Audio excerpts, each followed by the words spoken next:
Chapter 799. After Su Jingzong left with a head full of confusion, Li Wangyu immediately went to find Niu Wu. "Niu Wu, have you prepared the things I asked you to find?" "Lang Jun, I've prepared them long ago. But why did you ask me to prepare those things? They look quite frightening." Niu Wu nodded, but he was also confused. "Of course I have a use for them. Let's go. Take me to them." Li Wangyu did not explain. The less others knew about this, the better. It was not that he did not trust Niu Wu. Li Wangyu had absolute trust in this loyal Guanzhong man. But it was better to be safe than sorry. If Niu Wu knew the truth and accidentally let it slip, that would not be good. Thus, although Li Wangyu needed Niu Wu to help him carry out some things, he did not plan on explaining the cause and effect of the matter clearly. Niu Wu was curious about this, but he was smart enough to know what to ask and what not to ask. Thus he did not say much. Li Wangyu did not lead the other troops of the manor. He followed Niu Wu through the manor of Noda, turning here and there until they came to a remote wooden house. This was originally where Li Wangyu had led the Niu brothers to make gunpowder. Because he was afraid that something would happen, he had moved this wooden house to a remote corner of the manor and forbade other people from the manor from coming here. Niu Wu came forward and pulled open the door of the wooden house. Immediately a wave of fierce barking came out. There were several large metal cages placed in the wooden house, each containing a crazed dog. The eyes of these dogs were completely red, and disgusting saliva dripped from the corners of their mouths. When they saw Li Wangyu and Niu Wu, they constantly thrashed about in the cages, looking like they were going to eat someone. The dogs in the metal cages would occasionally twitch and spasm, appearing rather manic. Li Wangyu knew very well that these were classic dogs that had been infected with rabies. He had asked Niu Wu to secretly collect rabid dogs. His goal was naturally to use the saliva of these rabid dogs to go to Ein Death Abyss and Geisamen. "Niu Wu, I have something I need you to do for me," Li Wangyu whispered to Niu Wu after observing the rabid dogs. Although there was no one else around the wooden house, he subconsciously lowered his voice. Niu Wu's single eye flashed. "Lang Jun, just give me your orders. I dare not disobey." Li Wangyu waved his hand. "It's not that serious. We just need to keep it a secret. Tomorrow you..." His voice grew softer and softer. Niu Wu listened carefully. Although he still didn't understand, he didn't ask. He only nodded vigorously to show that he understood. After instructing Niu Wu, Li Wangyu walked out of the wooden house with his hands clasped behind his back. He looked up in the direction of Chang'an, and with a confused expression, the next day, after the drum of dusk sounded, the doors of the markets in Chang'an and slowly closed with squeaking sounds. Most of them slowly fell into a deep sleep. Peace Square was the only place that was still brightly lit. There was light singing and dancing, and it was very lively. The Chamberlain of Dependencies of the Tang Dynasty had actually been established in Peace Square. It was hard to say which bigshot had come up with this genius idea. Because the Goguryeo diplomatic mission would be leaving Chang'an tomorrow and returning to Goguryeo, the entire mission was celebrating in Peace Square tonight. Yun Geisamen had been invited by his new good friend, the vice principal of the Tang Dynasty's academy, Su Jingzong, to a familiar brothel so that he could send him off with wine. "Worthy little brother Suwen, after this farewell, who knows when we'll meet again? Come, come, let's drink. This elder brother can only use this cup of wine to send you off. I wish you great success in Goguryeo." Su Jingzong raised his cup in a toast to Yun Geisamen. In a private room, 5 or 6 beautiful courtesans dressed in thin clothing that revealed their cleavage were attentively attending to the two of them, constantly filling their cups with food and wine. Yun Geisamen drank all the wine in his cup and then buried his face in the bosom of the courtesan next to him, greedily breathing in the fragrance of her perfume.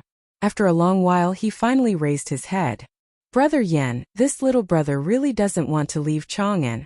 The women of the Tang Dynasty are much better than the women of our Goguryeo. Tiske, they're so tender that you can squeeze water out of them." "Haha, that's only natural. I don't dare to speak about anything else in Chang'an. But the brothel of Peace Square is unparalleled in the world. Come, come, let's drink. Today the two of us must get drunk. Cheers." Yun Geisamen boldly raised his cup and drained it in one gulp. The courtesans in the private room had already received Su Jingzong's orders, and were pouring cup after cup of wine for Yun Geisamen. They were not drinking the rice wine or wine that the Tang often drank, but the highly concentrated Xiaodao wine from Li Wangyu's Xiaodao winery. Thus, after 2 hours of drinking, Yun Geisaman was so drunk that he couldn't even speak properly. No, enough little brother, tomorrow we still have to set out. Today we can't drink anymore. Yun Geisaman still had a sliver of consciousness left, and he stopped Su Jingzong from pouring more wine. Su Jingzong naturally wouldn't let him do as he wished. He had promised Li Wangyu that he would get Yun Geisaman drunk today. Although Yun Geisaman was already drunk, Su Jingzong was afraid that he would ruin Li Wangyu's plans, so he naturally had to continue pouring wine for him. Haha, little brother Suwan, what are you saying? Have you heard of a poem written by the famous county count Hu of Chang'an? Laughing in the spring breeze, dancing in gauze clothes, how will the gentleman return in peace if he is not drunk? Today we brothers will part, but we don't know when or where we will meet again. How will he return in peace if he is not drunk? Come, fill little brother Su Wen's cup with wine. Drink. Under Su Jingzong's constant urging to drink, Yun Geisaman finally failed to resist the assault of alcohol. He was so drunk that he collapsed into a pile of mush and fell unconscious in the arms of a courtesan. Yun Geisaman's bodyguard saw that his master was drunk and could only helplessly apologize to Su Jingzong. He then carefully helped Yun Geisaman out of the brothel and toward the nearby chamberlain of dependencies. Su Jingzong stood by the window of the brothel, watching Yun Geisaman's party gradually disappear into the distance. He shook his head, too lazy to think about what Li Wangyu was planning.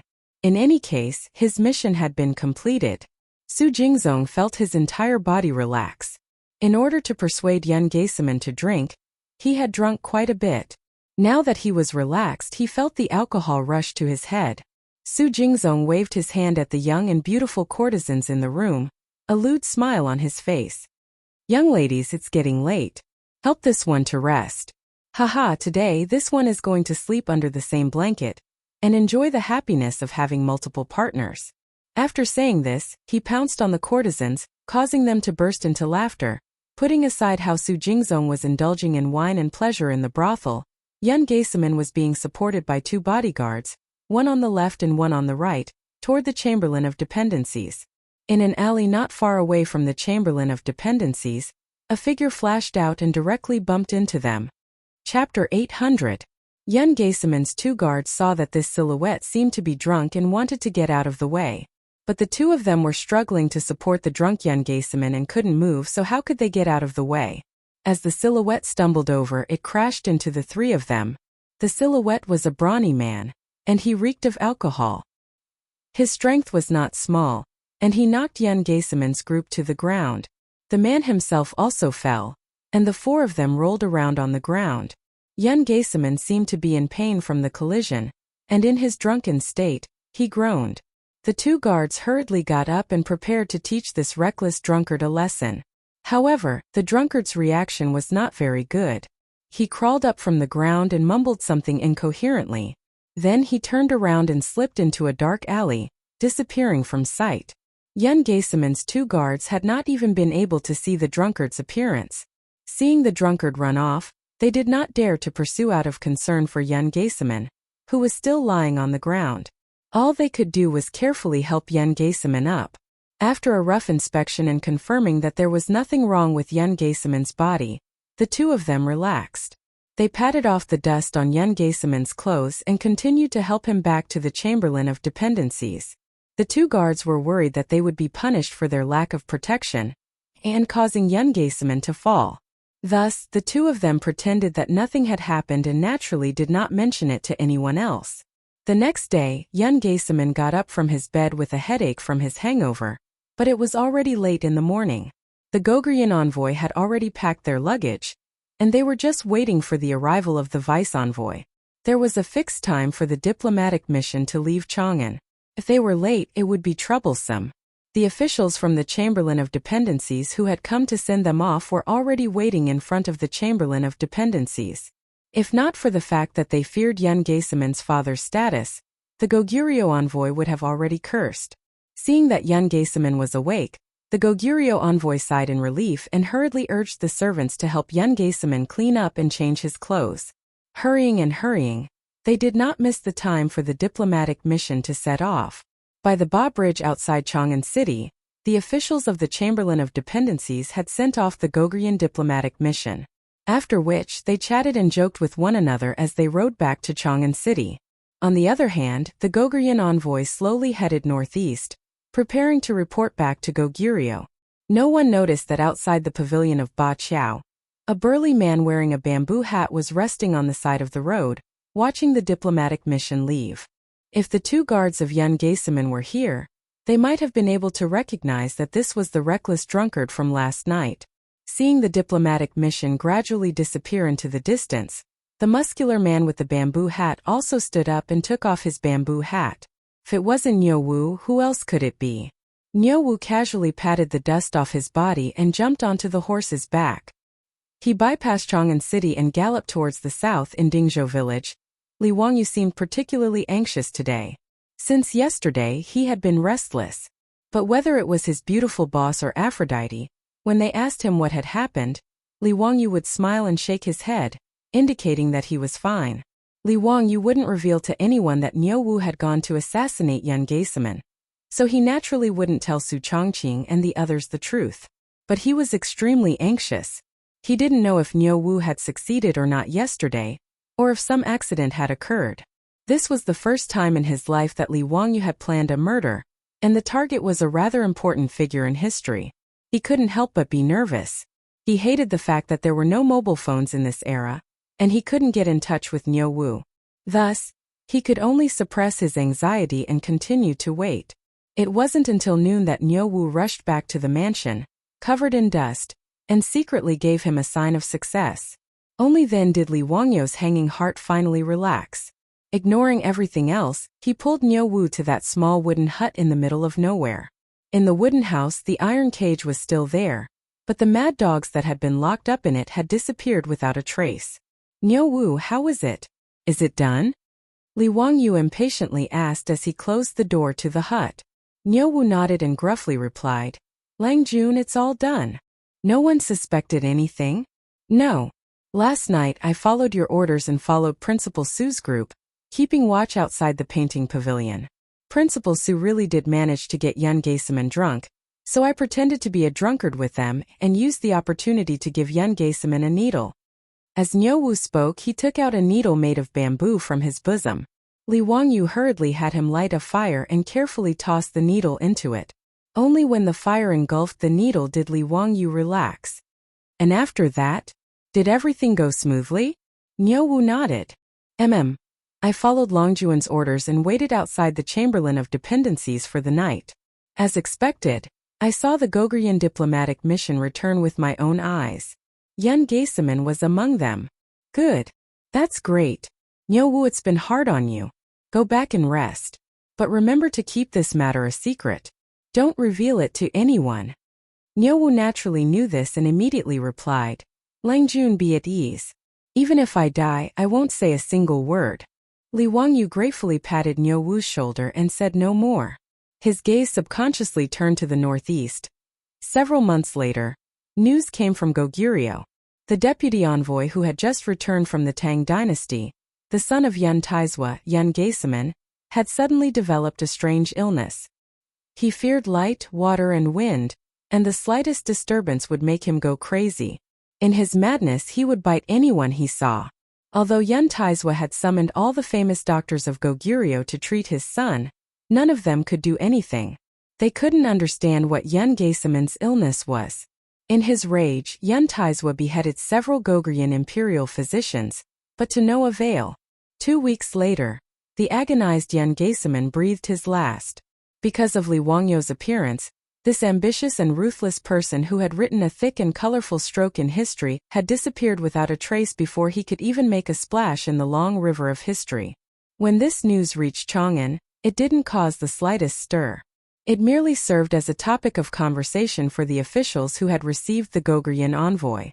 But when Su Jingzong learned of this matter, he felt a lingering fear. He was sure that Yan Geiseman hadn't died from some strange illness. He would never believe that Li Wangyu hadn't done anything. But Su Jingzong was a smart man. After learning of this matter, he buried it in his heart, not daring to speak of it to anyone else. As for Li Wangyu, Su Jingzong was both respectful and fearful. He didn't know if this young earl knew some immortal art that allowed him to take someone's life from 1,000 li away. After learning of Yun Geiseman's death, Li Wangyu locked himself in his room for several days. When he reappeared, everyone, including Su Changqing, felt that he had changed a lot. Chapter 801. Spring left and summer came. Time flew by in the blink of an eye. In the 8th month of the 3rd year of Zhenguan, when Chang'an city became unbearably hot again, the city became restless again because of a piece of news from the newspaper. Early in the morning drum that resounded throughout Chang'an city had just been beaten. As soon as the gates of the streets opened, all kinds of carriages, mules, and horses poured out of Chang'an city and headed toward the 3 city gates in the south. The imperial guards who were guarding the illustrious Virtue Gate were shocked by the crowd, and they could not figure out what exactly was going on. Squad leader, are we possessed today? Why do I feel like everyone in Chang'an city is running out of the city? Are they bringing their children with them? Are they trying to escape? The squad leader slapped the back of the soldier's head. Serves you right for being illiterate. Didn't you read the newspaper a few days ago? No, I didn't. What's wrong? What did it say? The soldier dared not talk back, but he mumbled to himself. As if King know how to read. You only know how to write your name, why are you showing off? The squad leader took out a folded newspaper and opened it carefully. He pointed at a paragraph on it and said, "Did you see this? It said that the Saint and Count Huxian built an academy in Huxian. It's called the Academy of the Tang Dynasty, and it's recruiting students from all over Chang'an city. Those who pass the test and are selected to enter the academy are free of charge, and they don't have to pay a single cent for their tuition. Today is the academy's enrollment day, so why do you think so many people are bringing their children out? They don't have to pay for their tuition? They're free of charge? Squad leader, is there such a good thing? TSK, Count Huxian is the god of wealth indeed. How many copper coins did they spend? Nonsense, who in Chang'an city doesn't know that Count Huxian's house is filled with mountains of gold and silver? So this little bit of money is nothing." The soldier looked at the endless stream of people leaving the city and could not help but ask curiously, "Squad leader, I see that many of the people who left the city today are nobles. I saw a few imperial court officials' carriages leaving the city earlier. Why? Do those nobles want to study in the free academy? They don't lack copper coins, right? TSK. Look, there are also those merchants wearing silk. They are actually running out. Sure enough, the more wealth one uses, the more stingy one is. Why would they care so much about a free academy? Do they still need that little bit of money?" The squad leader was so infuriated that he spat on the ground. "Tianqilang, you're such an idiot. Why don't you think about who County Count Who is? Who is it? Founding County Count? Oh, squad leader, are you saying that the merchant is going to flatter Count Who? But that's not right. What are those officials doing?" The squad leader was furious. "Shut up, I'll be angered to death by you sooner or later. County Count Who was the teacher of His Highness the Crown Prince and His Highness the King of Yu, the Imperial Preceptor. Imperial Preceptor, do you understand? The court's Imperial Censor Ma and Junior Supervisor Yen have also taken County Count Who as their teacher. Don't tell me you didn't know about this? Also, in the Golden Year Spring Imperial Examinations, there were 26 Grand Scholars. Do you know who the third ranker is? Those two had also kowtowed to Count Huxian and taken him as their master. I heard that even the Crown Prince and the princes study in that academy. Think about it, what does that mean?" The soldier finally understood. He was shocked and gasped. "Oh my God, if that's the case, if we study in that academy, won't we become the Crown Prince's classmate? Of course. Why else do you think so many officials, nobles, and merchants in Chang'an city are rushing to Hu County early in the morning?" The squad leader looked like a child who could be taught. He showed off the information he had learned. The soldier was envious when he looked at the endless stream of people and carriages heading to Hu County. He hated that he was born more than 10 years earlier, and did not have the chance to study in the Tang Dynasty's academy. It was a chance for carps to leap over dragons. At that moment, outside Dingzhou village in Hu County, a rainbow bridge had been built over the Gan River to connect the two banks. The land on the other side of the river that was originally barren had a brand new look, and many buildings had been built. Among them, there was even a 20-meter-tall brick tower. It was a magnificent sight. Li Wangyu had a calm smile on his face as he accompanied Pai Lupi, Zhang Sunwuji, Fang Xianling, Du Ruhui, Kong Yingda, and the other big shots on campus. Behind them were Su Jingzong, Shangguan Yi, Lu Rengui, and the others. Ever since he learned about Yun Geiseman's death, Li Wangyu's state of mind had changed. He was very indifferent to many things and seemed to have matured a lot. He was no longer as impulsive as before. Li Wangyu could not help but feel proud that he had secretly removed a stumbling block for the Tang dynasty when they conquered Goguryeo. In fact, he even felt a little nervous. He and his beautiful superior had transmigrated from the future more than 1300 years ago. What would happen if he changed history like this? Li Wangyu did not know, nor did he dare to think too deeply about it. But Li Wangyu realized that his actions might leave a deep mark in history, so he could not help but become more cautious. He did not even care about the academy that he had single-handedly created. He had left everything to Su Jingzong and the others to manage. Today was the academy's enrollment day. If not for Pai Lupi's personal visit, he would probably still be hiding in his own manner, unwilling to show his face. Pai Lupi walked around the academy and was very satisfied. The academy had only been built into the primary school that Li Wangyu had mentioned, but its scale had already surpassed the directorate in the Wubin Square. Especially with the help of cement, most of the buildings in the academy were made of a mixture of bricks and wood. Many of them were 2 or 3 stories high. Li Wangyu had also thrown out a lot of copper coins and ordered people to dig out many towering trees from the Qinling Mountains. They spent a lot of manpower and resources to transport them to the academy for planting. The newly built academy was filled with towering ancient trees and was full of vitality. Zio, I am very satisfied with this academy of the Tang dynasty. Haha, I've troubled you. Li Wangyu unhurriedly bowed and said, Uncle, you flatter me. Actually, I did not do much. It was mainly Principal Su and the others who took care of this matter. Hearing this, Su Jingzong hurriedly stepped out in fear and trepidation. He bowed to Pai Lupi and Li Wangyu and said, I don't dare to accept your praise. Pai Lupi laughed and said, Haha, that's enough. I will naturally remember your contributions. Don't push it around. Let's go. It's getting late. Take me to see how you choose the students of the academy. His sons Li Changqian and Li Tai were all going to study at the academy. As a parent, Pai Lupi was more concerned about how the academy would choose the children who signed up to study at the academy. Li Wangyu smiled and said, Uncle, the academy chooses students based on their intelligence. They will not let you down. Chapter 802. Pai Lupi and the others were naturally curious about Li Wangyu's words. Pai Lupi smiled and said, Zio, can you tell me? Is it like the recruitment of assistant lecturers in the academy? What kind of psychological test questions? Pai Lupi and the others still remembered the strange questions that Li Wangyu came up with in the Imperial College. Although they did not know why, Pai Lupi had asked Su Jingzong about it, and learned that the students who were selected to teach in the academy were all kind and gentle people who were very suitable for teaching. Regarding this, Li Er naturally shook his head in confusion, but he could only admire his nephew's unfathomable ability. Li Wangyu smiled and shook his head. Uncle, it's hard to explain in a few words. Why don't you and I go and have a look together?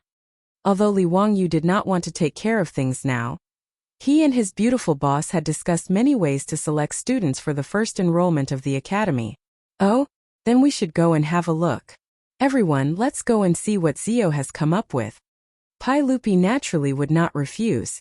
He called a group of big shots and prepared to watch the admission test. It had to be said that the academy of the Tang dynasty established by Li Wangyu was very attractive. After all, Pai Lupi was the dean himself and the crown prince Li Changqian, Prince Li Tai, and the others were studying in the academy. How could it not attract the attention of the officials, the rich and the common people in Chang'an City? Before 9 o'clock in the morning, nearly 1,000 people had gathered outside the academy. They were all ready to sign up. Fortunately, more than 100 students had been selected from the students who had landed in the academy. They had been trained by their beautiful boss for several months, and now these students were good enough. Today's enrollment test was mainly for the new students who came to sign up, and it was these hundreds of assistant lecturers. Li Wangyu led Pai Lupi and the others to the gate of the academy. When he saw the bustling crowd, he could not help but feel a little absent-minded. This scene was so King familiar. Wasn't this the same scene when those famous schools in the future opened? Li Wangyu, on the other hand, could not help but sigh a little. However, no matter how much the academy expanded its enrollment, it could only take in a few hundred children. Moreover, it had to leave enough places for those who had connections. In this way, the number of students that could be recruited was only a small portion of the total number of people who came to register. Li Wangyu looked at Pai Lupi and the others and suddenly felt that something was wrong. Many of those who came to register were civil and military officials of the imperial court. If he let Pai Lupi out like this, wouldn't he be recognized immediately? No matter what, Pai Lupi was the emperor of the Tang dynasty. His safety could not be ignored. Moreover, when those officials bowed, the surrounding crowd would definitely know that the emperor had come in person. When that time came, the scene would be chaotic. It would not be good if something troublesome happened. Moreover, Li Wangyu did not want those officials to discover him. If their descendants could not pass the academy's test and could not enter, he would definitely be dragged by a group of people to get in through the back door. That kind of thing gave him a headache. However, since Pai Lupi was already here, Li Wangyu could not drive Pai Lupi away, right? He did not have that much courage. After thinking for a while, Li Wangyu had an idea. After apologizing to Pai Lupi, he reached out his hand to summon a troop and whispered a few words in his ear. The troop nodded and immediately ran out of the academy. Pai Lupi could not help but be suspicious. "Zio, what are you up to now?" Li Wangyu smiled embarrassedly as he touched his nose and voiced out his concerns. Zhang Sun Wuji and the rest heard this and frowned. They felt that Li Wangyu's words were indeed reasonable. At this moment, looking from afar, everyone could see that there was already a dense crowd outside the academy. At this moment, if Pai Lupi suddenly appeared and the officials bowed again, it would be easy to cause more trouble. Pai Lupi heard this and was a little hesitant. However, he was also very unwilling to leave just like that. However, Li Wangyu smiled and said, Uncle. You are a precious person. Naturally, you cannot take the risk. However, it's fine. I have an idea. Uncle, please wait for a while. I have already ordered people to prepare." Pai Lupi, Zhang Sun Wuji and the rest heard this and could not help but look at each other. They could not understand what method Li Wangyu had. After a short while, they saw a large group of maidservants coming from Li Wangyu's residence. Pai Lupi did not understand. "Zio, this is your idea? Why did you summon the maidservants from your residence?" Li Wangyu spread out his hands. "Uncle, of course. Makeup." "Makeup?" Pai Lupi and the rest of the elders were stunned. Li Wangyu nodded affirmatively. "That's right. It can also be called a disguise. Zio, the maidservants from your residence know how to disguise themselves." Zhang Sun Wuji could not help but ask in surprise. Li Wangyu shrugged his shoulders. The maidservants from his residence definitely did not know any disguise techniques. However, one of the four great sorcery of East Asia in the future was the art of makeup. As the city's white-bone fairy, and the company's goddess, his beautiful superior was naturally proficient in makeup. When she had nothing to do in the residence, she would teach the maidservants how to put on makeup. After a while, the maidservants in the residence had all become experts in makeup. Li Wangyu thought that since this art of makeup could turn a faceless woman into a goddess, it should not be difficult for Pai Lupi and the rest of the rough men to change their appearances. Pai Lupi and the rest naturally did not believe Li Wangyu's explanation. However, Pai Lupi was in a hurry to watch the show, so he simply let his nephew do as he pleased. Therefore, after the group of maidservants arrived and greeted Pai Lupi, Li Wangyu and the rest, they took out various makeup tools and powders and started to get busy. After a period of torment, all the big shots, including Li Wangyu, had their appearances completely changed. Li Wangyu had a fake beard glued onto his face, making him look a bit older. He had become a handsome young man. As for Pai Lupi, because his beard was too unique, the maidservants naturally could not shave off his beard. They could only boldly make up Pai Lupi into a black-faced man. Li Wangyu looked at him and found that he looked a little like Li Kuei.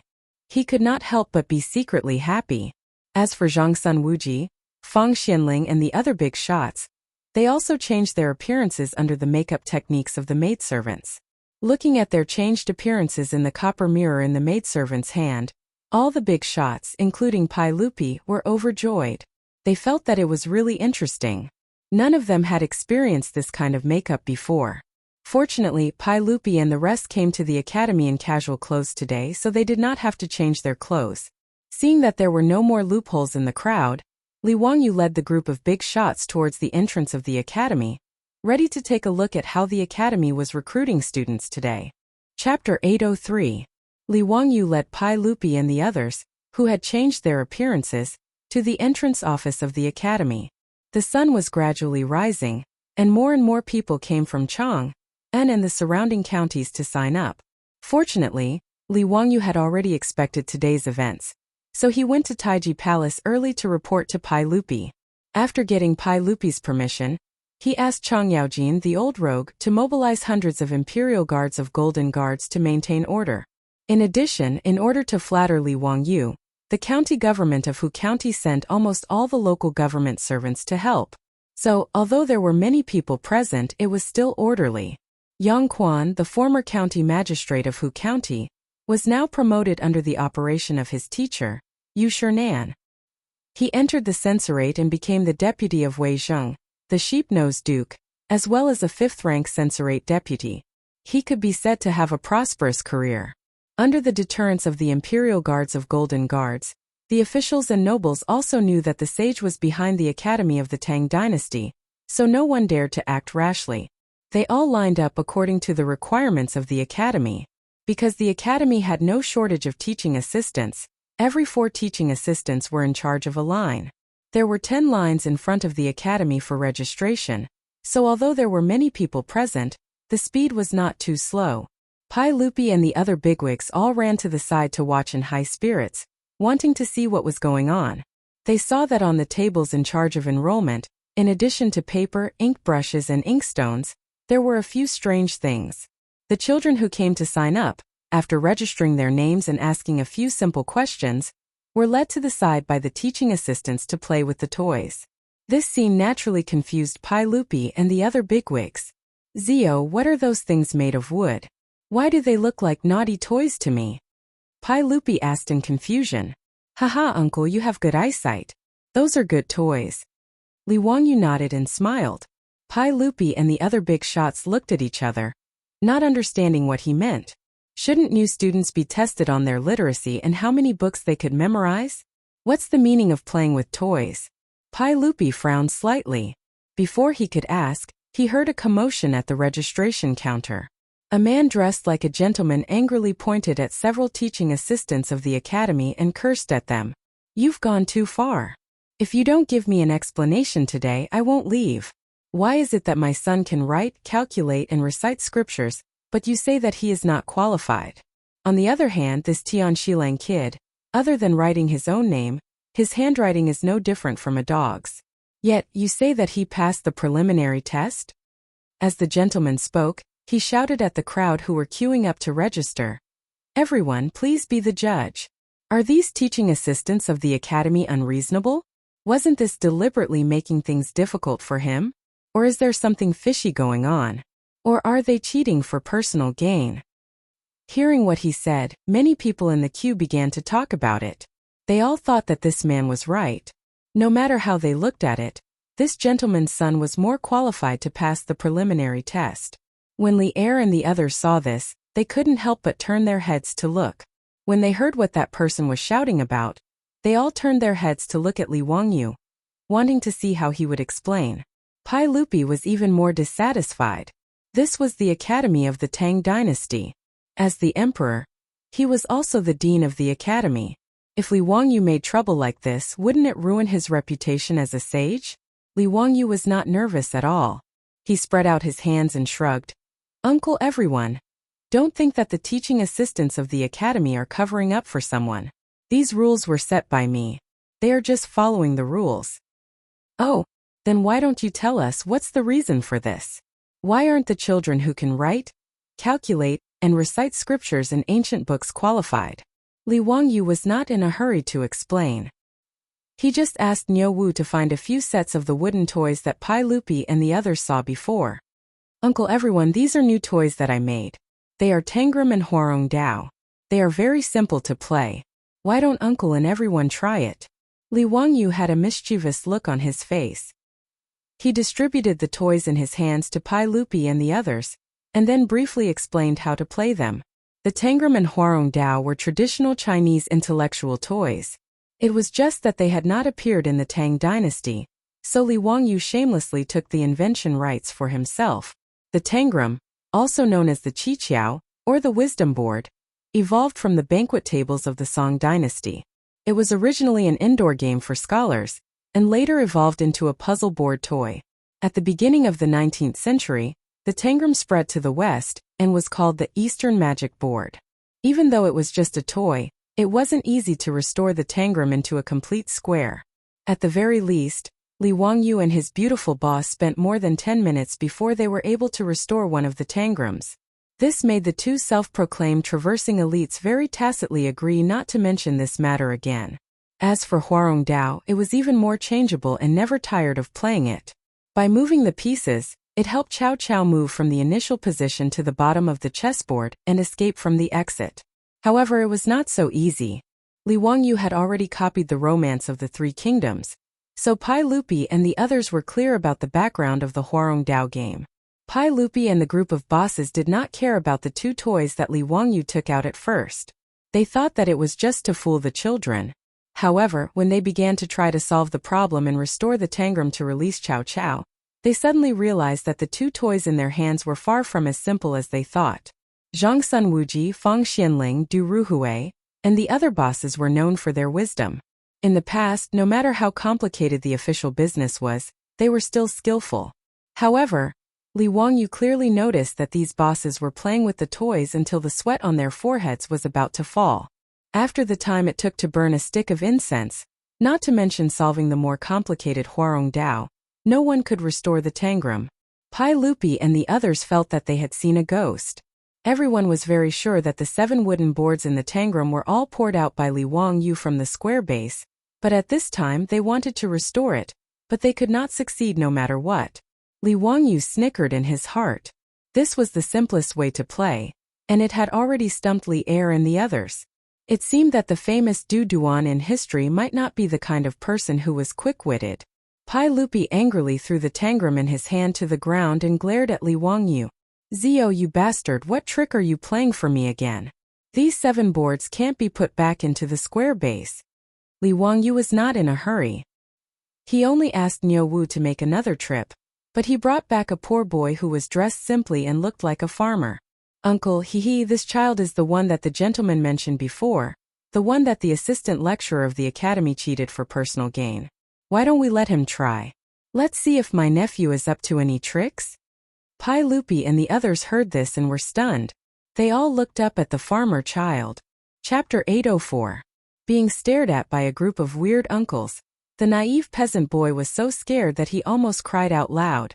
Li Wangyu quickly comforted him. "Xiaolang, don't be afraid. Come, let these uncles play with the Tangram and see if you can restore it." The child carefully raised his eyes to look at Pai Lupi and the others. He felt that the way these strange uncles looked at him was too scary. After hearing Li Wangyu's words, he picked up the wooden pieces of the Tangram and deftly placed them back into the wooden base. The entire process took less than a minute. When this scene fell into the eyes of Li Er and the others, all the big shots' faces darkened, especially Pai Lupi. His face, which was originally made black by the servant girls, became even redder. It was very interesting. Pai Lupi reached out and took the Tangram that the child had restored. After carefully examining it for a while, he finally confirmed that there was no mechanism in it. It was just the wooden pieces that he couldn't place in it. Li Wangyu indicated for Niu Wu to send the child back. Then, he smiled and explained to Pai Lupi and the other elders, "Uncle, everyone, from what I see, it doesn't matter if these children can read or memorize the classics before they enter the academy." "Oh, why does you say that?" Pai Lupi didn't understand what Li Wangyu meant. From everyone's point of view, if they could write and draw before entering the academy, wouldn't it be a good thing? Why did Li Wangyu not care about it? Li Wangyu smiled. Uncle everyone, I think that as long as they aren't stupid, learning how to read and write before entering the academy isn't a problem. It can only be said that some people start early and some people start later. Pai Lupi pondered for a while and nodded in agreement. Ziyu's words are reasonable. Then why did you make these toys? To test their intelligence. Li Wangyu answered as if it was a matter of course. Test their intelligence? What is intelligence? Zhang Sun Wuji and the other elders looked at each other. They didn't understand Li Wangyu's words. It's a test to see if they are smart or not. Uncle everyone and little nephew set the preliminary test.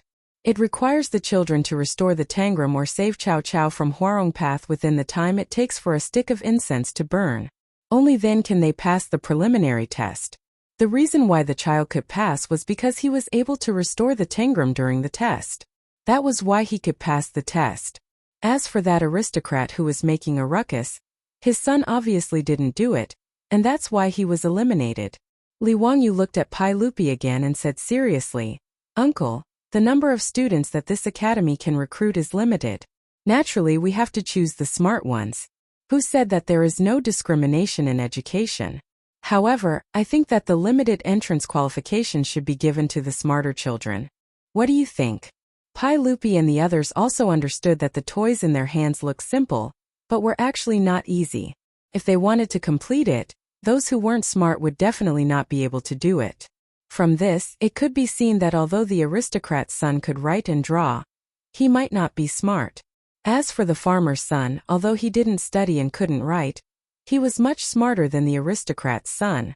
If such people went to school, they would naturally get twice the result with half the effort. Pai Lupi finally understood his nephew's thoughts and nodded in agreement. That's right, Ziyu's words are reasonable. That's how it should be. My academy of the Tang dynasty naturally needs to recruit smart people. His words made Li Wangyu twitch his mouth. Damn, how did it become your academy? But who asked you to be the boss? I won't fight with you. At this moment, Zhang Sun Wuji and the others also understood Li Wangyu's meaning. However, when they lowered their heads to look at the toys in their hands, their faces that had just returned to normal darkened again. Damn, this group of big shots just now, including Pai Lupi, none of them could solve the problem within the time it took for a stick of incense to burn. If that was the case, could it be that they couldn't even compare to the child? How could Zhang Sun Wuji and the others endure this? Pai Lupi and the others finally understood that it wasn't the teaching assistant of the academy who was playing favoritism. As for Li Wangyu's testing method, they also felt that it was very reasonable. However, at this moment, the aristocrat in front of the academy's entrance was still making a ruckus, causing the order of the scene to become a little chaotic. Seeing this situation, Pai Lupi couldn't help but frown. He was naturally unhappy. Li Wangyu hurriedly let Lu Rungue and Shangguan Yi, who were following behind him, handle it so that it wouldn't affect today's enrollment. This kind of small matter was naturally easy for Lu Rungue and Shangguan Yi to handle. Without much effort, the two of them explained the reason for the situation in today's entrance test to the crowd. After hearing the two's explanation, the crowd waiting in line finally quieted down. The aristocrat was so embarrassed that his face turned red. He pulled his son and hurriedly bowed and apologized to the crowd. Then he hurriedly left, so that he wouldn't continue to stay here and embarrass himself. Many officials and businessmen in the registration line couldn't help but start to worry. Originally, they had the same thoughts as the aristocrat. Their sons or grandsons had already been educated, so reading and writing wasn't a difficult thing for them. In these people's minds, it was a piece of cake for their children to enter the academy. Many people even looked at the farmers who came to register with disdain. However, they didn't expect that the entrance test of the Academy of the Tang Dynasty would be so novel. It made them uneasy. Pai Lupi thought about Li Wangyu's words just now and continued to ask, Zio, you just said that it was a preliminary test. Are those children not enough to enter the academy after passing this test? In Li Er's opinion, a child who was able to solve the tangram and Huarong Dao within the time it took for an incense stick to burn was already considered to be extremely intelligent, but he did not expect that his nephew was still not satisfied and actually still wanted to test. Li Wangyu nodded. Yes, this is only the preliminary test. The children who pass will have another test. Uncle, would you like to take a look? Pai Lupi and the others were naturally interested. They repeatedly urged Li Wangyu to lead the way. They wanted to see what was going on. Li Wangyu didn't refuse. He led the crowd to a room in the academy and motioned them not to make any noise so as not to disturb the children who were taking the test inside. Pai Lupi and the others nodded. The group of bigwigs tiptoed to the front of the room like thieves and secretly peeked inside. With this look, everyone was even more confused. There was only one child sitting in the room. No teaching assistant of the academy appeared. In front of the child was a table with a small plate on it. On the plate was a piece of candy with an attractive color. Chapter 805. The strange scene in the room made Pai Lupi very puzzled. He lowered his voice and asked, "Zio, is this the second test that you came up with?" "That's right. Uncle, don't be impatient. We will know the results of this test very soon." Li Wangyu did not explain and continued to keep him in suspense. Pai Lupi and the other big shots looked at each other. They were all confused, but they could only continue to observe patiently. The child in the room stared at the candy on the table without blinking. It was obvious that he wanted to eat it. However, the child seemed to have some scruples. He held back and picked up the candy in front of him several times, looked at it and then put it down. However, the child could not resist the temptation of the candy. After he picked it up and licked it, he could not hold back anymore and started to eat the candy happily. Li Wangyu saw this and could not help but shake his head. He said to Pai Lupi and the others, "What a pity." The child persisted for half the time but still failed in the end. He did not pass the second test.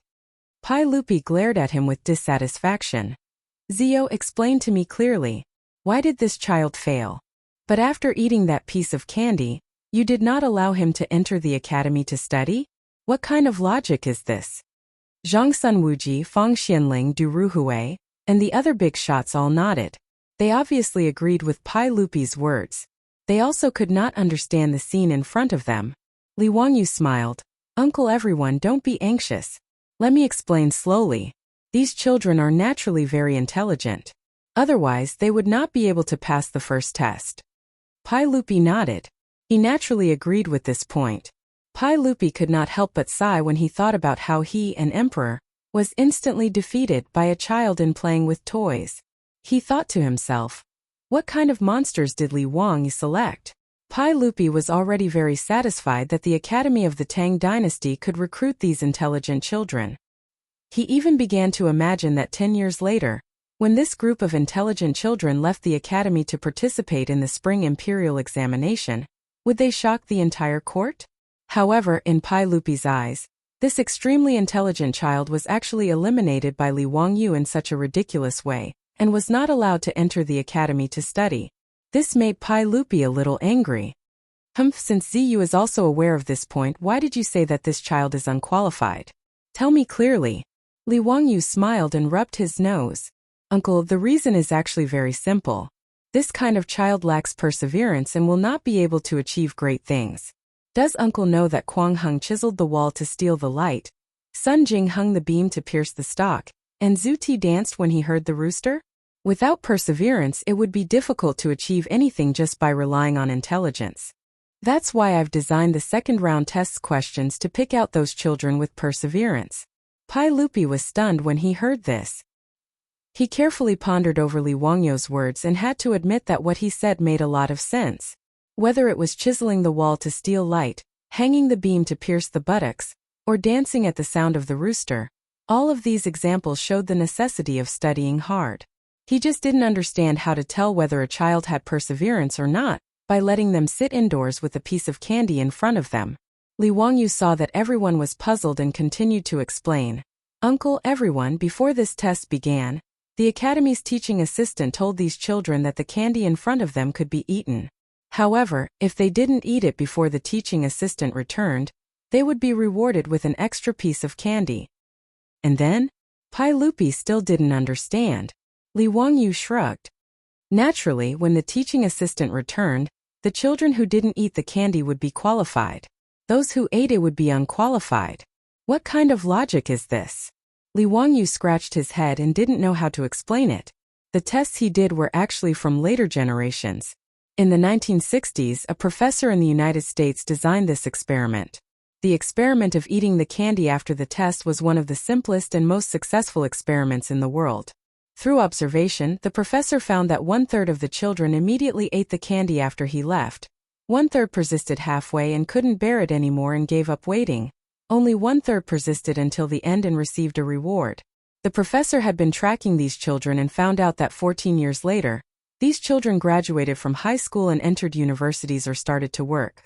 The professor continued to conduct further research on these children and found that the children who ate the candy immediately tended to lack self-confidence and didn't get along well with their peers. The children who ate the candy after receiving the reward had excellent communication skills, were opinionated, and outstanding. Even the test scores of the children who waited were much higher than those who didn't wait. Li Wangyo's Tang Dynasty Academy wanted to select the elites to enter. Naturally, he wanted to select the children who were willing to wait and had self-control. However, Li Wangyu couldn't explain these things to Pai Lupi and the other big shots. Faced with Pai Lupi's question, he could only give a vague answer. The children who ate the candy after the test had more self-control and would be able to study harder. That's why I made this choice. His explanation naturally didn't satisfy Pai Lupi and the others. Zhang Sun Wuji said, "Zio, this method of yours seems to be a little whimsical. How can you be sure that the children who ate the candy after the test are people with perseverance? The logic is simple. The temptation of the candy to the children is no less than the temptation of high positions and high salaries to adults. If these children know how to give and take at such a young age, wouldn't they be able to control themselves better when they grow up?" Pai Lupi frowned and thought for a while. Finally, he nodded slowly. Zio's words make sense. Seeing that Pai Lupi had spoken, the others didn't say anything else. They just continued to watch the entrance test of the academy. Li Wangyu had advertised in the international newspaper in advance for the enrollment of the academy today. Therefore, not only was there a sensation in Chang'an City, but there was also an endless stream of people coming to sign up for the academy today. However, the number of people coming to sign up didn't decrease. Instead, it was increasing. In just half a day, the teaching assistants of the academy had tested close to 5,000 to 6,000 children. However, the number of people who passed the 2 tests was only a little more than 100. Even Pai Lupi and the others were shocked by such an exaggerated enrollment ratio. "Zio, how can I enter the academy to study? In my opinion, it's even harder than the spring imperial examination." Kong Yingda, the chancellor of the Imperial College, was also shocked by the enrollment situation of the academy. Li Wangyu spread out his hands. The academy can only enroll about 500 children. It can't be helped." Although he said so, his arrogance made Kong Yingda, the old man, want to beat him up. Kong Yingda was also secretly shocked when he saw the enrollment of the academy. If the group of children recruited by Li Wangyu participated in the spring imperial examination in 10 years, the students of the Imperial College would have nothing to do with it. However, Kong Yingda was open-minded.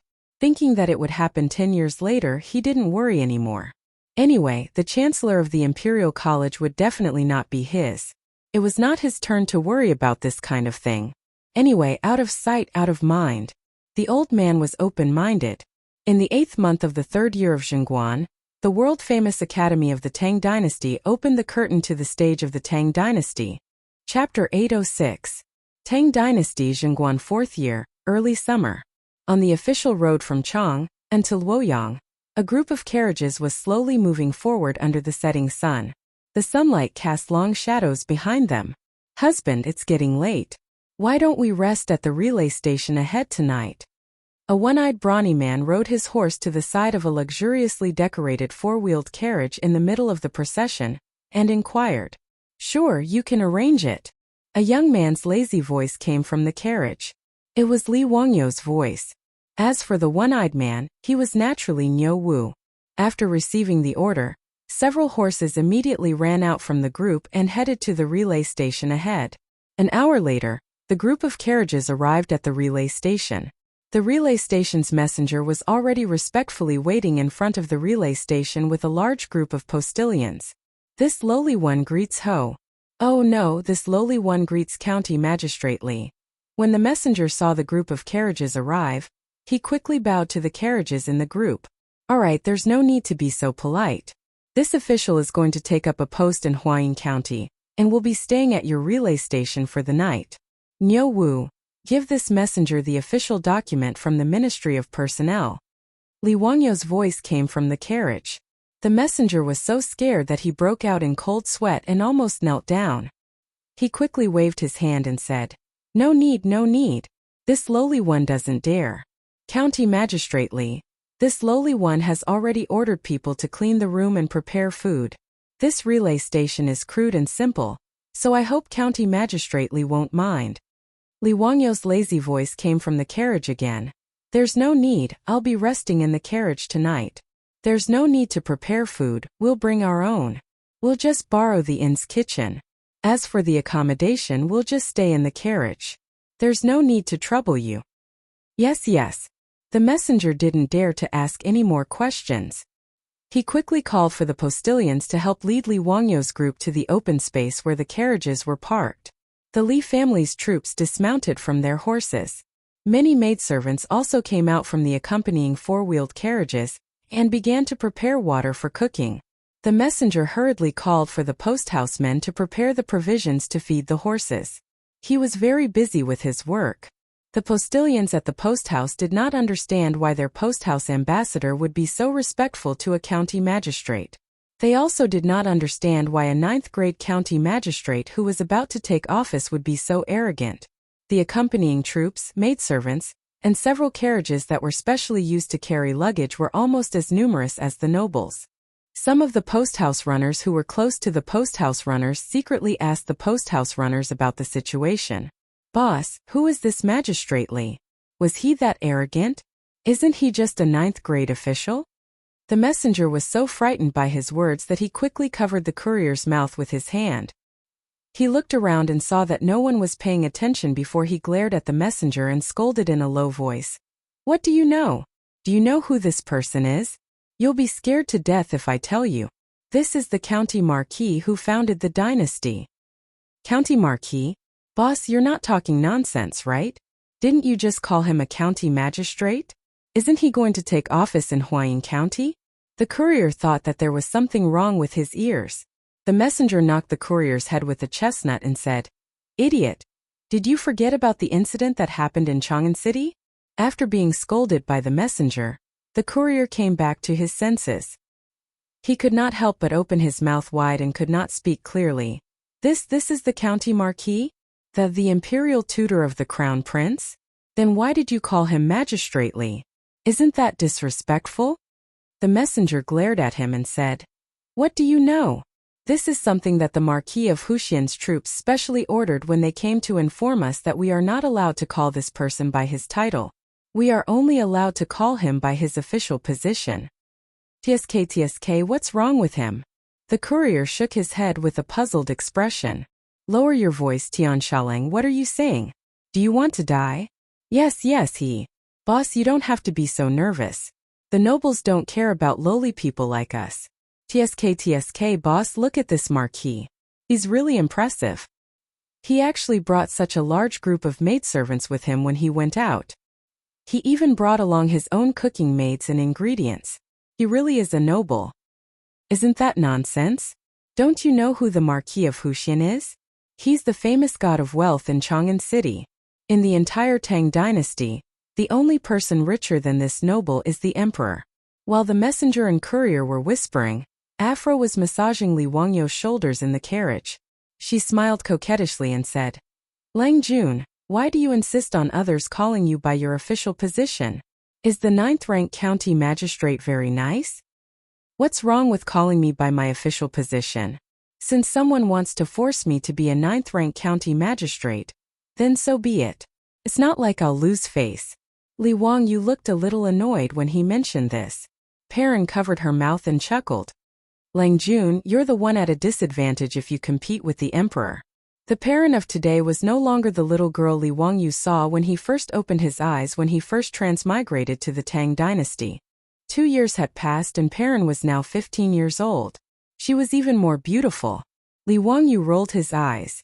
What's there to be at a disadvantage about? What do you know? Don't you know that being at a disadvantage is a blessing? Don't be fooled by someone who wants to force me out of Chang'an and become a county magistrate in Huayin County just to make me compromise. I don't care at all. A county magistrate is a county magistrate. I feel more at ease outside of Chang'an. Perrin squatted beside Li Wangyu and massaged his feet. She said coquettishly, Lang Jun, why don't you listen to the emperor and marry Chang'an? Won't everyone be happy? Sister Chongqing said that she doesn't mind. Li Wangyu reached out and pinched Perrin's face. Cut the crap. Do you think I'll do that? How old is Chang'an? She's only 11 years old. Do you think I'm crazy to marry such a lowly? What's more, Chang'an is my disciple. If she listens to someone, won't she be messing up her moral code? What a scandal. It was very obvious that the someone Li Wangyu was referring to was the current emperor of the Tang dynasty, the wise and brilliant Pai Lupi. Hearing Li Wangyu's words, Aphrodite and Perrin naturally did not say anything more. They only covered their mouths and snickered. Li Wangyu glared at them, but was disinclined to pay them any attention.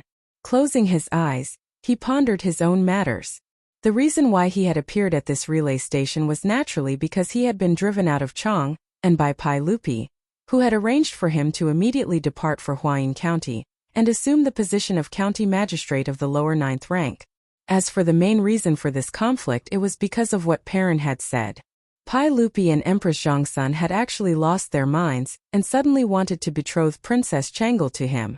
Li Wangyu would naturally rather die than comply. After arguing with Pai Lupi, he was driven out of Chang'an and by the angered Pai Lupi. Chapter 807. In the second half of the third year of Zhengguan, many things happened in Chang'an. The first to bear the brunt was naturally the Academy of the Tang dynasty. The Academy's recruitment in August caused a sensation in Chang'an. Everyone rushed to the Academy. Those families who were successfully accepted by the Academy immediately celebrated with a feast, as if their children had entered a famous university in the future.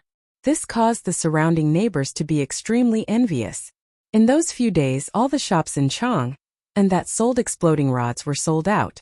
The crackling sounds of exploding rods could be heard everywhere. It was very lively. The appearance of the Academy of the Tang dynasty attracted everyone's attention. It also made people admire County Count Li Wangyu even more. As for those aristocratic families, their intestines were now green with regret. Especially the Wang clan of Taiyuan, who was even more regretful. If he had known this would happen, he would have merged with them. These aristocratic families were more and more afraid of Li Wangyu's influence. They restrained their children from provoking County Count who. As for the monk Faya of the Mercy Temple, he had also failed. This stupid monk was the same as in history. Due to his jealousy and hatred of Pai Lupi and Li Wangyu, he began to spread rumors and claimed to be the reincarnation of Buddha. Because of Li Yuan's secret support, Faya became more and more arrogant. Naturally, he quickly angered Pai Lupi, who ordered the Ministry of Justice to arrest him. As expected, Faya was cut in half at the waist on the streets of Shi City. Pei Ji also resigned and was chased back to his hometown by Pai Lupi. Different from history because of the conflict between Faya and Li Wangyu, many officials and nobles in Chang'an and did not think that Faya's death had anything to do with Li Yuan. Instead, they thought that Pai Lupi, the emperor, was venting anger for Li Wangyu. This misunderstanding made Li Wangyu even more famous. Everyone respected him and did not dare to offend him. When Li Wangyu heard about this, he did not know whether to laugh or cry. Could this be considered as a fox exploiting the tiger's might? However, he was too lazy to explain such things. If the world wanted to misunderstand, then let them misunderstand. There was no harm in it anyway. Li Wangyu lived a comfortable life for half a year. During this period, he only went to Chang'an City to participate in the national games of the Tang dynasty. Originally, in the minds of Pai Lupi and the other court officials, there was no such thing as an opening ceremony. However, how could Li Wangyu let go of such a fun opportunity? Together with Chang Chumo and the others, he asked Pai Lupi to take over the opening ceremony. Therefore, this fellow directly plagiarized the opening ceremony of the Wuxia Olympic Games in the future. Of course, the sound, light, and other performances were naturally absent. The performance of thousands of drummers in unison also shocked Pai Lupi, the officials of the imperial court, and the envoys of the vassal states. However, the most shocking thing was the military parade that Li Wangyu came up with. Anyway, the purpose of Pai Lupi agreeing to hold this sports event was not to strengthen the body, but to awe the world and spread the name of the Tang dynasty. Therefore, Li Wangyu simply asked the old rogue Chang Yaojin and other generals to come up with a military parade with them. When tens of thousands of imperial guards, fully armed in bright armor, lined up in a square formation and marched through the auditorium in uniform steps, the whole Dazhao baseball stadium immediately exploded. Including Pai Lupi, Chang Yaojin, Yuqi Jingde, and Li Jing, these big shots, who had never seen such a military parade, all waved their fists excitedly and shouted crazily. More than 100,000 spectators at the scene were also crazy and could not control themselves. As for the envoys of the vassal states, they were so shocked that their faces turned pale and they were dumbfounded. Such a majestic army immediately made the envoys of the vassal states feel that the Tang dynasty was invincible in their hearts. In fact, since ancient times, Wuxia also had a military parade. It was held during major festivals, welcoming and sending off state guests and troops, triumphant returns, reviewing, awarding flags, awarding awards, and large-scale military exercises. It was said in the Zhuozhuan, the major events of the country are in worship and war. Worship could be regarded as a military parade. The earliest military parade recorded in history was from the Zhou dynasty. 800 dukes met in the Alliance Valley to review the troops and hold an alliance meeting. However, how could the military parade in ancient Wuxia compare to the one in modern times?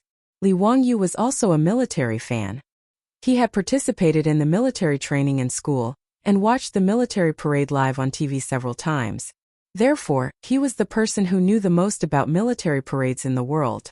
After a lot of trouble, tens of thousands of imperial guards were trained, and they marched in a proper manner.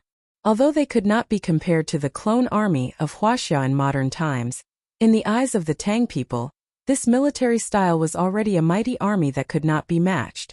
After the national games of the Tang dynasty smoothly ended, Pai Lupi did not care about Li Wangyu's young age and directly issued an imperial edict, promoting him to the position of Marquis of the founding county, and giving him a salary of 400 households. This matter once again shocked the entire court, but no one dared to gossip about it. After all, although Li Wangyu had not yet become an official, his influence was increasing day by day. Most of the big shots in the imperial court were close to him. Under such circumstances, who would be so stupid as to criticize Li Wangyu in front of Pai Lupi and say that he was too young? After waiting for 4 years for Li Wangyu to reach the age of 18 and mourning for his father, Pai Lupi personally performed the coronation ceremony for him. Originally, Li Wangyu's days were very comfortable. However, Pai Lupi and Empress Zhongsun seemed to see that Li Wangyu was too idle and insisted on finding something for him to do. No one knew what these two were thinking. They actually wanted to recruit Li Wangyu as their son-in-law and marry Princess Chang'an to him. After learning about this, Li Wangyu was immediately shocked. They wanted him to marry an 11-year-old girl? Were they crazy?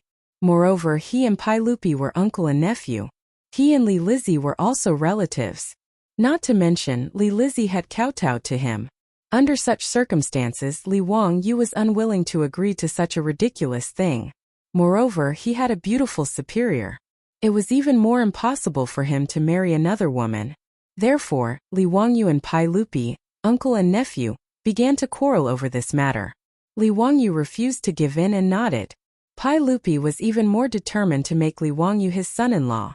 This matter was quarreled over and over again, from Pai Lupi's family matters to the imperial court. Therefore, the imperial court was divided into two factions.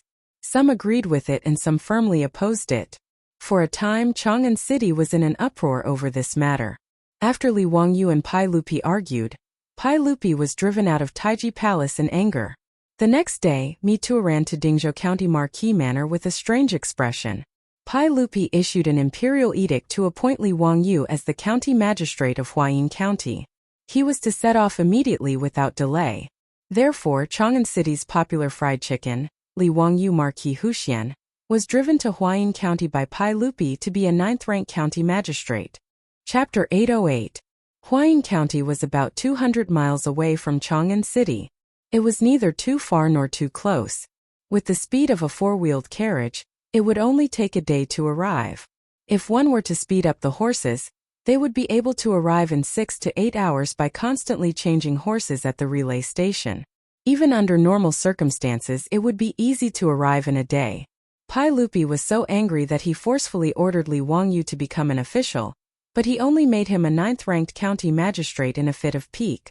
What was even more strange was that Li Wangyu's title was not removed. Thus, in the history of the Tang Empire, the first secondary Class 3 marquis who founded the country became a Class 9 sesame official after entering the Tang Empire. After Li Wangyu was chased out of Chang'an, and by Li Heir, he was also very depressed. Thus, he did not rush to take up his post. Instead, he dawdled along the way and enjoyed the scenery. The journey that should have taken him one day took him 4 or 5 days on the official road. Because his beautiful superior had to take care of many properties in the mansion, she had no choice but to stay in Chang'an City temporarily. She arranged for Afro and Perrin to accompany her, while Niu Wu led a large group of troops to protect her.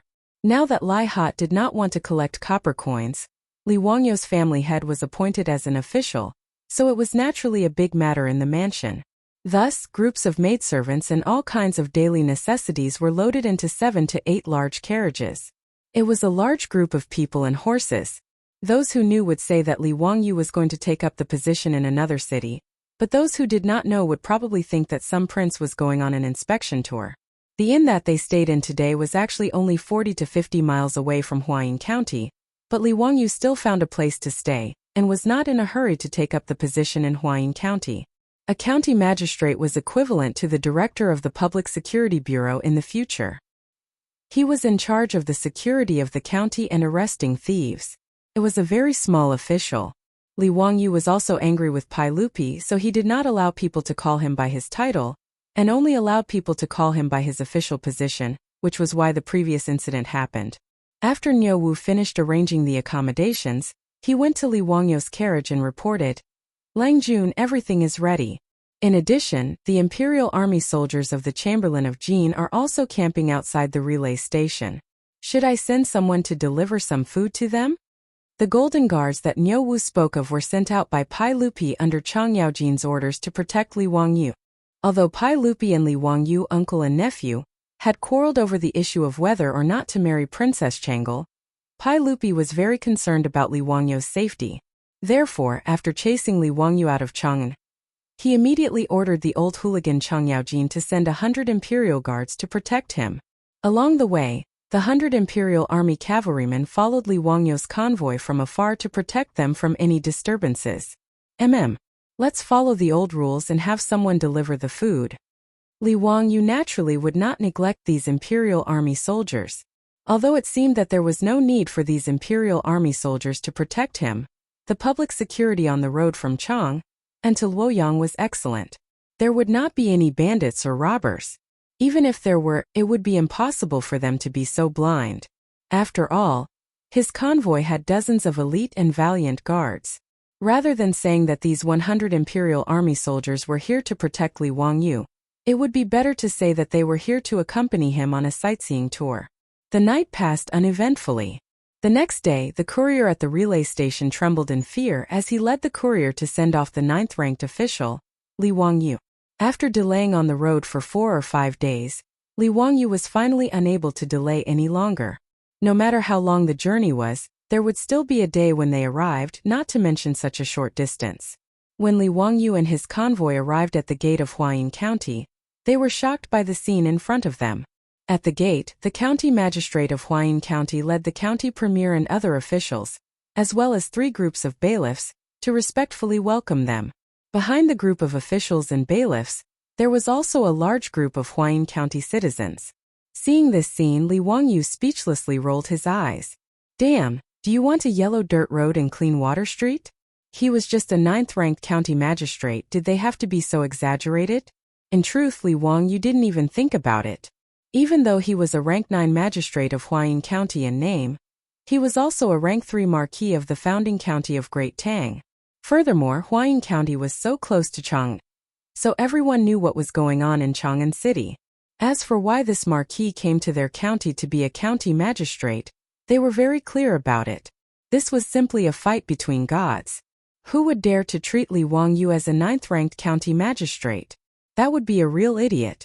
Moreover, if one day Li Wangyu relented and married Princess Chang'an, tying the knot with the emperor, what kind of status would he have? As a result, everyone in Huayin County, from the county magistrate to the bailiffs, treated Li Wangyu as a big shot of the court, not daring to be the slightest bit careless. Seeing Li Wangyu disembark from the carriage, the county magistrate of Huayin immediately stepped forward, respectfully bowing to Li Wangyu. This lowly county magistrate of Huayin Shangzimo pays respects to the county marquis. Li Wangyu did not put on airs, hurriedly helping the county magistrate up. The Ming House is too courteous. I am now a subordinate of the Ming House. How can I accept such a great courtesy from the Ming House? Haha, the Ming House should still address me by my official position.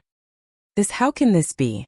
As a county magistrate of the 7th rank, how could Shangzimo dare to be so impudent to a county marquis?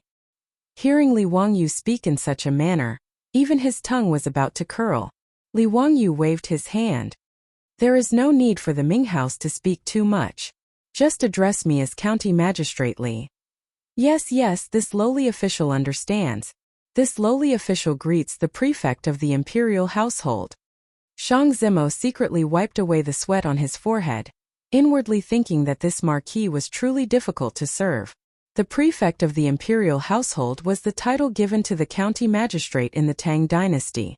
However, he did not dare to reveal this. Although he addressed Li Wangyu as county magistrate, his attitude became increasingly respectful. He carefully introduced Li Wangyu to the group of county officials and local gentry behind him. The attitude of those officials and gentry was even more respectful. No one would be foolish enough to treat Li Wangyu as a county magistrate. Although everyone followed Li Wangyu's request and changed their greetings, the prefect of the imperial household, their careful attitude made them seem like lackeys. Prefect of the imperial household, this lowly official has already ordered people to prepare food and wine for the prefect of the imperial household. This lowly official hopes that the prefect of the imperial household will grace us with your presence. Shangzimo bowed and smiled. However, Li Wangyu waved his hand. How can I allow everyone to invite me? Niuwu, is my residence ready? Niuwu quickly replied. The housekeeper has already found a residence a few days ago and has already prepared it. That's good. Li Wangyu turned his head and smiled at Shangzimo. I believe that the Ming House also knows that the delicacies and wine in my residence are famous in Chang'an. Therefore, instead of going to some restaurant, why don't I invite everyone to my residence? How can this be? Isn't this too disrespectful? Shangzimo and the rest could not help but look at each other. They were supposed to welcome Li Wangyu back. How did it become a group of people going to the Lai Hut for a meal? However, Li Wangyu waved his hand domineeringly. All right, that's it. I'm not used to the drinks in the outer room. Let me be the host and invite the Ming residents and everyone here to try the culinary skills of my chef. Chapter 809. Since Li Wangyu had spoken, County Magistrate Shangzimo and the other county officials naturally did not dare to say anything else. After apologizing once more, they followed Li Wangyu's instructions. Actually, whether it was Shangzimo, the deputy of Huayin County, or the officials of Class 3 and Class 6, they were all cursing in their hearts. They were not cursing Li Wangyu. Instead, their resentment was directed towards Pai Lupi, who was sitting on the throne of Taiji Palace in Chang'an City. How bored must he be to send a marquis of the founding county of the Tang Empire to their medium-sized county to be a deputy county magistrate? How unreliable must he be to do such an unreliable thing? This was especially so for Shangzimo and the county deputy. As the two most powerful people in Huayin County, they were even more speechless. How was this a deputy of Huayin County? This was more like an ancestor. Other high-ranking officials would only stop for a short while when they passed by Huayin County. However, this man was their subordinate and named Shangzimo felt that he was really lucky to have such a subordinate with such a status. However, while others were lucky, his ancestral grave was probably black. Shangzimo was a 7th-grade county magistrate. To put it bluntly, his status in Chang'an City would probably be lower than the housekeeper of the Lord Protector's mansion. Shangzimo was not wrong about this. In fact, he had overestimated his own status. Li Wangyu's old housekeeper, Li Heng, would be able to take a seat in the duke's mansion. As for the 3rd and 4th grade officials in the imperial court, they would be extremely polite when they saw Li Heng. Shang Zimo was a 7th grade county magistrate.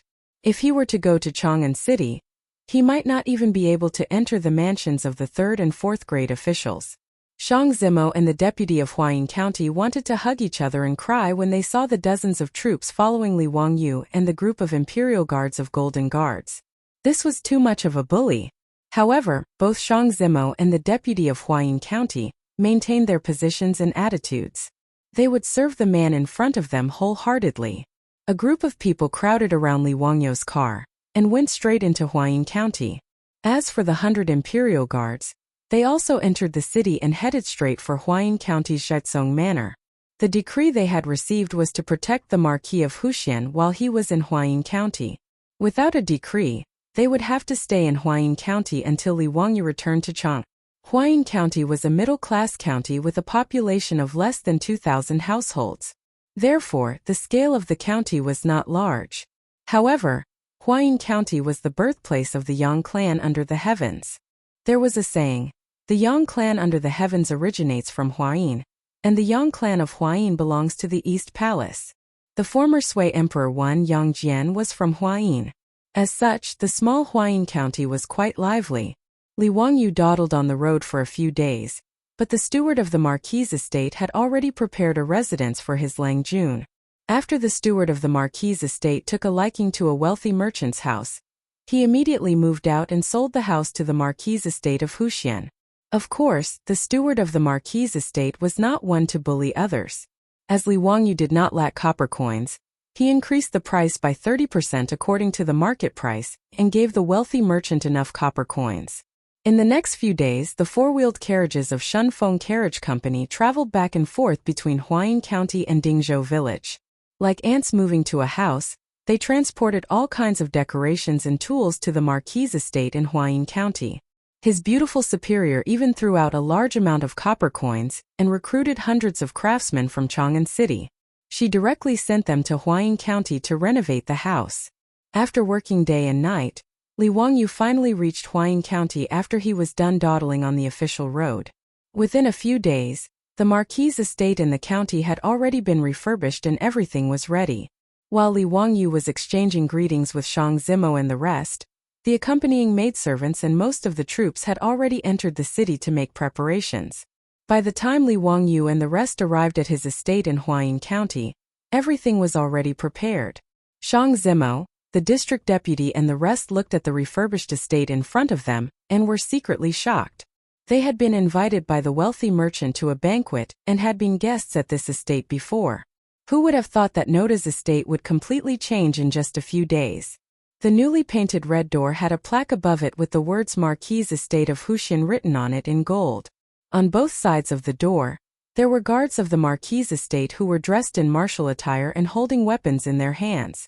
They looked like they were keeping strangers away. However, Li Wangyu was not satisfied and instructed Niu Wu, "Get someone to change this plaque. I am now the county lieutenant of Huayin County. Why does it say Marquis' estate? Aren't you afraid of being laughed at?" Niu Wu held back his laughter and nodded his head in agreement. However, Shang Zimo and the rest had a weird look on their faces as they thought to themselves, "Who is so blind to dare to laugh at this master?" Li Wangyu invited everyone into the estate. However, they heard the sound of hurried horse hooves coming from the streets. Everyone stopped and looked over. It was a few people wearing dark red official robes riding on horses. They were panting as they rushed over. Li Wangyu did not recognize them, but Shang Zimo and the rest did. Their expressions turned even weirder. There was no other reason other than the fact that the group of officials that came were the provincial governor and officials of Huazhou. Huayin County was under the jurisdiction of Huazhou. Huazhou was the central province of the Tang dynasty, and the provincial governor was a fourth-grade official position. Needless to say, the arrival of the Marquis of Wuxia had even caught the news of the Huazhou provincial governor's arrival. He hurriedly brought all the officials of Huazhou over to greet Li Wangyu. The county lieutenant of Huayin County Shang Zimo and the deputy beside him looked at each other. They could see the helplessness in each other's eyes. The provincial governor of Huazhou led all the officials of Huazhou to the front. He quickly got off his horse and respectfully greeted Li Wangyu. Everyone exchanged greetings and pleasantries. Li Wangyu naturally knew the purpose of these officials' visit and did not mind. He only smiled and invited everyone into the estate to take a seat in the main hall. With their superior around, Shang Zimo and the deputy district magistrate were squeezed to the back of the queue. As for the exiled officials from the 6th branch of the county Yamen, they could only shrink to a corner and did not even dare to breathe loudly. In the main hall, the servants of the marquis residence continuously brought in all sorts of delicacies and wine. The atmosphere gradually became lively. "Ming House, why did you move so far away? Come, sit over here." Li Wangyu saw Shang Zimo kneeling in a corner of the main hall, and hurriedly called out to him. Shang Zimo squeezed out a smile that was uglier than crying. No need. You're too polite. This place is pretty good. He still had a discerning eye. The people sitting beside Li Wangyu were the provincial governor of Huazhou and the senior officials. Why should he, a mere county magistrate, go and join in the fun? Shang Zimo did not dare to sit beside Li Wangyu in consideration of his superiors, the provincial governor of Huazhou. However, Li Wangyu did not care so much. He stood up and walked to Shang Zimo's side and pulled him over. Ming House, you are my superior. How can you sit over there? If this were to spread, wouldn't others say that I do not know etiquette? Li Wangyu pulled Shang Zimo to his side. The moment he said this, Shang Zimo did not dare to say anything. He looked at the provincial governor of Huazhou and the senior officials who were sitting beside him. He was about to break out in cold sweat. Marquis, can you not be like this? Shang Zimo was still mourning for himself in his heart when he saw a servant of the marquis residence rushing in to report. Lang Jun, the crown prince and king, you are here to visit. The moment he said this, the originally lively main hall suddenly became silent. Chapter 8:10. When Li Wangyu heard this, he was also a bit confused. Why were Li Changqian and Li Tai here? Immediately, Li Wangyu's face was filled with anger. Summon the two of them in. When he said this, everyone in the hall, including the Huazhou provincial governor and chief clerk, was even more stunned. Many people's mouths were so wide open that eggs could be stuffed in. The crown prince and his highness king Yu had personally come to Huayin County. This was already shocking enough. Not only did this lord not hurry out to greet them, he actually used the word summon. Immediately, some pedantic officials stood up, trembling in anger. They wanted to reprimand Li Wangyu. Did he not care about the etiquette of a ruler and his subjects? What kind of scandal was this? But before they could speak, they saw Crown Prince Li Changqian and little fatty Li Tai quickly walk into the hall. In the hall, all the officials immediately stood up and bowed to greet the Crown Prince. This subject greets Your Highness the Crown Prince and His Highness King Yu. Only Li Wangyu sat behind a few tables, staring at Li Changqian and Li Tai with a cold smile. Dispense with the formalities. Li Changqian and Li Tai ignored the Huazhou officials and respectfully bowed to Li Wangyu. Disciples Changqian and Qingke greet teacher. Greetings to teacher. Li Changqian was already 11 years old, and little fatty Li Tai was already 10 years old. In the eyes of the Tang people, they were already adults. But in Li Wangyu's eyes, they were just two little brats in the 5th or 6th grade of primary school. Li Wangyu's face stiffened and he asked coldly, "Why did the two of you appear in Huayin County today? Today isn't a day off, so why aren't you studying at the academy? Did you play truant? Niuwu, go and fetch my imperial ruler. Today, I will let these two know the consequences of playing truant." His words frightened the Huazhou officials in the hall. Many of their jaws were dislocated. What frightened the Huazhou officials even more was that Crown Prince Li Changqian and Li Tai actually knelt down in front of Li Wangyu. This scene immediately caused the elderly official's vision to turn black, and they fainted on the spot. Li Changqian and Li Tai both knelt in front of Li Wangyu, laughing merrily as they replied, "Teacher, please don't take out father's golden ferrule. Teacher, you've misunderstood. The two of us aren't playing truant. We're here on our father's orders to serve teacher in Huayin County and learn from him." Did uncle really send you here? Of course it's true. Li Changqian and Li Tai both nodded their heads like little chicks pecking at rice, afraid that Li Wangyu would misunderstand. Li Wangyu's expression eased after hearing the two little ones' words. "If that's the case, then stay here. However, you still have to complete your homework as usual." I will check on you every day. Don't think that you don't have to do your homework after coming to Huayin County. Li Wangyu's words caused Li Changqian and Li Tai's expressions to turn bitter. Ever since the Tang dynasty's academy opened last year, they and the other princes had been sent to the academy to study by Pai Lupi. Originally, the teaching assistants of the academy were all trembling with fear and respect towards the crown prince and the princes. However, whether it was Li Wangyu or Pai Lupi, they had repeatedly requested that the teaching assistants of the academy be strict and treat everyone equally. They could not indulge the crown prince and the princes in their studies. As a result, Li Changqian and the others were met with a tragedy. After all, the children who were able to study in the academy, other than the children of officials who had spent a large amount of money to enter the academy, were all carefully selected by Li Wangyu. They were all talented and intelligent people. Although Li Changqian and Li Tai had received the best education since they were young, their starting point was much higher than the other children. However, the other children, especially the children of ordinary families, greatly treasured this learning opportunity that was hard to come by. All of them studied very hard. In less than a year, Li Changqian and Li Tai's results in the academy exam could only be ranked in the middle of the 500 or so children in the academy. Although Pai Lupi was the emperor, he was also a parent. Under the competitive mentality of a parent, Pai Lupi immediately felt very displeased. How could the son of the emperor's first wife not be able to learn better than a group of farm workers' children? Even if the uncle could tolerate it, the aunt could not. Thus, whether it was Pai Lupi or Empress Zhongsun, their requirements for Li Changqian and Li Tai became increasingly harsh. Their daily homework also became increasingly heavy, causing the princes to complain incessantly.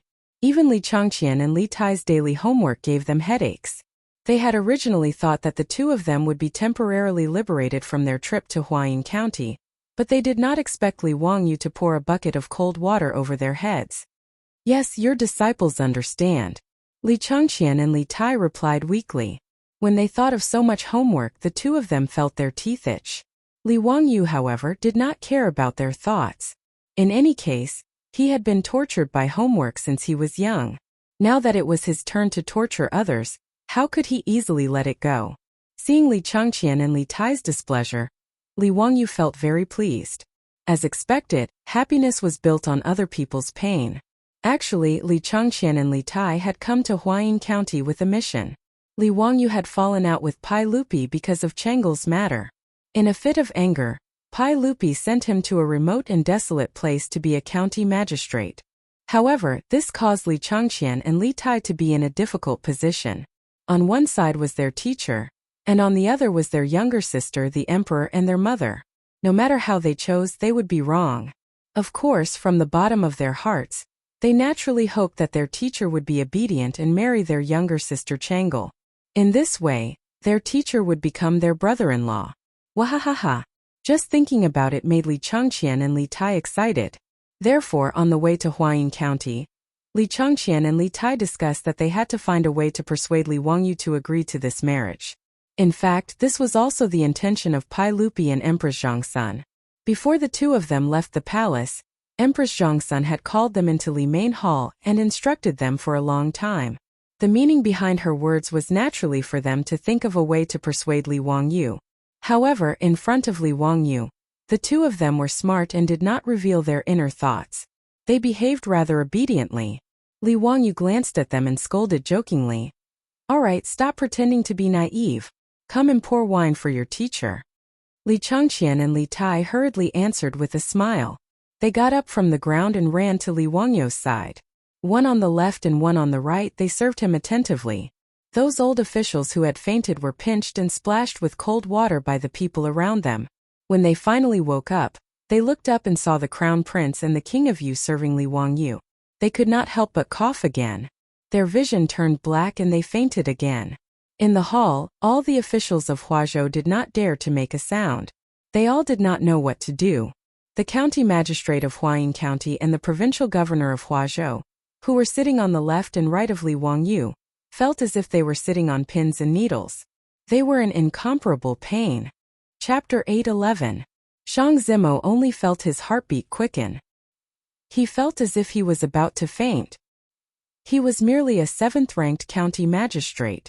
Being below the founding county marquis was already difficult for him. At this moment, the crown prince of the Tang dynasty and His Imperial Highness, the Prince of Yu, were both standing by Li Wangyu's side, pouring wine for him. How could he sit still? In reality, it wasn't just Shang Zimo, a 7th-ranked county magistrate, who couldn't sit still. Even the governor of Huazhou, a 4th-ranked official, couldn't sit still. His forehead was covered in sweat. Li Wangyu didn't care so much. Seeing that the hall had quieted down, he raised his cup to greet everyone. Gentlemen, why are you all not speaking? For all of you to welcome me today, I am endlessly grateful.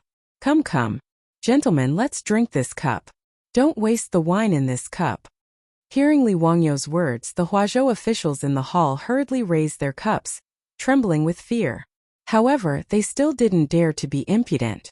With regards to Li Wangyu, the Marquis of Wuxia, only today did everyone truly understand the status of this marquis in the sage's heart.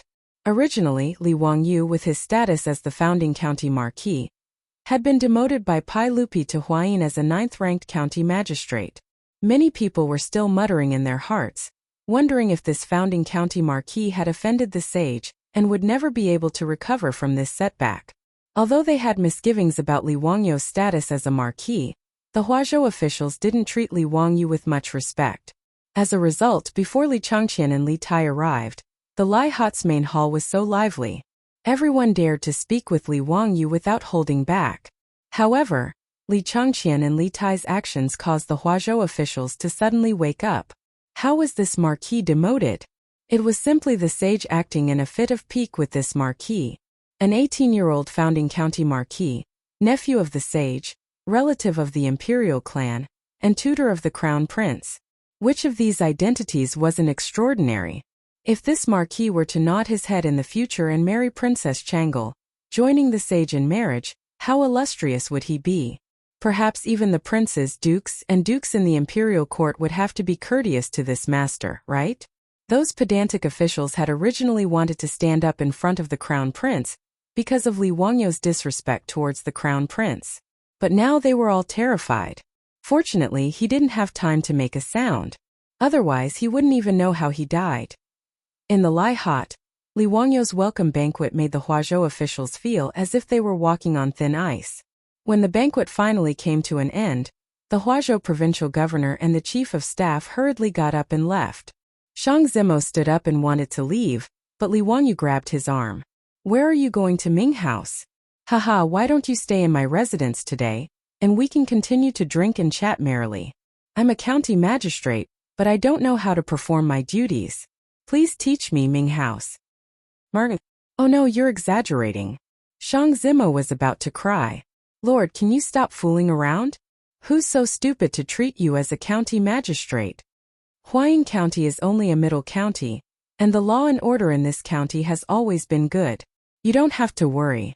If there's anything, I and the county deputy will handle it. Shang Zimo carefully organized his words, afraid that he would anger the marquis. Li Wangyu waved his hand disapprovingly. How can that be? Since I'm the county magistrate of Huayin County, I'm naturally in charge of arresting bandits and maintaining the law and order of the county. Ming House, don't worry, I'll take up the post tomorrow. Shang Zimo opened his mouth but didn't know what to say. He prayed in his heart that if this marquis really became a county magistrate, nothing would happen. Otherwise, his heart disease would really act up. The night passed silently. The next morning, Li Wangyu changed into a light green rank 9 official robe and went to the county magistrate of Huayin County. To be honest, Li Wangyu was actually a little excited about being a county magistrate. To him, being the director of a county's public security bureau was quite interesting. Catching criminals, solving cases, and catching murderers. Such fun things could only be seen on television in his past life. Li Wangyu had seen Detective D. Renjia from start to end. In the future he could also say, Niu Wu, what do you think of this? Wahahaha. Just thinking about it made Li Wangyu feel very excited. He had completely treated being a county magistrate as a life experience. The county magistrate of Huayin County had a brand new look. Since ancient times, officials didn't build their own offices. The Along the River during the Qingming festival painting had drawn over 100 buildings. In the painting, there was a 3-room bungalow at the entrance of the city.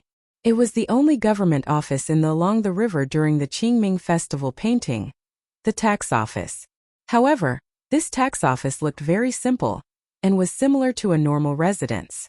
It was much inferior compared to the restaurants and shops along the streets.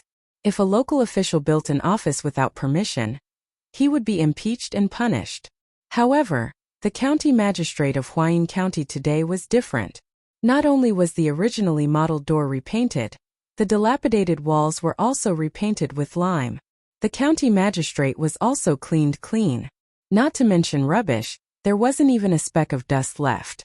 This was naturally the result after the banquet last night. Shang Zimo and the county magistrate had spent the night looking for craftsmen and urged all the officials in the county magistrate to clean the place overnight. Although officials didn't build their offices, it depended on the timing. The Crown Prince and King Yu had both arrived at Huayin County. If they were to accompany that lord and come to the county magistrate to take a look, what would happen if the county magistrate came to take a look? Shang Zimo also believed that no one would be so blind as to impeach him over such a matter. When Li Wangyu left for the county magistrate to work, it was a little scary. Li Changqian and Li Tai insisted on following Li Wangyu. Not only was Li Wangyu curious about working in the county magistrate's office, Li Changqian and Li Tai were also curious about it. Naturally, the two of them wouldn't let go of such a fun opportunity. When Li Wangyu took up his post in Huayin County, Pai Lupi sent out 100 Jinwu guards to protect him. Needless to say, his 2 sons were even more so. The imperial guards and palace guards that followed Li Changqian and Li Tai were no less than 1,000 people. The small Huayin County naturally couldn't accommodate so many imperial guards. Hence, most of the imperial guards were stationed outside the county. Even so, there were still 100 imperial guards that followed Li Changqian and Li Tai. Beside Li Wangyu, there were naturally more than 10 guards led by Niu Wu. It wasn't that Li Wangyu was arrogant. It was just that as the county magistrate who founded the country, he should have his own guards. Therefore, when Li Wangyu and his entourage arrived at the gate of Huayin County under the protection of over 100 troops and imperial guards, the bailiffs of Huayin County were terrified. Was this lord really here to take up his post? Huayin County was only a middle county. There were only 30 to 40 guards in the county magistrate's office. Looking at the tall and sturdy troops and imperial guards behind Li Wangyu, the calves of many yamen runners began to tremble. Chapter 8:12. The county magistrate, Shang Zimo, led all the officials in the county office to welcome Li Wangyu and his entourage into the county hall. Everyone exchanged greetings for a while. Huayin County may not be big, but the county magistrate, deputy, and county lieutenant all had their own office. Li Wangyu was led into a spacious office by Shang Zimo. He looked around and nodded his head in satisfaction. Haha. Thank you for your hard work in the Ming house. What should I do next? Shang Zimo secretly wiped the sweat off his forehead. This office was the most spacious in the county office. It used to be his office, but it was cleared out last night. As the county magistrate, he had to work in the office of the county lieutenant. Shang Zimo did not feel wronged, but he was afraid that Li Wangyu would not be satisfied. Hearing Li Wangyu's question, he quickly explained in detail. In the county office there were 3 classes and 6 offices. The military and disciplinary offices, as well as the strong and quick offices, were all under the jurisdiction of Li Wangyu, the county lieutenant. Although the county office was small, the 6 offices corresponded to the 6 departments of the imperial court. The military office was in charge of military affairs, while the disciplinary office was in charge of law enforcement and prison litigation. There were 3 classes of yamen runners. The soap class was in charge of maintaining order in the county office. The strong and quick offices were in charge of arresting and guarding. Li Wangyu's understanding was that the soap class was for the bailiffs, the quick office was for the criminal police, and the strong office was for the armed police. In Huayin County, the only officials with ranks were Li Wangyu, Shang Zimo, and the county lieutenant. The other 6 offices were just exiled officials and official officials. As Li Wangyu was the 3rd in command of the county office, all the yamen runners and leaders came forward to greet him. No one who hung around in the county government was a fool. No one would take Li Wangyu as a county magistrate. In addition, Crown Prince Li Changqian and Prince of Yu Li Tai were standing behind Li Wangyu as a deterrent. Therefore, all the officials in the county government came forward to salute Li Wangyu respectfully and did not dare to breathe loudly. They were so cautious that they almost burned 3 sticks of incense and worshipped Li Wangyu like a bodhisattva. After the ruckus, Li Wangyu led Li Changqian and Li Tai to his office. Niu Wu led a group of troops, as well as the palace guards beside Li Changqian and Li Tai. They surrounded the office so tightly that not even a drop of water could trickle through.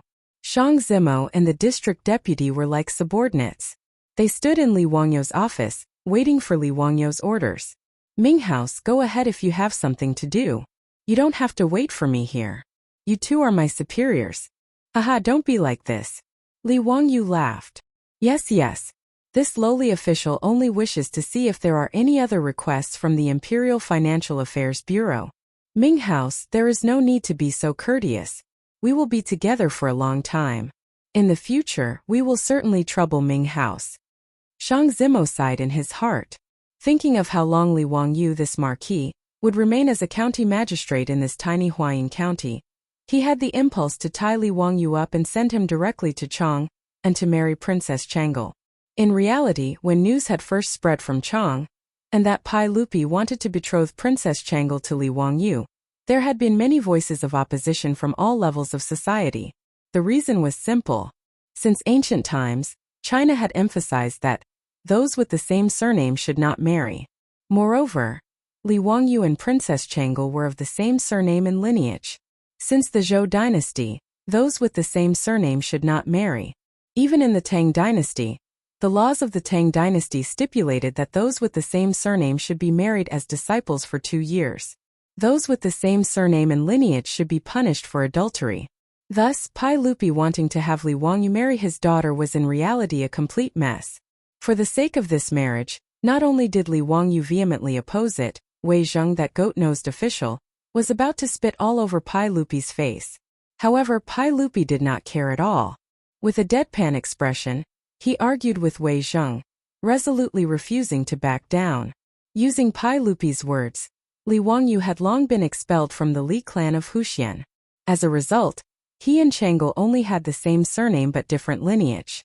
According to the laws of the Tang dynasty, after marriage, they would be imprisoned for 2 years. However, as Li Wangyu was the founding marquis of Wuxia, he could be punished with copper coins. Pai Lupi's argument angered Wei Zheng to the point that he was speechless. Indeed, as Pai Lupi had said, Li Wangyu had still not been returned to the Li clan by the Imperial Ancestral Temple. Indeed, he and Chang'an only had the same surname but different lineage. If they were truly married, the punishment of being a disciple for 2 years would only be a few dozen caddies of copper coins. However, despite Pai Lupi's unyielding stance, the voices of opposition in the imperial court were still endless. If the imperial court was like this, then there was even more controversy among the common people. Even Shang Zimo, the county magistrate of Huayin, was originally opposed to Li Wangyu marrying Princess Chang'an.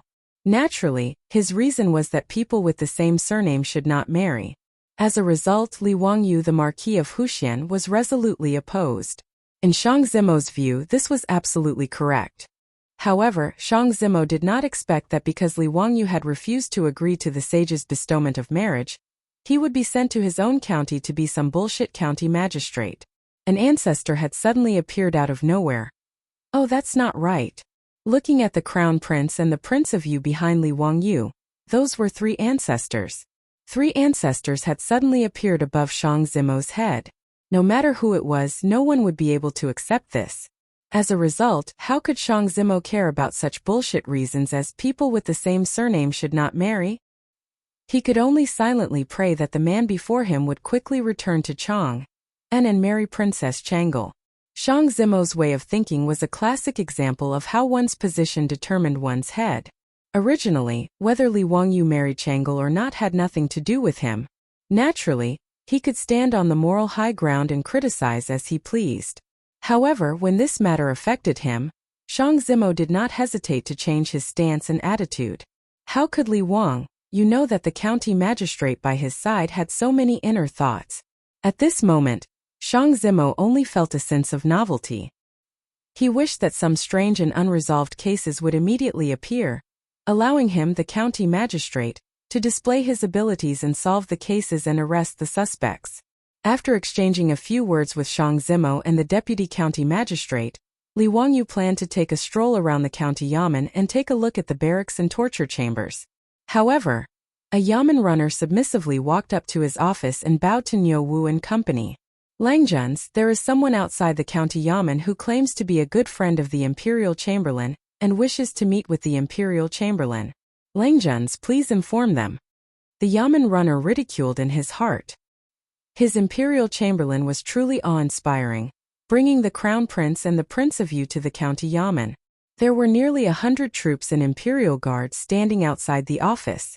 The officials and bailiffs of the county yamen spoke in hushed voices today. They didn't even dare to breathe loudly for fear of disturbing the crown prince and his highness prince of Yu. Hearing the voices outside, Li Wangyu walked out and asked the yamen runner, "Someone claims to be a good friend of mine? Does he have a name card?"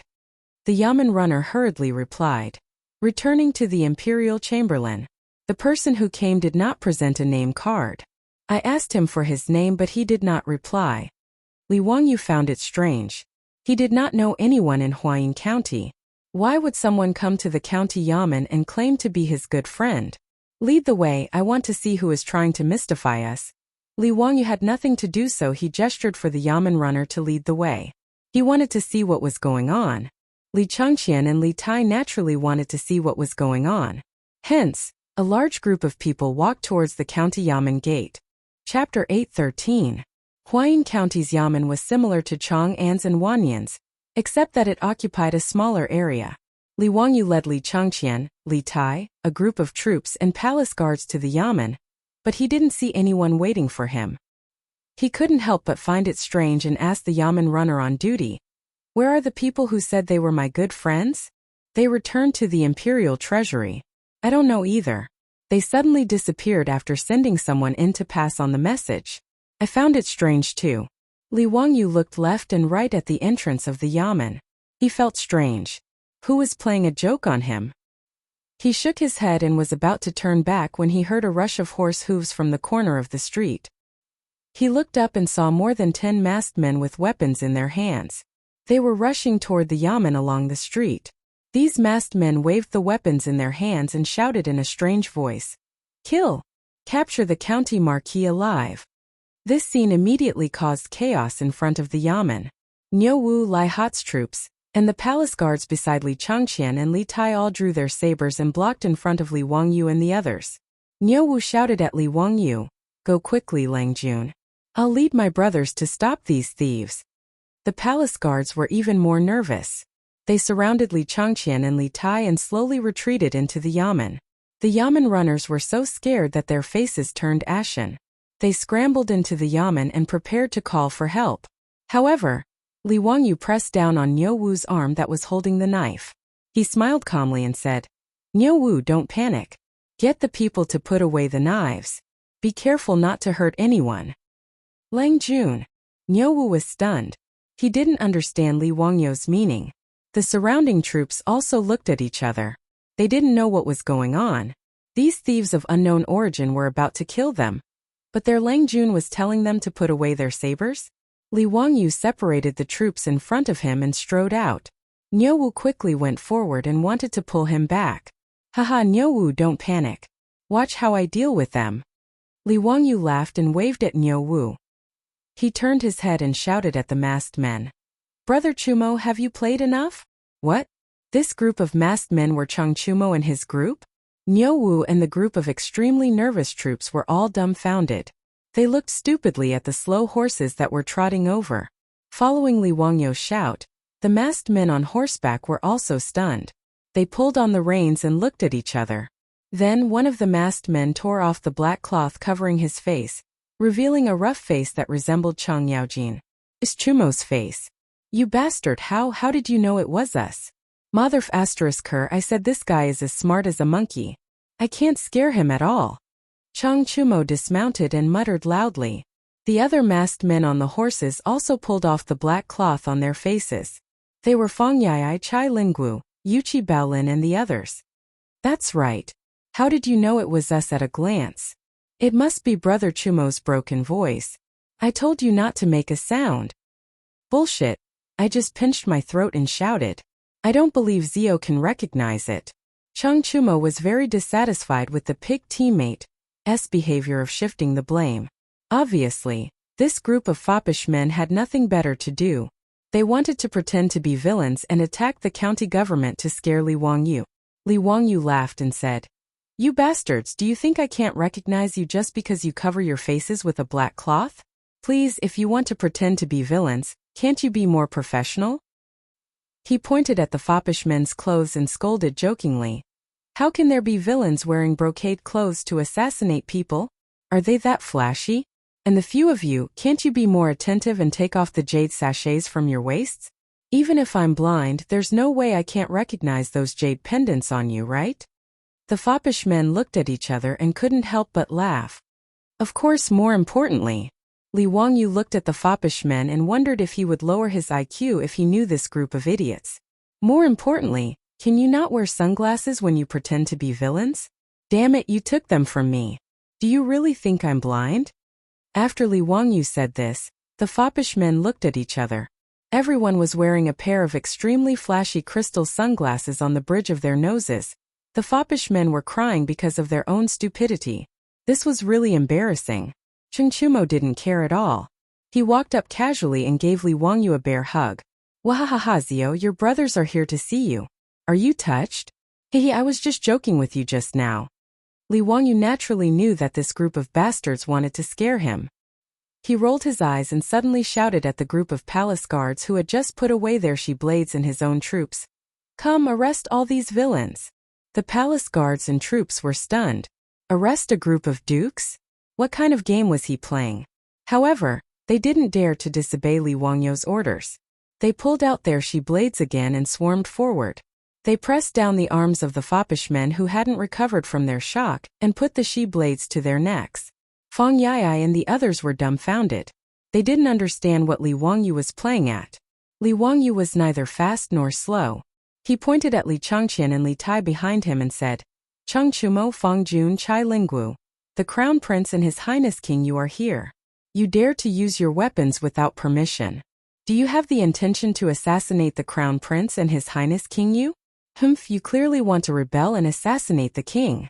Although I am familiar with you, I can't bend the law for personal gain. As he said this, he turned his head and winked at Li Changqian and Li Tai. These two clever little fellows immediately understood Li Wangyu's meaning. Their unscrupulous teacher wanted to take revenge. Li Changqian coughed lightly and stood out. He said with a stern face, "The Marquis of Wuxia is right. You are court officials, descendants of dukes and prefectures. Instead of serving the court, you actually want to assassinate me." Li Tai, the little fatty, also jumped out. That's right, that's right. Not only do you want to kill Brother Crown Prince, you don't even want to let me go. Your conduct is truly vile. Brother Crown Prince, order people to quickly escort them back to Chang'an and hand them over to Father to deal with. The three of them echoed each other, causing Chang Chumo and the other foppish men to be dumbfounded. Although they just wanted to joke with Li Wangyu, how could they have expected that the Crown Prince and His Highness King you would also be here? If the Crown Prince and His Highness King you ordered people to arrest them and escort them back to Chang'an, and because of this matter, not to mention whether they would receive any punishment, they would definitely lose all face. Zio, we were just joking with you. Fang Yai really wanted to cry this time. Why was this scene completely different from what they had expected? Chapter 8:14. Chang Chumo was also very anxious. He hurriedly begged Li Changqian and Li Tai for mercy. Your Highness the Crown Prince, Your Highness the King of you, we were only joking with the Marquis of Wuxia. Please don't listen to his nonsense. How could we attempt to assassinate Your Highness the Crown Prince and Your Highness the King of you? The wastrels also began to explain to Li Wangyu that they didn't know the Crown Prince and the King of you were here. Otherwise, they wouldn't have joked with Li Wangyu like this. They saw Li Wangyu, Li Changqian, and Li Tai look at each other. Then they couldn't help but laugh. Only then did the wastrels realize that they had been King played by this guy. Changqian, how do you think we should deal with these bad people? Li Wangyu looked at Li Changqian. Li Changqian smiled. Punishment, they must be punished. And punish them to stay by my side and be my guards for a while. What do you think, teacher? Excellent. Li Wangyu clapped his hands and applauded. He was very satisfied with Li Changqian's attitude. He turned his head to look at the wastrels. Haha, brothers, this little brother was only joking with you. Are you surprised? Are you surprised? Li Wangyu waved his hand at the imperial guards, indicating for them to release the wastrels. Chang Chumo and the others knew that they had been tricked by Li Wangyu, but there was nothing they could do. Who told the crown prince and the king of you to appear here? This was beyond the wastrels' expectations. They had come from Chang'an to Huayin County. They really didn't know that Li Changqian had also come. Otherwise, they wouldn't have dared to joke like this. Even if their fathers were all founding dukes and prefectural dukes, this kind of joke still couldn't be made casually. Today's matter wasn't big, but it wasn't small either. If someone with ulterior motives came to the imperial court to impeach them, it would be a big problem. Although they only wanted to joke with Li Wangyu, it was true. They had used their weapons in front of the crown prince and the king of Yu. If they were really accused of trying to assassinate the king, Pai Lupi wouldn't let them off easily. At the very least, they would be demoted and their salaries would be cut. Li Wangyu's joke just now was actually to help the silk pants out of their predicament. With Li Changqian's declaration, it could be said that this group of silk pants had been punished. In the future, there would be no need to worry about people causing trouble in the imperial court. Naturally, there were also smart people like Wei Shuyu and Chai Lingguo among the silk pants. They understood Li Wangyu's intentions and cupped their hands towards him to express their gratitude. After receiving the report from the bailiff, the county magistrate, Shang Zimo, rushed out in a panic with dozens of bailiffs. When he saw this scene, he shook his head and smiled bitterly. Well, it was not enough that 3 ancestors had come. Now 10 ancestors had come. How could he, a 7th-grade county magistrate, provoke a group of young dukes? Shang Zimo looked at the sky at a 45-degree angle and tried his best to hold back the tears in his eyes. It was truly a shame for a county magistrate to be reduced to such a state. After another round of commotion, they finally returned to Li Wangyu's office in the county yamen and sat down. Luckily, this office originally belonged to the county magistrate Shang Zimo. It was spacious enough for more than 10 people to sit down. Brothers, why did you come all the way from Chang'an to Huayin County? Li Wangyu asked someone to serve tea and started chatting with the silk pants.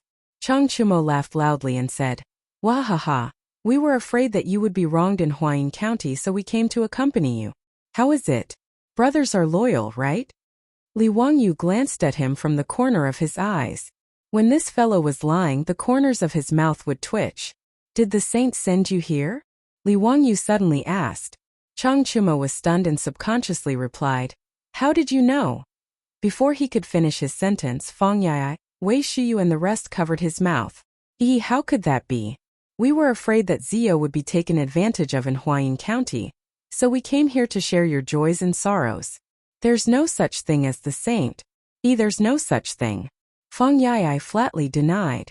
However, even a fool would know the meaning behind his words. Li Wangyu was disinclined to investigate the silk pants' intentions. Being used as a lobbyist by Pai Lupi was not a big deal. He had guessed correctly.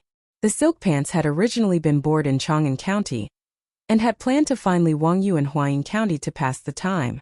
However, before he left, he was summoned to the Taiji Palace by Li Eryo. Li Eryo gave him a personal lecture.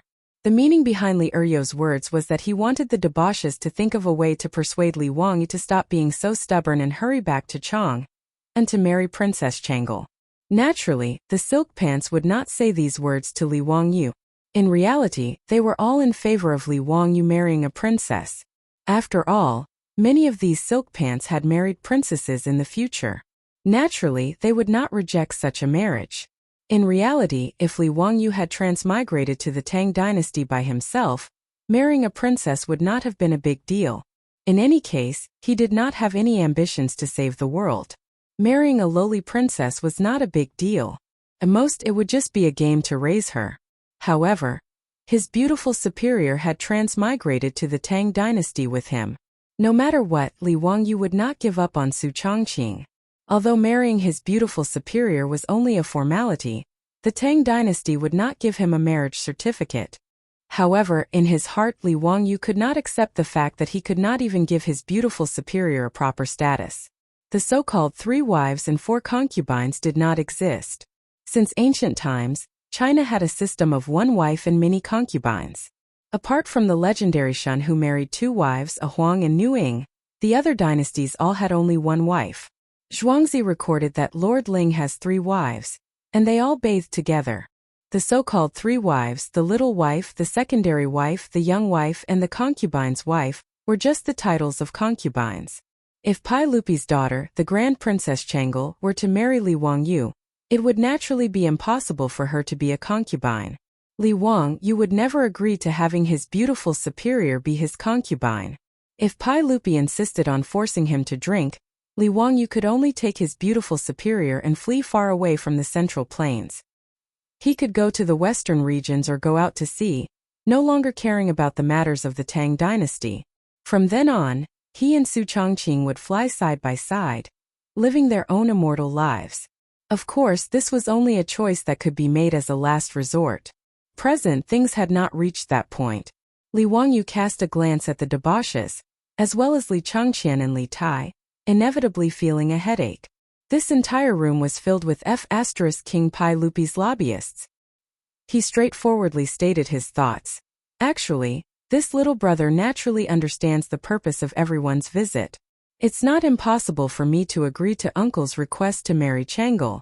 But what? Li Wangyu's words caused everyone in the room to perk up their ears. Li Changqian and Li Tai excitedly stood up.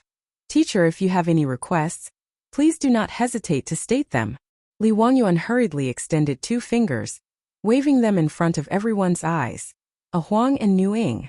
With these words, apart from the 3 Chang brothers, the Yuqi twins, and Niu Zhengping, everyone else was dumbfounded. Chapter 8:15. Li Changqian and Li Tai looked at each other, not knowing what to say about their teacher. In reality, the 2 of them were ridiculing their teacher in their hearts. His skin was too thick. He actually wanted to learn from Shun and marry 2 wives. Teacher, were you not afraid that these words would reach father's ears? In a fit of rage, father would carry a 40-meter-long saber and hunt you down in Huayin County, chopping you into mincemeat? The debauches were even more silent. Each and every one of them looked at Li Wangyu with eyes full of worship. You really dared to think and speak too much. Seeing that no one was speaking, Chang Chumo and the others could not help but become anxious. Pushing Wei Shuyu, he asked, "What is the meaning of this? Why aren't you speaking?" Wei Shuyu glared at him unhappily. It's just that Zio wants the sage to agree. He wants to be like Shun, marrying 2 wives at the same time. Marrying 2 wives is good. Chang Chumo had not yet reacted. Carelessly, he said, "The more wives one has, the more children one will have." Zio, after marrying Princess Chang'an, then... Chang Chumo suddenly stopped talking. He finally realized why everyone else was silent. He silently gave Li Wangyu a big thumbs up. "You are awesome. You actually want to marry another wife at the same time as marrying Princess Chang'an. You want the emperor to put his face where he is?" Only Li Wangyu dared to say these words. If it were anyone else, they would have been beaten to death long ago without the need for Pai Lupi to make a move. After Li Wangyu put forward these conditions, the entire room of lobbyists fell silent. Even Li Changqian and Li Tai were very smart. They did not intend to get involved in this matter, leaving it to the wise and mighty Pai Lupi to make the final decision. The debauches felt that they had completed the task given to them by Pai Lupi. They were disinclined to care too much, peacefully staying in Huayin County to eat, drink, and play. Li Wangyu's conditions finally reached Pai Lupi's ears in the Taiji Palace in Chang'an. After being stunned for a while, Pai Lupi flew into a rage and smashed many bottles and jars in the legislative hall. He was even about to order the cavalry department to capture that bastard Li Wangyu and throw him into prison. Fortunately, after Empress Zhongsun learned of this matter, she rushed over in time to appease the furious Pai Lupi. Guanyin made, "Look, what is this scoundrel saying? I want to betroth my most beloved Chang'an to him, but he dares to raise conditions for me. A Huang vying? I didn't." Pai Lupi suddenly realized that he had said something wrong and hurriedly stopped. He glanced guiltily at Empress Zhongsun beside him. Empress Zhongsun acted as if she didn't hear him. Erlang, let's put this matter aside for the time being. Anyway, Chang'an is still young. Don't worry. Humph, in short, if that scoundrel is so stubborn, then he can stay in Huayin County for the rest of his life.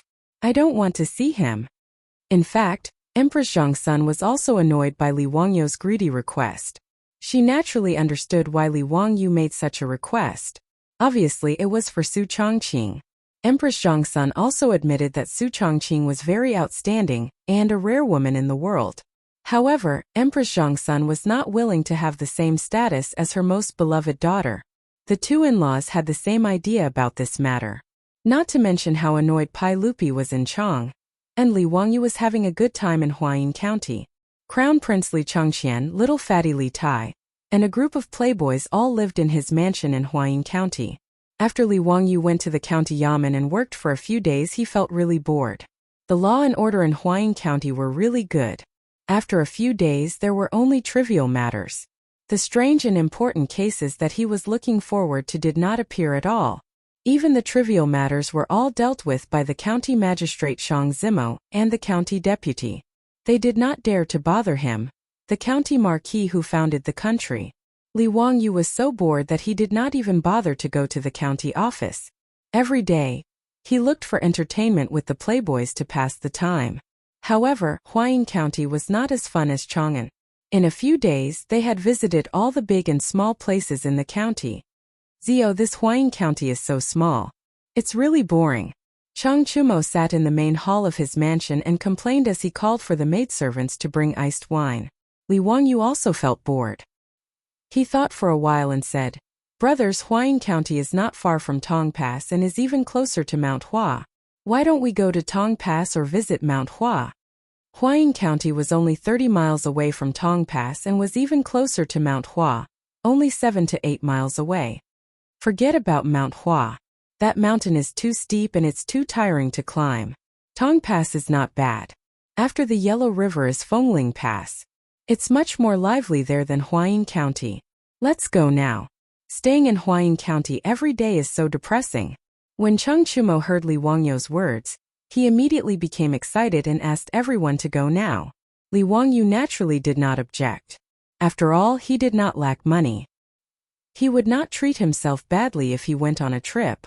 Moreover, he had never seen the Yellow River during the Tang Dynasty. Naturally, he was interested. He was interested in going to Tong Pass and Fengling Pass on the other side of the Yellow River. That Fenglingguan was the Fenglingdu that Mr. Jin Yong had written down. That was where Yonggua and Guoxiang met again. When they first met at Fengling Pass, they fell in love. If they had fun, Li Wangyu and the other wastrels could even sail east from the Yellow River. During the Tang Dynasty, not only could the Yellow River be sailed, but the Yellow River was also very important to the Tang Dynasty. An endless supply of food was transported through the Yellow River. The boats could also go upstream to Chang'an. The wastrels naturally did not object to this suggestion. They were already tired of staying in Huayin County. Li Wangyu and the others were about to leave when they were stopped by Li Changqian and Li Tai. "Teacher, we want to go too." Li Wangyu could not help but turn his head. Bringing the Crown Prince and the King of Yu to play? If Pai Lupi found out, would he be unlucky? More importantly, these two little fellows were of noble status. They were surrounded by countless palace guards at all times. Now that the two of them were staying in his residence, the palace guards had already surrounded it. Even a fly would not be able to get in. If he really brought them out to play, there would be a large group of guards behind them. What fun would that be? Thinking of this, Li Wangyu immediately shook his head like a rattle drum. No. You two stay in the residence and study. Or you can go back to Chang'an." Li Changqian and Li Tai looked at each other and shook their heads.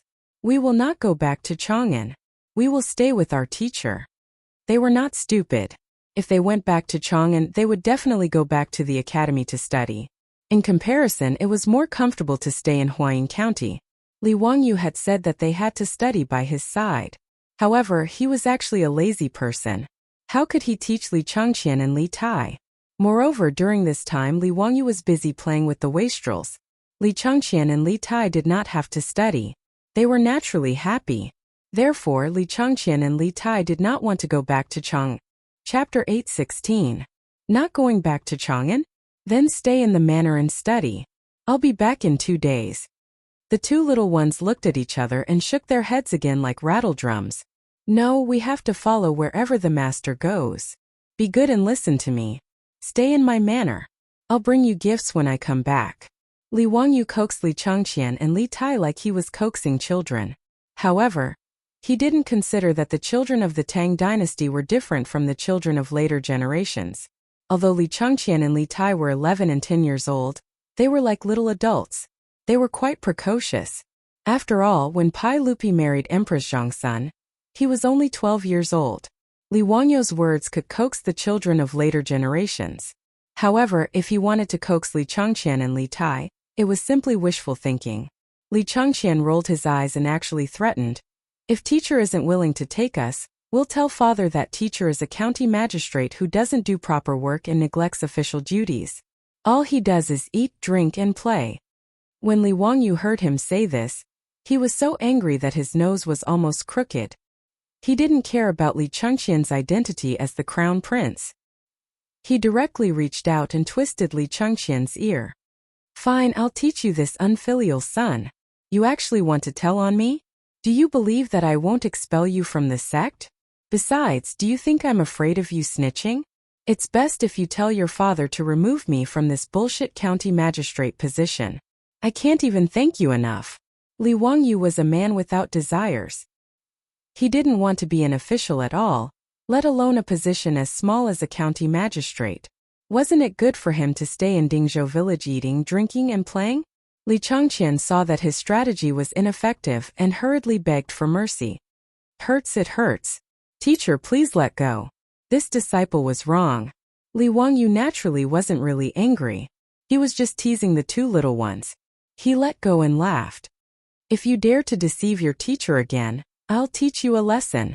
Li Changqian rubbed his ear and simply changed his strategy. He learned from his younger sister Chang'an and acted spoiled. "Teacher, please take us." Li Wangyu felt goosebumps all over his body. "Stop. Speak properly. Don't make fun of Chang'an." "Teacher, don't even think about leaving me and Qingke behind to play with Chengchumo and the others." Li Changqian rolled his eyes and came up with an idea. "If you don't take us, I won't allow Chengchumo and the others to go." Teacher, don't forget. Chengchumo and the others are now my and Qingke's guards." When Li Wangyu heard this, he couldn't help but be dumbfounded. He had forgotten about this matter. Chengchumo and his group of spoiled brats came to Huayin County to scare him. They actually pretended to be bandits and used weapons in front of Li Changqian and Li Tai. In order to get rid of this group of bastards, he had purposely let Li Changqian punish them that day, making this group of silk pants temporarily act as the two little ones' guards. He could ignore Li Changqian and Li Tai, but Chengchumo and the others could not. Li Changqian's identity as the crown prince was right there, so how could these wastrels ignore it? Damn! How did these two little fellows suddenly become so smart just to go out and play? Li Wangyu rubbed his temples with a headache. "Chijin Qingke, I'll tell you the truth. It's not that I don't want to take you out to play. It's just that the imperial guards by your side are too much of an eyesore. With such a large group of people, what's the point of going out to play?" In his agitation, he even cursed.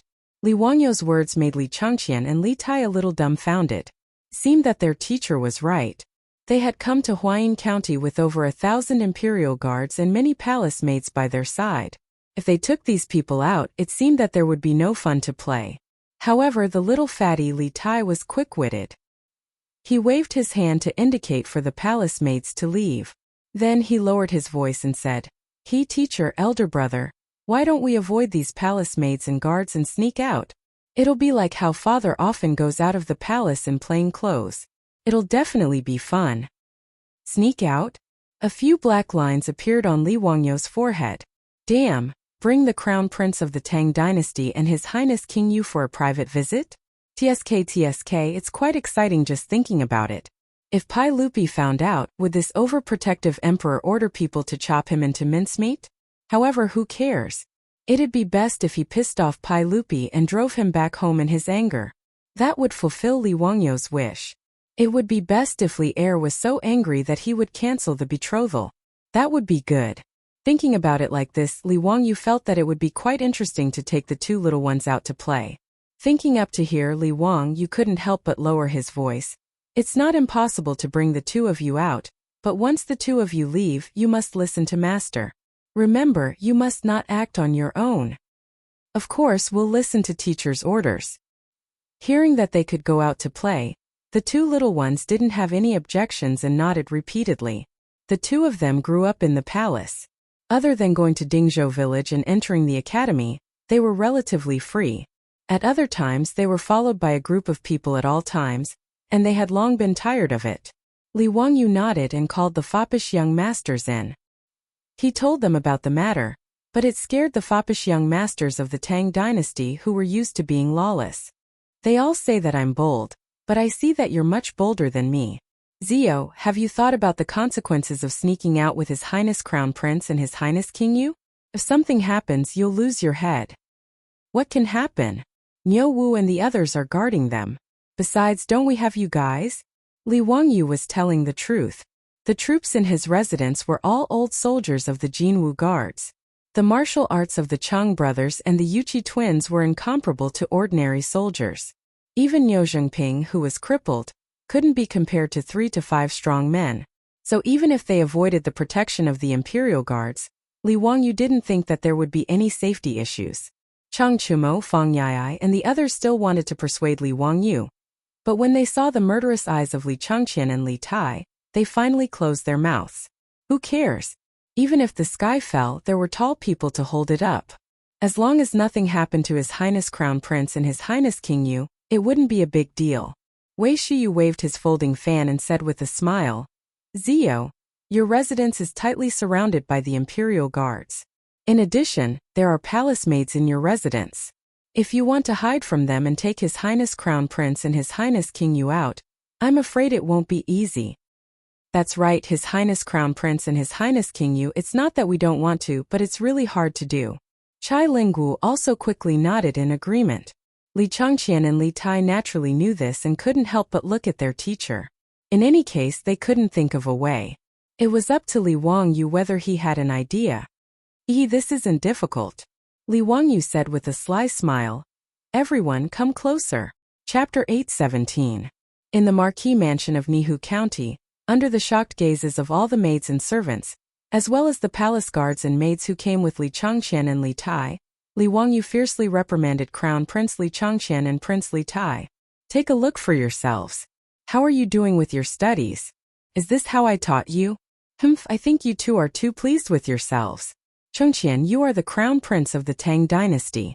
How will the saint entrust the world to you if you are so mischievous? Li Wangyu waved the golden ferrule in his hand as spittle flew everywhere.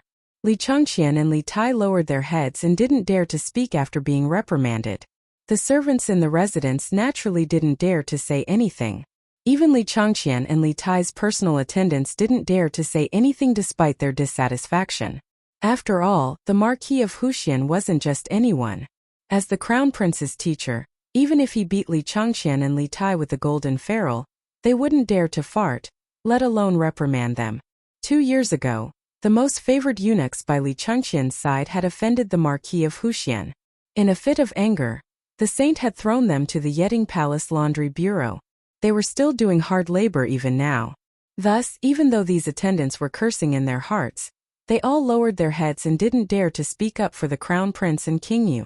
Li Wangyu reprimanded them for a long time, but he still wasn't willing to let them go.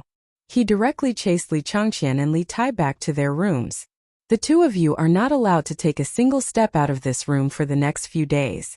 Reflect on your actions and copy the poems and essays I wrote a few times. After he finished speaking, he turned his head to look at the palace maids. Before this Marquis gives the order, none of you are allowed to enter this room. Every day, the palace maids will bring them food and drink. They won't starve to death. Do you understand? If anyone dares to enter this room and disturb Changqian and Qingshua's studies, be careful of this golden ferrule in my hands. Yes, I dare not disobey. The palace maids beside Li Changqian and Li Tai quickly knelt down, not daring to hesitate in the slightest. In front of everyone, Li Wangyu chased the two little ones into the room. Then, He called for the manners guards and told them to guard the door. Without his permission, no one was allowed to enter or leave. After punishing Li Changqian and Li Tai, Li Wangyu then instructed everyone in the residence. I'm going out to play for 2 days. Before I return, have the Crown Prince and King Yu reflect on their actions in their rooms. They are not to be disturbed. Do you understand? After arranging the matters in the mansion, Li Wangyu led Niu Wu and a dozen or so troops, as well as Chang Chumo and the other debauches out of the mansion on horseback, heading straight for Tong Pass. Li Wangyu and his group of more than 20 riders rode out of Huayin County and galloped along the official road. 2 slightly thin and small troops rode their horses to Li Wangyu's side and said with a smile, "He teacher, you really did have a good plan. You slipped away so easily." The one who spoke was the little fatty King Yu Li Tai, and the other person was the Crown Prince Li Changqian. The 2 little ones were wearing the uniforms of the Lai Hot troops. Their 2 little faces were made up like the bottom of a black pot, and a few strands of beard were also stuck on. Bystanders who saw them would naturally not think that they were 2 young men. Li Changqian was slightly worried. "Teacher, your excuse to lock me in Qingke is a good idea. But I'm afraid that the palace maids will ask. If no one speaks in the room, won't it be very easy to be exposed?" Li Wangyu laughed and said, "You don't need to worry about this. Your teacher has a brilliant plan. There won't be any flaws." Li Changqian and Li Tai looked at each other, not understanding what their teacher was going to do. However, due to their trust in Li Wangyu, they were too lazy to think about this matter. The 2 little ones had finally gotten rid of the palace guards and palace maids with great difficulty. At this moment they were like birds that had been released from their cages, very happy. They constantly urged their horses to run faster, causing Chang Chumo and the group of wastrels to be extremely worried. However, they could only urge their horses to keep up and carefully guard Li Changqian and Li Tai. After all, if something happened, they would not be able to bear the consequences. Li Wangyu also suddenly remembered that there was a rumor in the later generations that Li Changqian had accidentally fallen while riding a horse and broke one of his legs. This caused his temperament to change greatly. Thinking of this, Li Wangyu could not help but break out in a cold sweat. He hurriedly called out to the 2 little ones, who were galloping happily on their horses, to stop. He also had the palace guards slow down their horses. Only then did he feel slightly relieved. At this time in the Lai Hot, after Li Wangyu and the others left, Li Changqian and Li Tai's personal attendants looked at each other and carefully moved to the front of the room. With Lai Hot's troops guarding the door, they naturally did not dare to push the door open and could only call out softly from the other side of the door, "Your Highness the Crown Prince, Your Highness the King of Yu, the Marquis of Wuxia has left." However, Li Changqian's voice came from inside the room.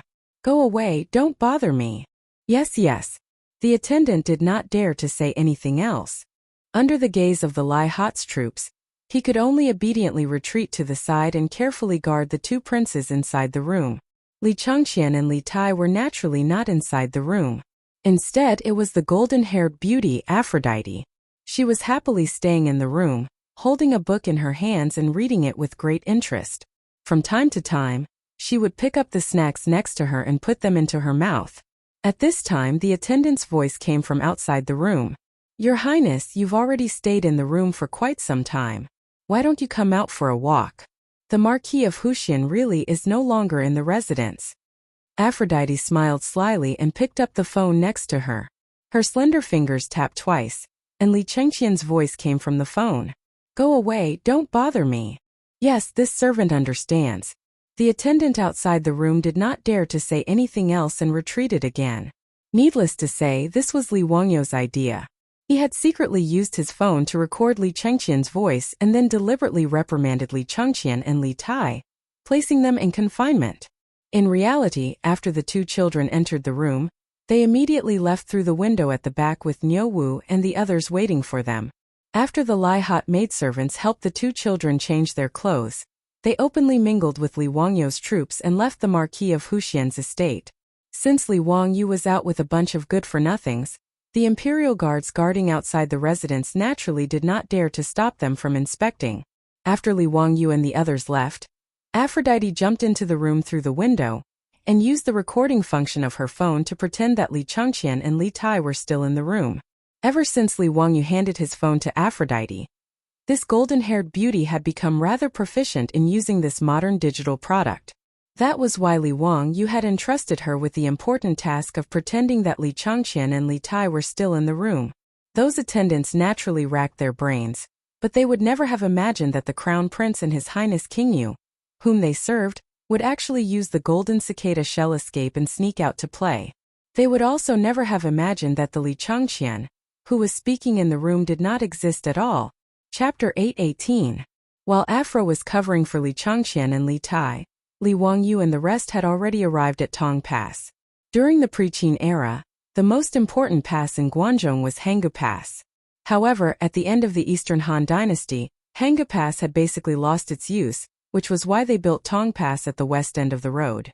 During the Three Kingdoms period, Ma Chao had once stationed troops at Tong Pass and had a huge battle with Cao Cao. Cao Cao even left behind the story of cutting off his beard and abandoning his robe at Tong Pass, seizing a boat to avoid arrows at Wei River. However, the Tong Pass that Li Wangyu and the rest were heading to was not the Han Dynasty Tong Pass but the Tang Dynasty's Tong Pass at the south of the Yellow River. It was located at the Yellow River crossing and was at the crossroads of Jin, Shan, and Yu provinces. It was the key to entering and exiting the three Qin dynasties, and had always been a place that military strategists would fight for. It was known as the most dangerous place in Jin, the throat of the four towns, and the 102nd Pass. Li Wangyu was naturally interested in the famous Tong Pass.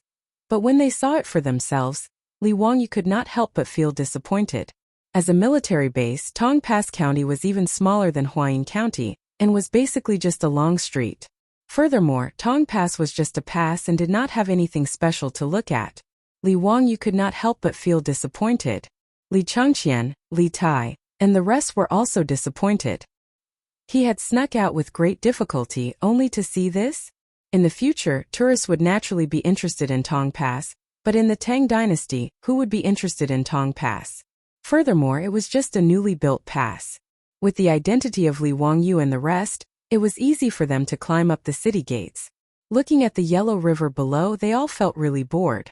This group of people was not here to enjoy the scenery at all. They were here to have fun.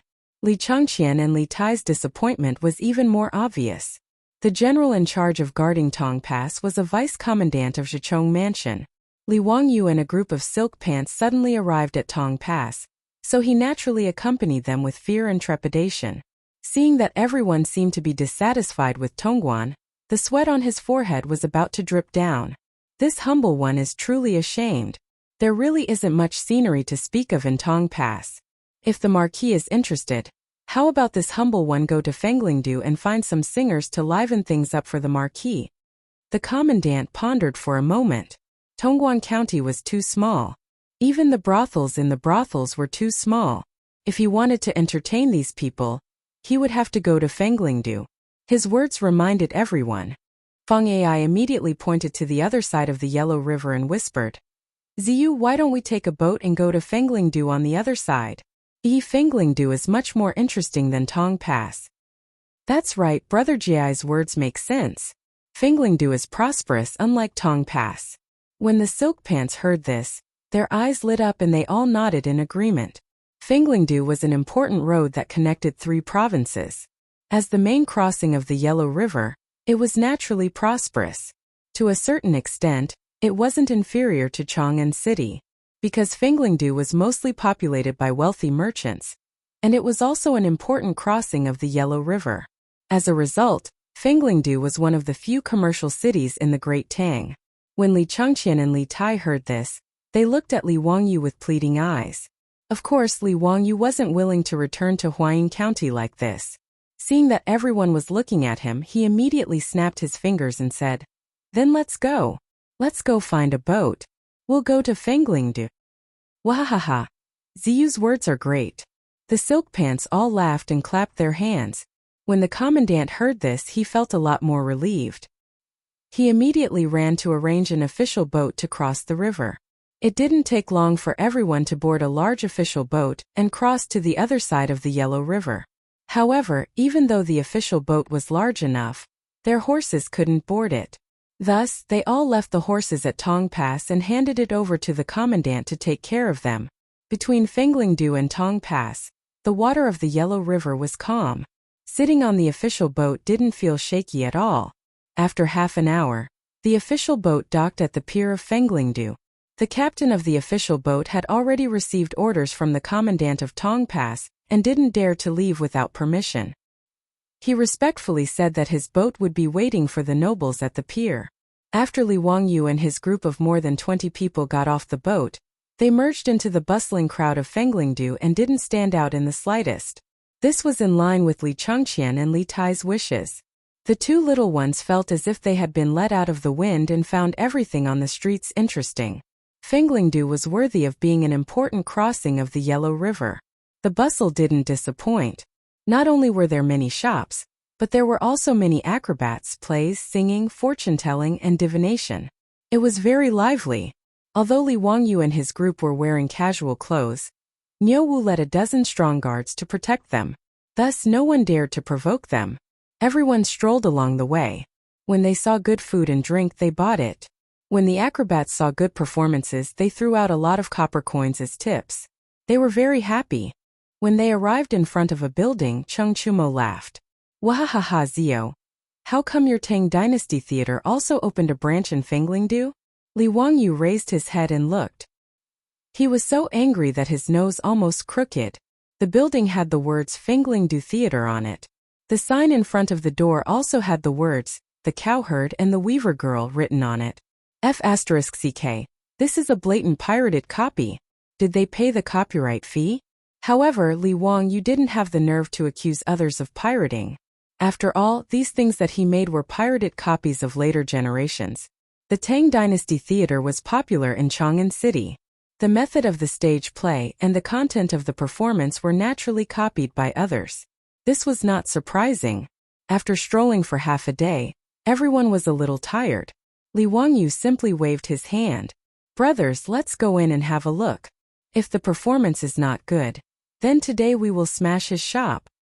Wahahaha, Zio's words are reasonable. If the performance is not good, then its reputation will be ruined. Cheng Chumo laughed. Let's go, let's go. I want to see what the Cowherd and the Weaver Girl of Fenglingdu looks like.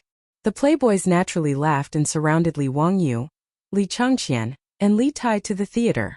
This pirated copy theater of Fenglingdu was much gentler than Li Wangyu's black-hearted marquee. There were more than 20 of them, and each of them only received 100 copper coins for the tickets.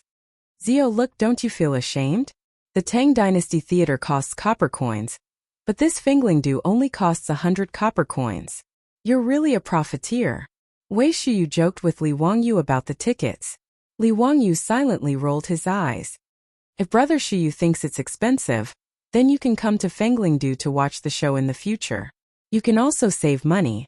When I go back, I'll tell Avro that Brother Shuyu will not be welcome at the Tang Dynasty Theater in the future. As soon as he said this, Wei Shuyu immediately gave in. Aha, Zio, what are you talking about? Do I look like someone who lacks money? It's just the usual. It's not expensive, not expensive. The words of the two naturally caused the crowd to burst into laughter again. The group of people laughed and joked as they entered the theater. When they looked up, they were all dumbfounded. Chapter 8:19. What kind of theater is this? Aside from Li Changqian and Li Tai, the rest of the group of more than 20 people looked at the Fengling Theater as if it was a brothel frequented by the rich. The brothels of the Tang Dynasty were similar in structure, but the decorations were different. The hollow hall was decorated with gaudy decorations. The main corridor was about 100 steps long, and there were small pavilions on both sides of the north and south patios.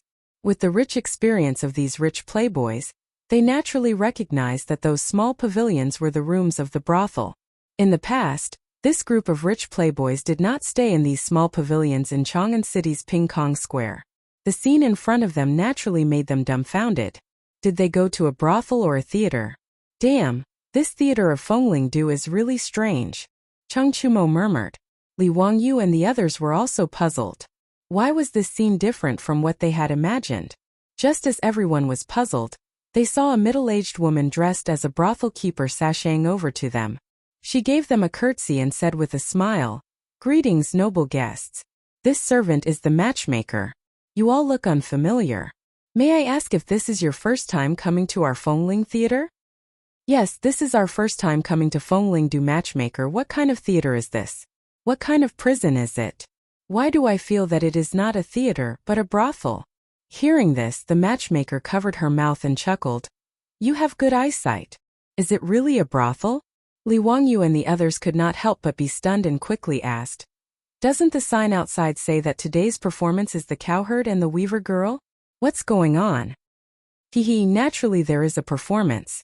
I dare to let you know that the performance of the cowherd and the weaver girl was learned from the Chang'an city's Tang Dynasty Theater. But the difference is that the performance is performed by the young ladies of the brothel. If you are interested in any of the roles, you can naturally take them to the pavilion to have a good time, whether it is the 7 fairies or other roles. Noble guests, isn't this wonderful? The explanation of the brothel keeper made Li Wangyu completely speechless. What AF * king talent. I wonder which genius came up with this idea. Thinking about it carefully, Li Wangyu had to admit that this move was really smart. It completely captured the psychology of men. After the audience finished watching a play, it was very easy for them to put themselves in the shoes of the characters. For a long or short period of time, they would be immersed in the emotions of falling in love with the characters. Under such emotions, one would naturally feel that the 7 fairies were incomparably beautiful. In this way, if they could go one step further and spend some copper coins, they could get close to the characters on stage. Naturally, there were many people who were willing to fork out a lot of copper coins. Brilliant, truly brilliant. After listening to Sister Bao Er's explanation, the playboys suddenly became interested. How could they let go of such a trick that they had never seen before? However, Wei Shiyu tugged at Chang Chumo and the others' robes and gestured towards Li Changqian and Li Tai. Only then did the rich kids realize that there were still 2 minors here. Li Wangyu looked at the reaction of the rich kids and then looked at Li Changqian and Li Tai. He also felt that something was wrong. The practice of this brothel was interesting, but bringing 2 little brats to a brothel didn't seem right. If Pai Lupi found out about this, even if he didn't die, he would lose a layer of skin. In any case, if he had children in the future and they were brought to a brothel, he would definitely have the heart to kill them. Cough cough, that Nyowu, this brothel is filled with smoke. Have someone bring Dalong and Erlang out to get some fresh air. The titles of Dalong and Erlang were naturally to deceive others. They had already discussed it before. However, Li Changqian and Li Tai shook their heads in unison. We won't go. This brothel is interesting. We brothers also want to see it. It's more interesting than the palace. Oh no, it's more interesting than the young ladies in the mansion. Li Wangyu silently rolled his eyes. Alright, sure enough, the Tang dynasty was open-minded. Even a 10-year-old brat understood the matters between men and women. He did not consider that the fathers of these 2 had married when they were 12 years old, while Li Changqian and Li Tai had grown up in the palace. At any time, there were so many beautiful palace maids serving them. They had long tasted the feeling of these matters between men and women. They were not the innocent little boys he imagined them to be. Since even Pai Lupi didn't care, Li Wangyu couldn't be bothered to care about this nonsense. In any case, he had already caused the crown prince and the prince of Yu to run away. Bringing them to a brothel wasn't a big deal. As the saying goes, when you have too many lice, you don't itch. When you have too many debts, you don't have to worry. Then find a quiet place for us to watch the play. If we perform well, we'll naturally be rewarded, Li Wangyu said to the brothel keeper. The brothel keeper's matchmaker was naturally a shrewd person. She had already seen that the 20 or so people in front of her had extraordinary identities. She didn't dare to neglect them. She quickly and respectfully invited them to a private room on the 2nd floor, and had people bring in all kinds of fruits, food, and wine. After this private room was remodeled, the side facing the courtyard could be completely opened. Below was a small stage. Presumably, the performance would be carried out on this stage. Not long after, gongs and drums sounded. Amidst the sound of stringed instruments, today's performance began. Li Wangyu looked at it for a while and felt that it was ordinary. He couldn't say what kind of performance or acting skills it was, but there was one thing that was very different from the Tang Dynasty's theater. The young ladies performing on the stage were all wearing revealing clothes and were dressed seductively. They had a different flavor. Even the playboys who had watched this play countless times were all beaming with joy and commenting on the young ladies on the stage. Especially when the 7 fairies were bathing, the 7 beautiful young ladies hiding behind the prop stones actually began to undress, which immediately caused a wave of wolf howls in the painting building. Obviously, there were many people in the surrounding corridors and private rooms who were watching the performance. At this moment, everyone was very excited. Even Chang Chumo and the other silk pants were craning their necks and shouting excitedly. Li Changqian and Li Tai, the 2 boys, also had a wretched smile on their faces. Their eyes were fixed on the stage below, staring at the performing prostitutes. Their faces were flushed red. Li Wangyu was speechless. Were the men of the Tang dynasty so easily excited?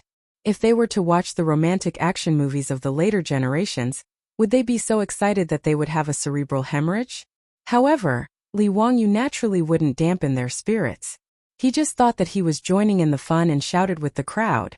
While it was bustling with noise and excitement, a group of people in bright clothes came into this so-called theater, which was actually a brothel. Without waiting for the brothel keeper to receive them, they laughed and said, "Matchmaker, drive them out for this young master. Today this young master wants to book the whole place." Chapter 820. These words naturally stunned Li Wangyu and the group of silk pants. They raised their eyes and looked down, wanting to see who had the audacity to speak so arrogantly. To be able to call himself a young master in the Tang dynasty, it was reasonable to say that he was not an ordinary person. The term young master was not something that could be used by just anyone. Only young nobles with noble statuses could be called young master. The person who came in was a young man. He was holding a folding fan and wearing a pair of crystal sunglasses. Obviously, after Li Wangyu made the folding fan and the sunglasses, they were not only popular in Chang'an City, but also in the Tang dynasty. Those who had a little status would try to imitate one or two. In this regard, Li Wangyu was very dissatisfied. This group of country bumpkins was blatantly plagiarizing. However, Li Wangyu didn't care about the business of making and selling folding fans and crystal sunglasses, so he didn't set up these 2 businesses in his mansion. The playboys stretched their necks and looked carefully for a long time, but they still couldn't recognize the identity of the young man. Who the hell is that bastard? How dare he call himself a young master in front of us? What a big tone! Chang Chumo scolded. Feng Ai smiled and said, "I'm afraid he's a rich man in Fenglingdu." In Ziyu's words, he's a toad yawning. What a big tone! When the playboys heard this, they all roared with laughter. For them, the number of people in the world who could make them retreat was probably less than 2, but it certainly didn't include the unknown young man below. That young man seemed to have a lot of power in Fenglingdu. After he appeared, the originally noisy building suddenly quieted down.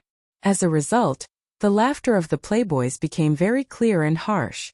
When the young man heard the laughter of the playboys, he suddenly became angry and said, "Where did this Tian Shaling come from? How dare you laugh when this young master is talking? Are you tired of living?" Chang Chumo and the other playboys didn't think it was lively enough. They even poked their heads out of the elegant room and teased the man below. "What a bastard! What a big tone you have! We grandfathers are here, what do you want? Young master, do you think you're worthy? Hurry up and scram as far as you can. Don't disturb our mood to watch the show." The debauch's words made the Fengling Theater quiet down again. The brothel keeper and the matchmaker were so scared that their faces turned ashen and their bodies trembled. However, the young man did not get angry. Instead, he laughed. Good. In Pu Prefecture, this is the first time this young master has seen such an arrogant and blind person. He turned his head and looked at the group of followers behind him, who were obviously his troops. His face was ferocious. "What are you waiting for? Go and capture those farmhouse slaves for this young master. This young master is going to break their dog legs today." "Yes, sir." The troops accepted the order and quickly ran to the second floor. The brothel keeper's matchmaker was so scared that she didn't know what to say. She directly knelt down in front of the young man. "Please forgive me, young master, please forgive me. I really didn't know the origins of those guests and allowed them to disturb young master. It's all my fault. I deserve to die 10,000 deaths. Please forgive me." The young man smiled obscenely and reached out to pull up Sister Bao-er's matchmaker. In front of everyone, he directly put his hand into her chest and rubbed it wantonly. "Haha, forgive? That depends on your sincerity, matchmaker. The brothel keeper's matchmaker did not dare to resist at all. She obediently allowed the man to molest her. She just forced a smile and said, "Young master, you must be joking. I'm old and withered. How can I be qualified to serve young master? I'll go and call the people in the brothel." Before she could finish her sentence, she heard a loud slap. The man had slapped her across the face. "You bitch, listen to what I say. If you dare to talk more, I'll order people to put you in a sack and throw you into the Yellow River." Sister Bao-er's face was immediately swollen after being slapped. However, she did not dare to argue and immediately crawled to the young man's feet. This scene naturally fell into the eyes of Li Wangyu and the group of playboys, as well as Li Changqian and Li Tai. They could not help but look at each other. They did not expect this person to be so tyrannical. They had also stayed in Chang'an for a long time. How could they know that these people in other prefectures were so unscrupulous and unscrupulous? Chang'an City was, after all, the foot of the Son of Heaven. Even a 1,000-year-old family like the Zheng family of Xingyang, the first son of the first wife Zhang Kongbua, had to take some things into consideration and did not dare to go too far. However, the young man below did not have any scruples in his actions. This caused everyone to frown. "Teacher, where did this person come from? He's actually so insolent. He's infuriating me." Li Chengqian's small face was full of anger. Li Wangyu shrugged his shoulders. How could he know the origin of that person? But thinking about it, he should be from the Hudong circuit where Feng Lingdu belonged, or perhaps the son of some official in Pu Prefecture. As they spoke, there was a clamor outside the room. It was mixed with the sound of punches and feet and the sound of miserable howls. Obviously, it was the young man's troops downstairs. After rushing upstairs, they had a conflict with Niu Wu and the others. Li Wangyu and the playboys were not worried about Niu Wu and the others at all. After all, the troops in Li Wangyu's residence were all old ruffians who had retired from the Golden Guard. How could ordinary people be a match for them? As for Niu Wu, he came from the border army of the Sui dynasty, and was a soldier king of the elite trampling White Army. Back in the valley of the Jade Star Palace, although he had used the auspicious robes, he and his brother Niu Yong had been able to silently kill 10 of Ho Junji's troops while coming out unscathed. From this, one could see just how capable they were. Even military bigwigs like Cheng Yaojin and Yuqi Jingda were full of praise for the Niu brothers' skills. Thus, when the young man downstairs had ordered his troops upstairs, not only had they not panicked, they had all been waiting to see a good show. A few moments later, there was silence outside the room. Only then did Li Wangyu open the door. In the corridor of the second floor, people were lying on the ground, groaning and wailing. Quite a few of their limbs were grotesquely twisted. It was clear that their bones had been broken. Although Niu Wu and the rest did not use weapons, they still dealt a heavy blow just now, beating up this group of guys not lightly. After all, these people had been beaten for nothing. And the Crown Prince and King Yu were also in the room. Niu Wu and the others didn't dare to hold back. If these idiots disturbed Li Changqian and Li Tai, they wouldn't be able to bear the consequences. Li Wangyu leisurely clapped his hands and said to the wastrels, "Brothers, let's go and see that idiot downstairs." Chang Chumo and the others naturally laughed and followed. How could they miss out on a show like this? They clustered around Li Wangyu, the Crown Prince, and the King of Yu. Behind them were Niu Wu and 10 some other troops. They marched down to the second floor and stood in front of the young man. His own troops had charged upstairs, but not a single one of them had returned. And now this man was standing in front of him completely unharmed. No matter how stupid the young man was, he could tell that something was wrong. Suppressing the panic in his heart, he pointed at Li Wangyu and rebuked. "Just who are you? You dared to injure the troops of my Shui clan in Puzhou. Are you tired of living?" Chapter 821. In addition to the troops, there were also a few young men in luxurious clothes who were traveling with this awesome young man. At this time, they were also a little panicked. However, they were still tough on the surface and jumped out to scold Li Wangyu and the other wastrels. "How dare you? Who are you? You dare to attack young Master Shui's troops in Fenglingdu? Do you want to rebel? How audacious of you to do that. Is young Master Shui someone you can provoke? Open your eyes. Young Master Shui is the eldest son of Puzhou's governor. Who do you think you are? Humph, they are indeed a bunch of ignorant farm workers." The words of these people made Li Wangyu and the other wastrels look at each other and laugh. Speaking of which, the governor of Puzhou was a top official in the Tang dynasty. He was a rank 3 official in the imperial court. In the beginning of the Tang dynasty, the governor of the Tang dynasty was the governor of the army. In the 7th year of Wuda, the governor's mansion was changed to the governor's mansion. During the Zhengguan period, there were 41 governor's mansions in the country. Under each governor's mansion were several prefectures. The governor's mansion of Puzhou had Jin, Jiang, Xi, and Qin under it. The governor's mansion was a high position in the beginning of the Tang dynasty. However, in the middle of the Tang dynasty, the governor was given the title of Jidushi. The Jidushi had more power, and this led to the Anlushan rebellion. Of course, this was all in the future. When Li Wangyu and the others found out that the young man surnamed Shui was the son of the governor of Puzhou, they all burst out laughing. The current governor of Puzhou, Shui Gui, came from the Hudong Shui clan. Although the Hudong Shui clan was not as powerful as the 5 clans and 7 nobles, they were one of the 6 clans of Guanxi. The reason why they were laughing so happily was not because they looked down on Shui Gui, but because of another reason. Li Wangyu and the group of silk pants laughed heartily, while winking at the Yuqi twins with mischievous expressions. Li Chengqian and Li Tai were stunned at first, but after they reacted, they also burst out laughing. Only the Yuqi brothers, Yuqi Baolin and Yuqi Baoqi, didn't smile. Instead, their faces were as black as the bottom of a pot as they glared viciously at the young man. The attitude of Li Wangyu and the others had stunned the young man surnamed Shui and the others. They looked at them in astonishment. Yuqi Baolin stared at the young man surnamed Shui and asked, "Are you Shui Lu? You know me?" Yuqi Baoqi and Yuqi Baolin roared at the same time.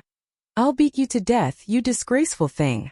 After saying that, the two of them grabbed Shui Lu's lapels and raised their alms bowl-sized fists, ready to attack. Li Wangyu and the other hedonistic sons hurriedly stepped forward with a smile and pulled the twin brothers back. "Brother Baoqi, Brother Baolin, let's talk nicely. The child is still young. He doesn't know any better." Li Wangyu boasted shamelessly. However, he couldn't help but laugh out loud. Shui Lu had almost been beaten and was scared silly. The other hedonistic sons beside him didn't dare speak up for fear of being beaten as well. Li Wangyu and the other hedonistic sons didn't pay any attention to the Yuqi twins. They all rushed to Shui Lu's side and surrounded him like monkeys. One of them reached out to pinch Shui Lu's cheeks. "Good boy, call me uncle." The other ruffled Shui Lu's hair. "This child is still shy? Hurry up and call me uncle." Strictly speaking, Shui Lu's age was probably not younger than the silk pants, and he was much older than Li Wangyu, an 18-year-old youth. At this moment, after being tortured by Li Wangyu and the silk pants, he couldn't help but act like a silk pants again. He roared angrily at everyone, "How dare you bully me?"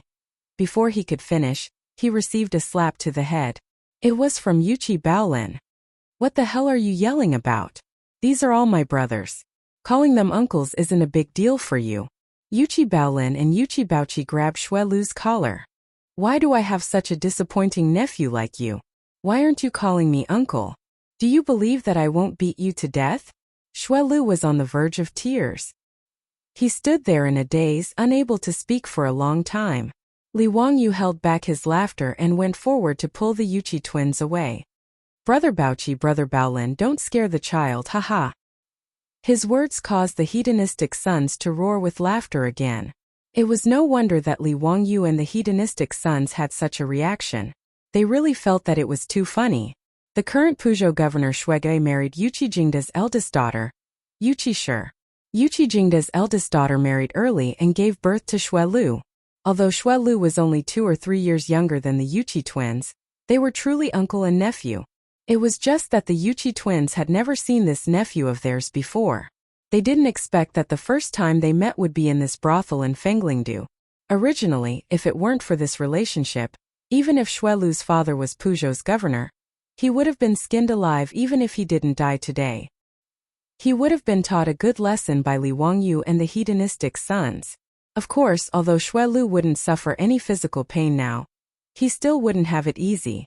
With great difficulty, Shui Lu finally understood that the 2 dark-skinned men who looked exactly the same were the uncles he had never met before. They were the twin sons of the Duke of Yuqi Jingda at this time. Shui Lu only felt that he hadn't checked the almanac before leaving today, which was why he was so unlucky. With a sullen face, he properly bowed to the Yuchi twins. This nephew was young and impetuous and offended the two uncles today. I ask for your forgiveness. Yuchi Baochi slapped his head again. And your uncles, come and greet them. This is the Marquis of Hu County Li Wangyu Li Zio. This is the little Duke of Duke Lu's residence. As the Yuchi twins introduced Xue Lu, they pressed down on his head and bowed. Actually, even without the twins pressing down on Xue Lu's head, he was already on the verge of crying. K, what kind of dog's hit luck did he walk into today? Didn't he just want to come to the brothel to have some fun? How come there was such a large group of ancestors that he couldn't afford to offend? The most popular person in Chang'an was the Marquis of Hu County, plus a group of young masters from dukedoms. Just now, he actually wanted his own troops to teach them a lesson. Xue Lu couldn't help but shudder, wishing he could slap himself. Wasn't this king courting death? After the Yuchi twins introduced everyone, Xue Lu greeted them one by one like a grandson.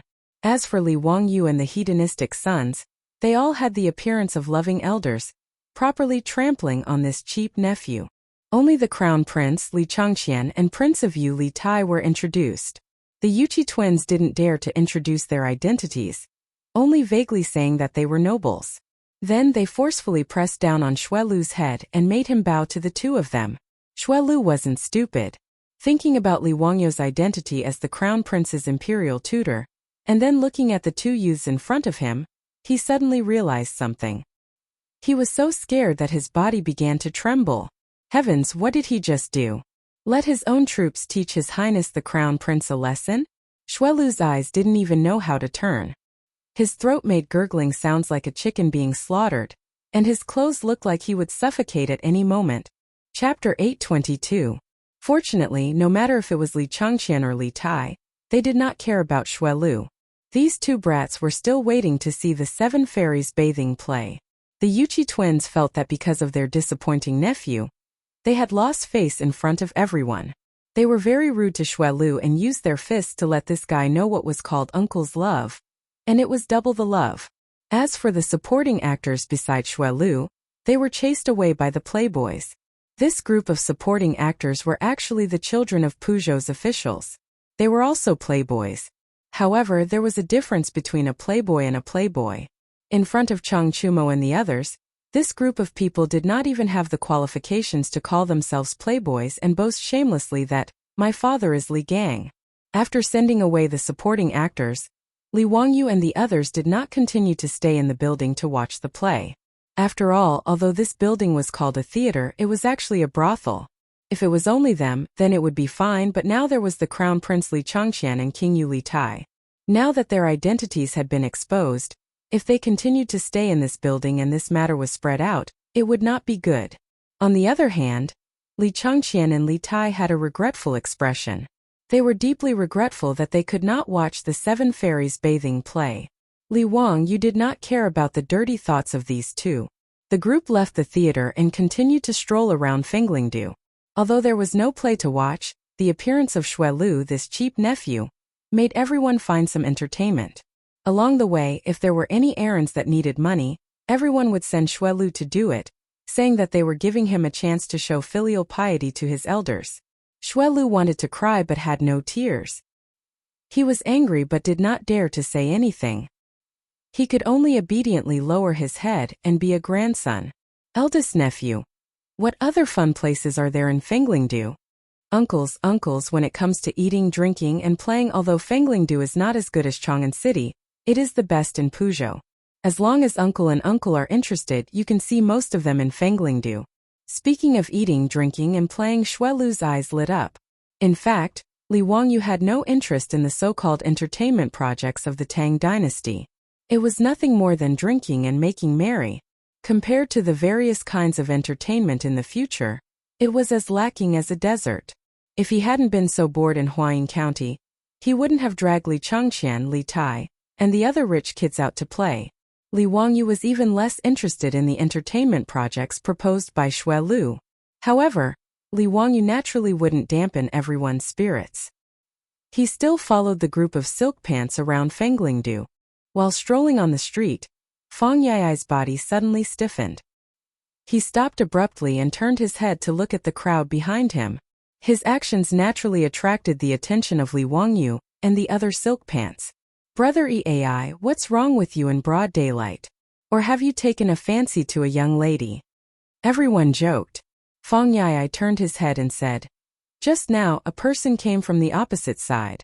I thought he looked very familiar, but when I wanted to confirm, he disappeared.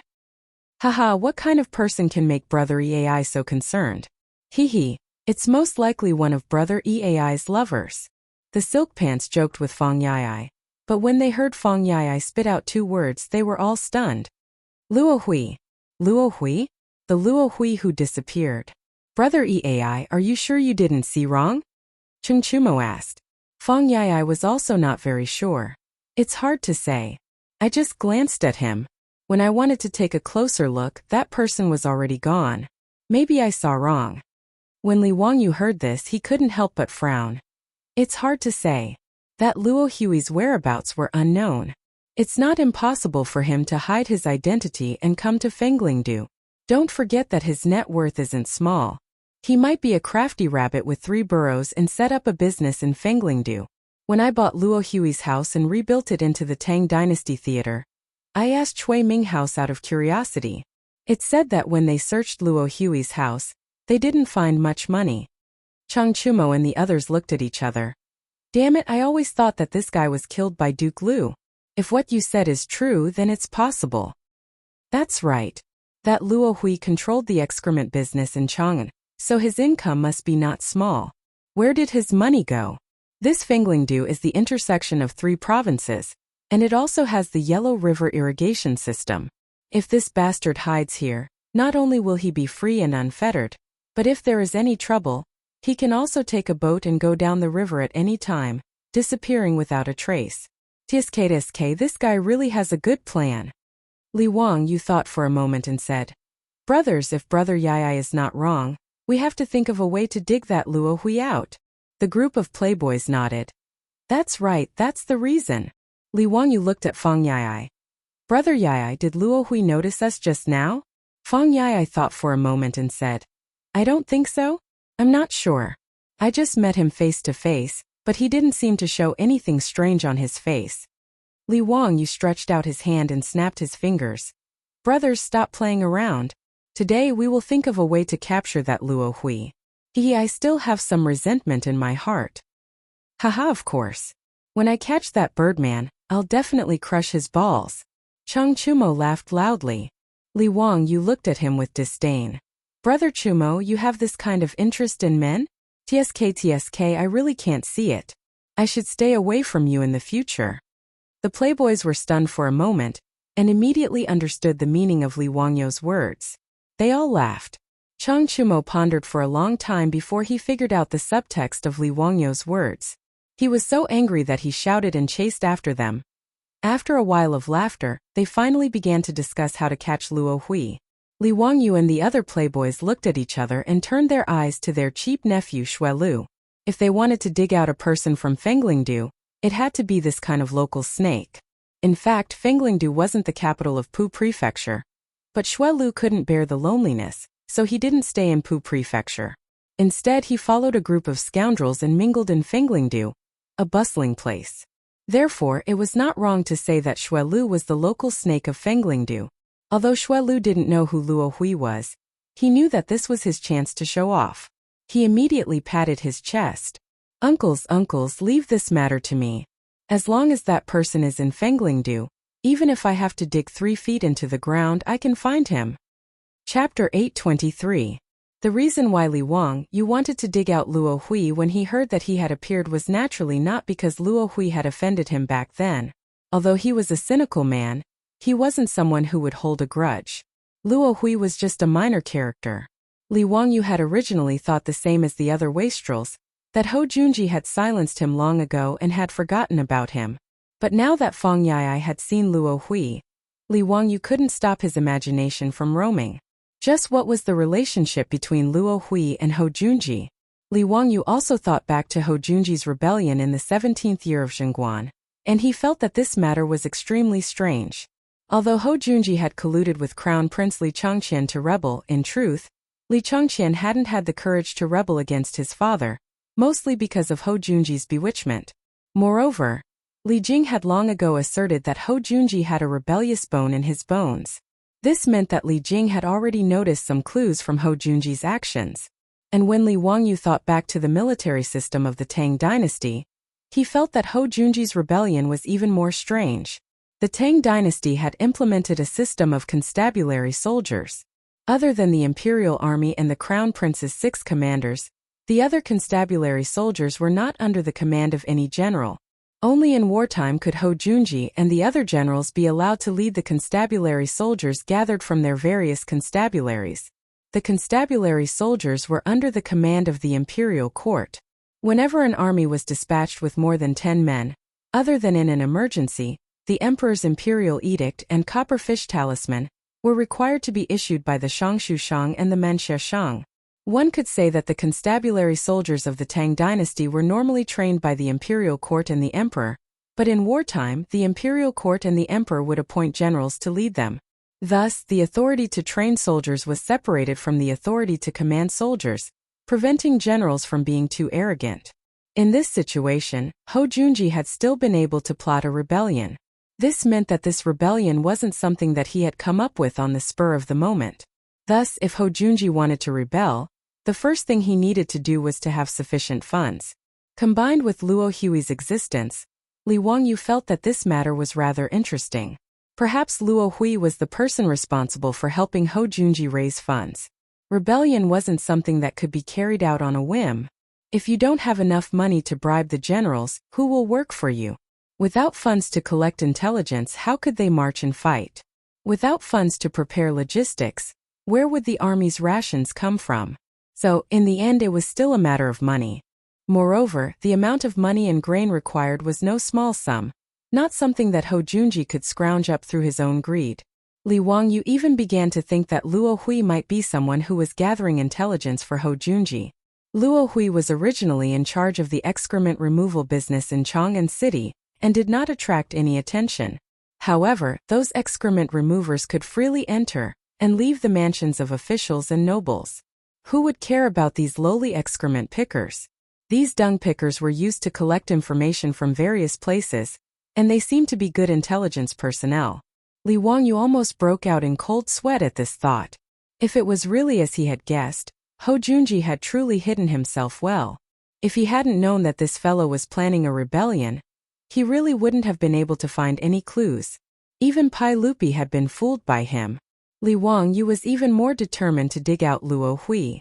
Patting Xue Lu on the shoulder, he said, "Big nephew, you must pay attention to this matter. This person is extremely important, so don't be careless.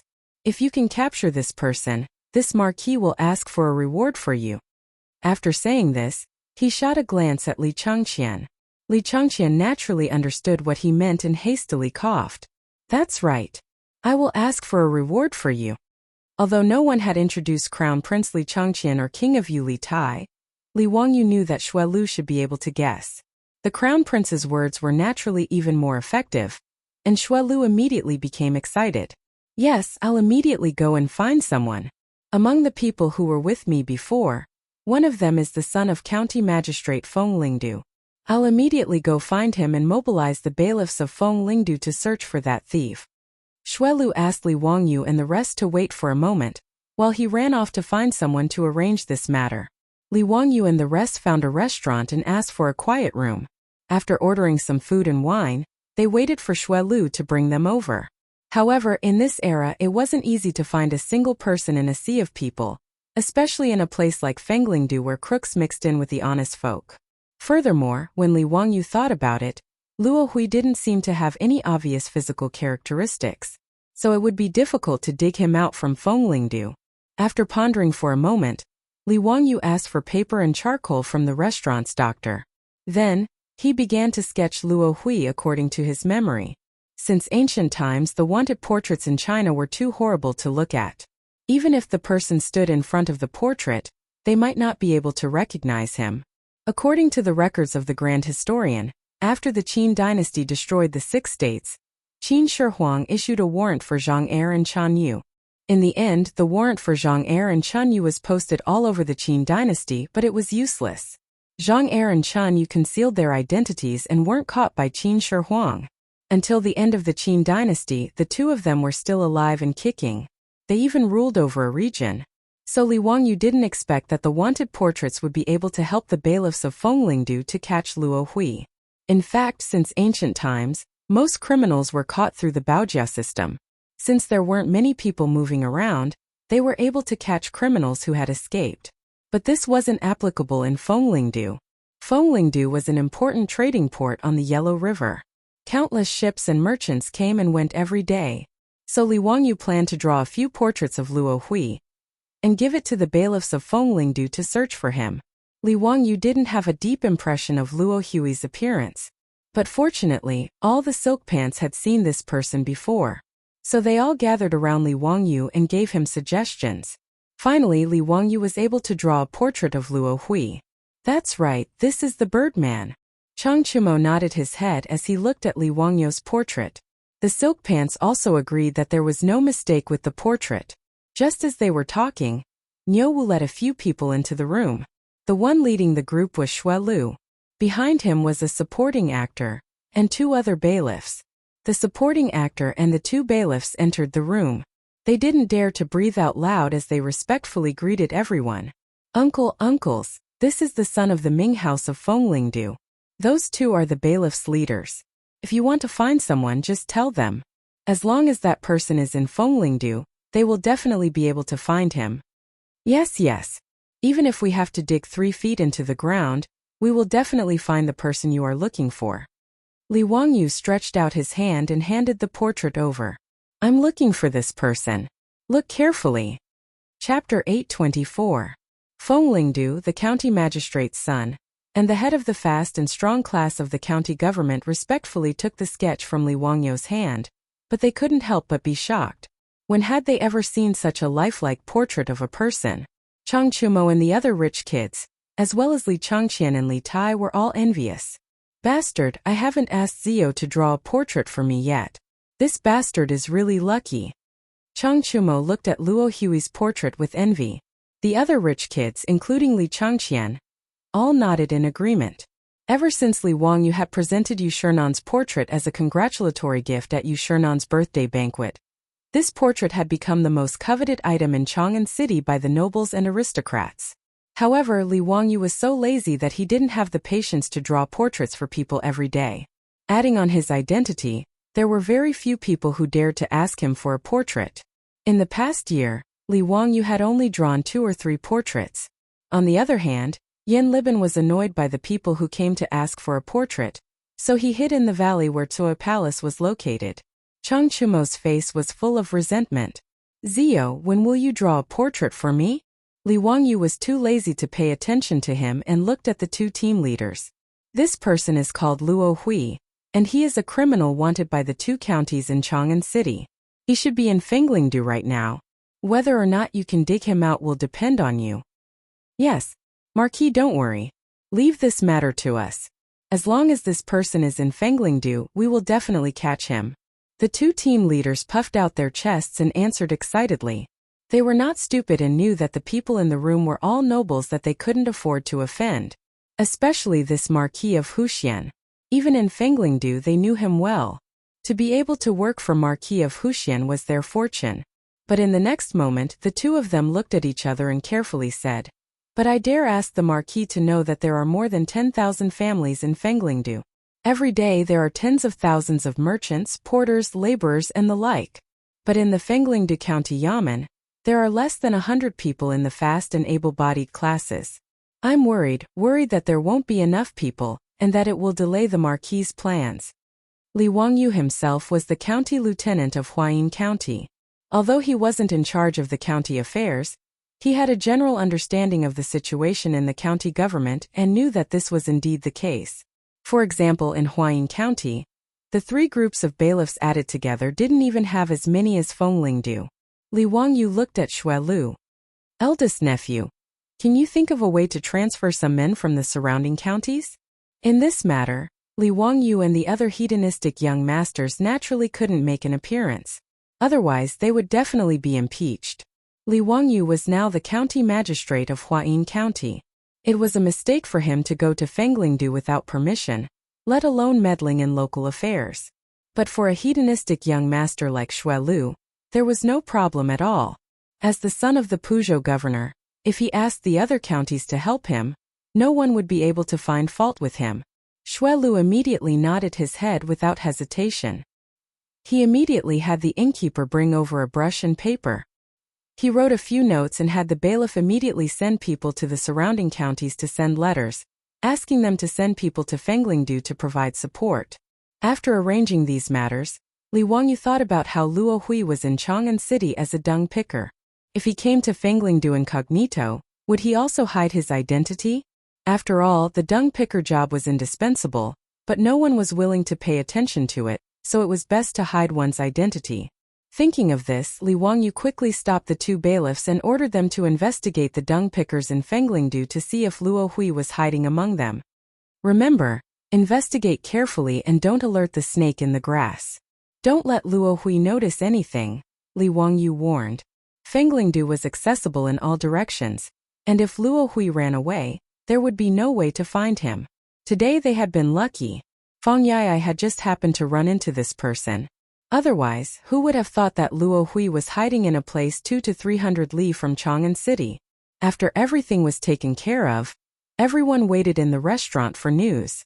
The hedonistic young masters all believed that Li Wangyu was just unhappy that he had been tricked by Luo Hui that day, and wanted to vent his anger. Naturally, no one had expected that this matter would involve Marquis Lu Junji. The hedonistic young masters ate and drank in the restaurant, and when they were bored, they had their professors bring over mahjong and poker to kill time. It had to be said that mahjong and poker had spread so quickly that not even Li Wangyu had expected it. It was said that mahjong and poker had not only appeared in the various provinces of the Tang dynasty, but also in Goguryeo, Biche, Xinhua, and even the various countries of the western regions. Everyone waited until it was time to light the lanterns, but there was still no report from the county yamen. They couldn't help but feel a little anxious. However, Li Wangyu wasn't worried at all. How could it be so easy for Noda's Fenglingdu to find someone? He had even decided to stay in Fenglingdu for a few more days. He didn't believe that he wouldn't be able to catch Luo Hui. However, Li Wangyu hadn't expected that the capture operation, which he had thought would take a long time, would end so quickly. The head yamen runner of Fenglingdu happily knocked on the door and came in to report, "Lord Marquis Young Dukes, we've found the person." Hearing him say this, Chang Chumo and the others stopped playing mahjong and stood up. "Bastard, you really found him? Where is he?" "Hehe, just as Lord Marquis expected. That Luo Hui has changed his name to Lu Sanlang and has become a dung picker in Fenglingdu." Li Wangyu and the other wastrels looked at each other and couldn't help but laugh. This birdman really doesn't forget his roots. "Did you catch him?" "Not yet. I've already sent someone to keep an eye on him. We can catch him at any time," the head yamen runner replied. Fang Yai excitedly rubbed his hands and laughed. "Then what are we waiting for? Let's go and catch that birdman." Li Wangyu stopped everyone. "Brothers, wait a moment. I think it's best not to alarm him." Why is that?" The wastrels were confused. The reason Li Wangyu stopped them was because he suddenly thought that if this Luo Hui was really working for Ho Junji, he definitely wouldn't be alone and would have a group of people. Since Luo Hui was hiding in Fenglingdu, he had to be remotely controlling some people. If they recklessly captured him, and this fellow turned out to be a tough guy, they wouldn't be able to get anything out of him. In that case, Li Wangyu wouldn't be able to achieve his goal of toppling Ho Junji. Thus, Li Wangyu was thinking of using a long line to catch a big fish, keeping an eye on Luo Hui and digging out all the threads that connected him to him. But this matter wasn't easy to explain to the wastrels. After all, in their eyes, Luo Hui was just a petty and insignificant person. They also couldn't have guessed that this matter involved the rebellion of a founding duke. Chapter 825. Li Wangyu could only evade the questions of the profligate sons and said, "Brothers, little brother feels that Luo Hui's disappearance back then was strange, and there might be some hidden story behind it." When Wei Shuyu heard him say this, he couldn't help but nod his head. Zio is right. Luo Hui is just a commoner, so how could he come to Fenglingdu from Chang'an? Back then, Chang'an and Wanyan sent out arrest warrants, but they couldn't find any trace of this birdman. If no one covered for him, how could he have escaped? The other silk pants nodded in agreement. When Luo Hui disappeared without a trace, everyone thought that he had been killed by Ho Junji. Now, it seemed like Duke Lu was the one who arranged for him to come to Fenglingdu. As for why Ho Junji would go through so much trouble to protect Luo Hui, it was worth thinking about. The silk pants weren't fools, and they quickly realized the crux of the matter and fell silent. This matter involved Duke Lu, Ho Junji, and it wasn't appropriate for the Puzhou bailiffs to know about it. Li Wangyu instructed Niu Wu. Niu Wu, pick a few soldiers and follow the bailiffs of Fenglingdu to find Luo Hui. After finding him, keep a close eye on him. He then instructed the bailiffs of Fenglingdu, I'll have to trouble you to lead the way. There's no need for you to interfere in the rest. Li Wangyu had Niu Wu take out 50 taels of gold. Take this money and distribute it among your brothers. Consider it a reward for your hard work. The bailiff didn't dare to take it. This is what we should do. We don't deserve such a reward from Lord Marquis. Just take it. Don't talk so much nonsense. This money isn't for you alone, so what's the point of talking so much?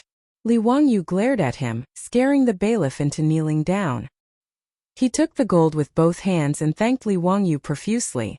Li Wangyu's reward was naturally generous. 50 taels of gold was equivalent to 300 strings of copper coins. There were less than 100 bailiffs in Fenglingdu, and including the bailiffs from the other provinces, there were less than 200 people. This meant that each person could receive a large amount of copper coins as a reward, which was equivalent to their monthly salary. After sending away the bailiff, Li Wangyu and the others temporarily put the matter to the back of their minds and ignored it. Li Wangyu was not the slightest bit worried that his mansion's top brass would not be able to keep Luo Hui under control. After all, those veteran ruffians were all old foxes within the Jinwu guards. Not only were they highly skilled in martial arts, but they were also very slippery. With them keeping an eye on Luo Hui, Li Wangyu refused to believe that he wouldn't be able to find a weakness between Luo Hui and Ho Junji. However, this matter was not urgent. Li Wangyu reckoned that he would need to keep an eye on Luo Hui for a long time before he could gain anything. Fenglingdu, the legitimate son of the county magistrate, eagerly invited everyone to stay at his residence, but was rejected by Li Wangyu and the others. Everyone had snuck out to play. If they went to the Fenglingdu County Yamen with great fanfare, it would be too inappropriate. In any case, he didn't lack money, so Li Wangyu had someone find an exquisitely decorated hostel. He spent some money to reserve the entire hostel and brought Li Changqian and the others to stay. On this day, Li Changqian and Li Tai were extremely excited. The two of them had never had such an experience before. They played with Li Wangyu and the others for an entire day, but they didn't feel tired at all. After staying in the hostel, they even chatted with Li Wangyu, causing Li Wangyu to yawn incessantly. Only when he was truly exhausted did he chase them off to sleep. Li Wangyu collapsed onto the bed in the inn and quickly went on a date with the Duke of Zhou's daughter. However, when he had just fallen asleep in the middle of the night, a series of thunderclaps suddenly rang out in the sky, waking him up from his sleep. In a few moments, a torrential downpour came pouring down as if a hole had been opened in the sky. The thunderstorm was mixed with the crackling of lightning and thunder, creating a truly frightening scene. Li Wangyu was worried that Li Changqian and Li Tai would be scared, so he hurriedly put on his clothes and went to the two boys' room. Sure enough, the two boys had long been frightened awake by the thunderclaps. At this moment they were also curled up on the bed, feeling uneasy. Seeing Li Wangyu come in with an oil lamp, the little fatty Li Tai hurriedly said, "Teacher, why is the rain so heavy? Nothing bad will happen, right?" Li Wangyu smiled and said, "What can happen? Hurry up and go to sleep. We'll return to Huayin County tomorrow." Although he said that, Li Wangyu faintly felt that something was wrong when he heard the thunderclaps. The rain outside was really too heavy. Li Wangyu had never seen such heavy rain in the 2 years since he transmigrated to the Tang dynasty. However, he was only worried that the rain was too heavy, and he didn't know if it would stop after dawn. Moreover, because of the heavy rain, the water level of the Yellow River would definitely rise and become turbulent. He didn't know if it was safe to take a ferry to cross the river. Li Wangyu pondered these things while staying in Li Changqian and Li Tai's room to accompany them. Not long after, the rich kids were all woken up and gathered around. Damn it, is the sky leaking? Why is it raining so heavily? It was still fine during the day. Chung Chumo grumbled unhappily. Zio, tonight's rain is very evil. Nothing bad will happen, right? Feng Yaya yawned. Hearing the sound of the heavy rain outside, he was also somewhat worried. At this moment, because the rain was too heavy, the courtyard of the hostel had already started to accumulate water. Niu Wujing led a group of troops and the hostel's workers to drain the water. Fortunately, due to the architectural style of the Tang dynasty, when they built the houses, they raised them by about a foot to avoid moisture. Later generations of Japanese architecture also learned from this point and raised the floor to prevent moisture. Therefore, although there was a lot of water in the courtyard, there was no need to worry about the rain seeping into the house. It should be fine, right? Li Wangyu was also somewhat uncertain. However, this rain made him feel that he seemed to have overlooked something. Another thunderclap sounded in the sky, but it made Li Wangyu suddenly shiver. A passage from the Tang dynasty appeared in his mind. In the 4th year of Zhengguan, the floods of Su, Dai, and Ji prefectures occurred. Dai and Ji prefectures, one was in Shandong and the other was in Sichuan. They had nothing to do with him, but Su prefecture was not far away. Could it be that the flood of Su prefecture was related to today's heavy rain? The more Li Wangyu thought about it, the more he felt that it was possible. The flood of Su prefecture might have been caused by the heavy rain. Su prefecture was an upper prefecture.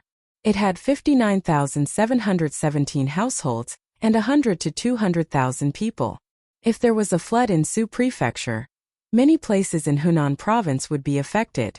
Thinking of this, Li Wangyu almost wanted to call out to Niu Wujing to prepare a horse to return to Chang'an. This matter must be reported to Pai Lupi as soon as possible so that the imperial court can prepare for disaster relief in Su prefecture. However, as soon as he opened his mouth, he immediately closed it again. It was still the middle of the night and it was pouring outside. No matter how anxious he was, he could only wait until dawn to make a plan. While waiting anxiously, the sky finally slowly brightened. However, the rain did not stop. Instead, it seemed to be falling more heavily. Li Wangyu did not care so much. He stood up and ordered, "Niu Wujing, prepare a straw cape and bamboo hat. We are going back to the ferry." Chapter 826.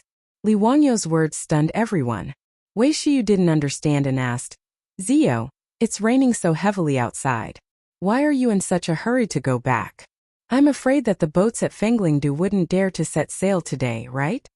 Feng Yai also advised, "That's true. We shouldn't rush and wait for the rain to stop before making any plans." Li Wangyu didn't know how to explain this matter. Was he supposed to say that he predicted that there would be a flood in Shuzhou? Li Wangyu could only answer vaguely, "Let's go to the ferry and take a look. I won't hide it from you brothers. My eyelids have been twitching and my heart is in a panic.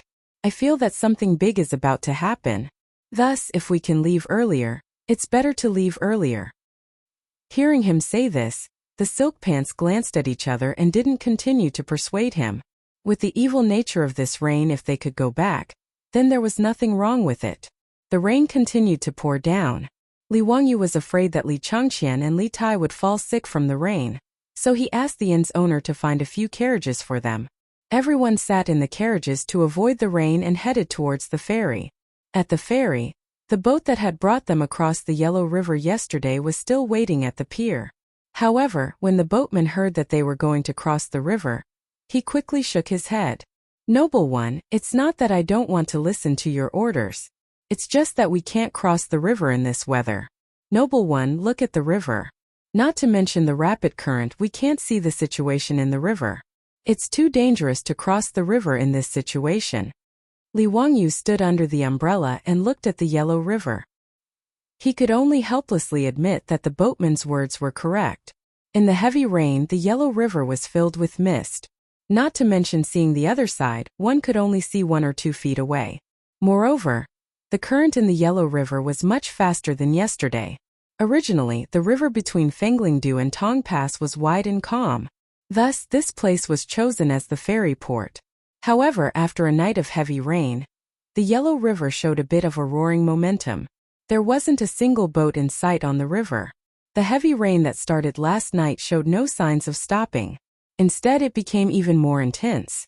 The heavy rain mixed with the strong wind blew the Yellow River into waves several feet high, constantly washing the river banks. Even though the boats on the dock had long been fastened, they were still swaying non-stop. What made Li Wang even more worried was that after a night of torrential rain, even outsiders like them could clearly see that the water level of the Yellow River had risen a lot. Is there any other way to cross the Yellow River? Li Wangyu did not give up and continued to ask. Now that they were trapped on the north bank of the Yellow River, they had to cross the Yellow River if they wanted to return to Huayin County or Chang'an. For thousands of years there was no bridge across the Yellow River. The only way to cross the river was by boat. The boatman opened his mouth and shook his head helplessly. Sir, crossing the Yellow River in this weather is like putting your head on your waist. It's a narrow escape. Who is so bold? Do they not want to live anymore? The Silk Pants also advised. Zio, it's better not to take the risk. Let's return to the hostel first. The rain might stop soon.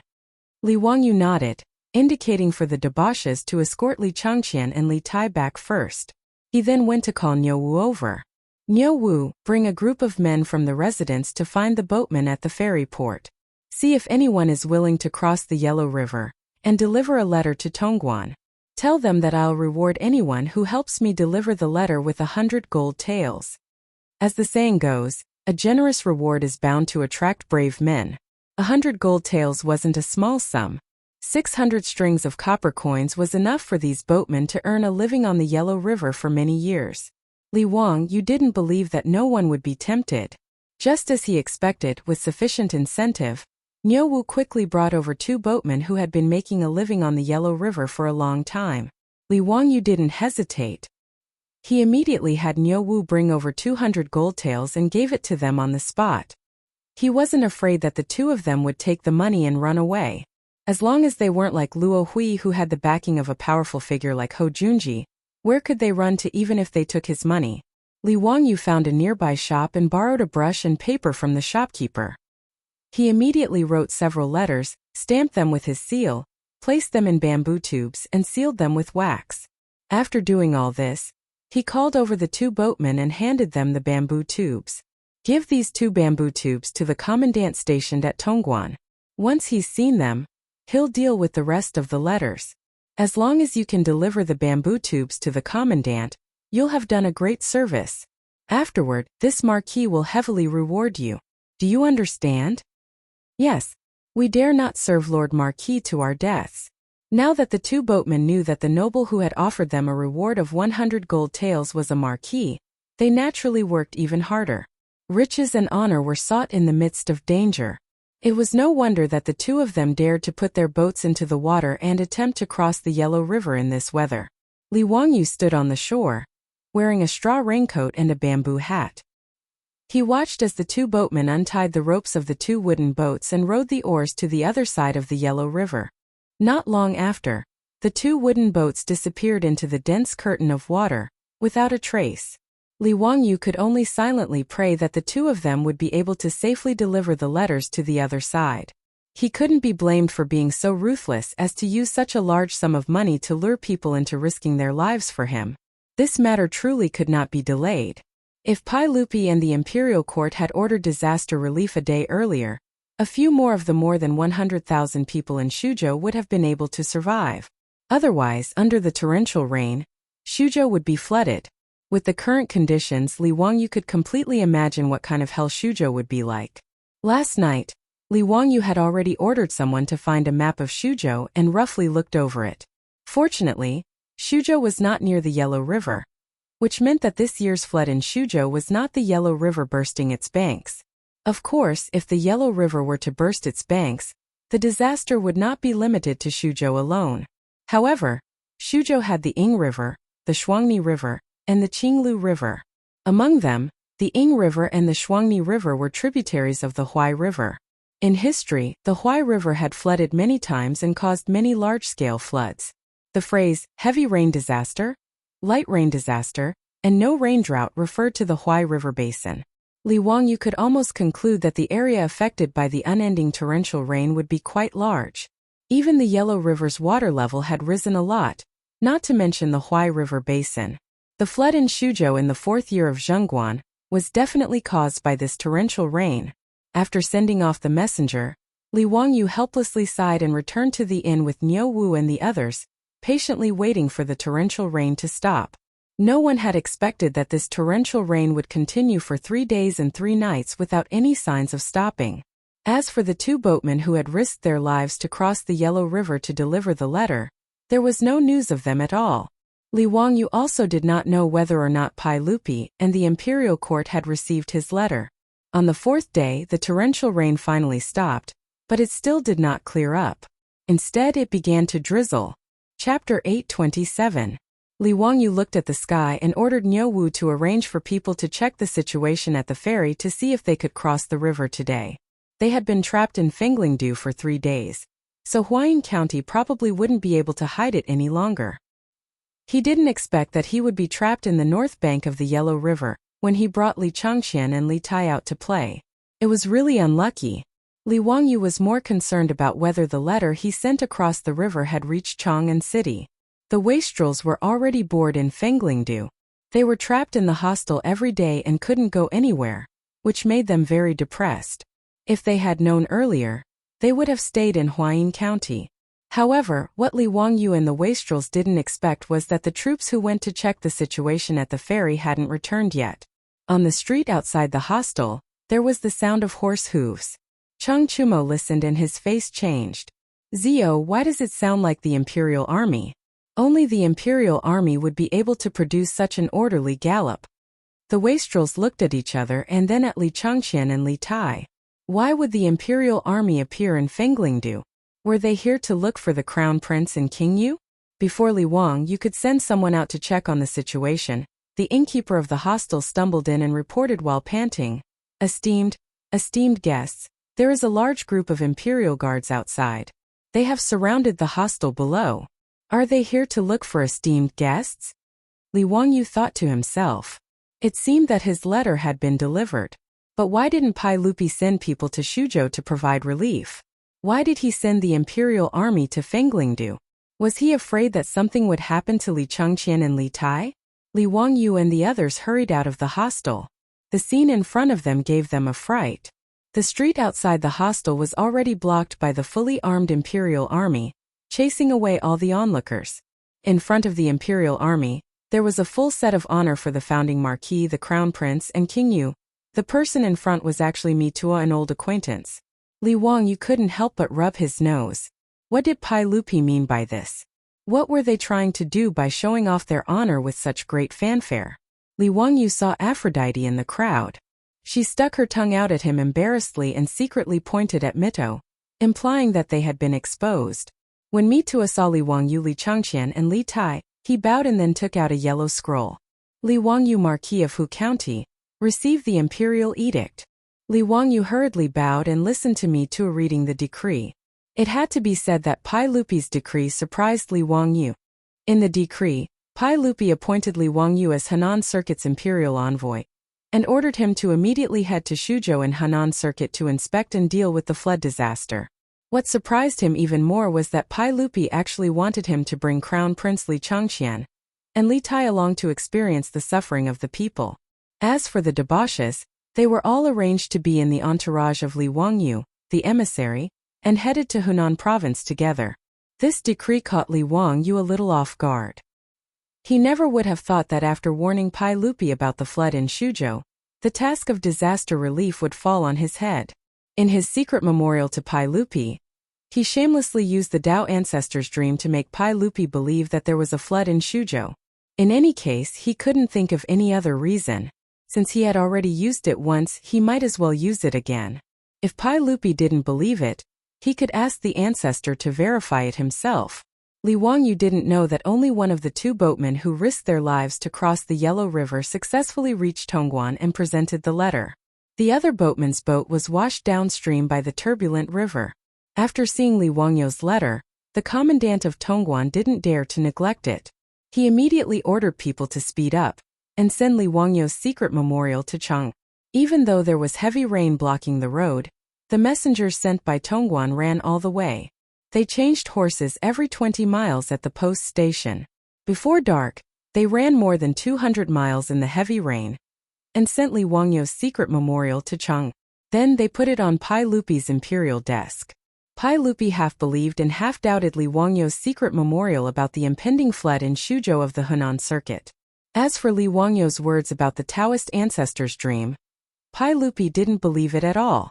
Last time, when the aristocratic families attacked and wanted Pai Lupi to condemn himself, he suspected that Li Wangyu was behind it.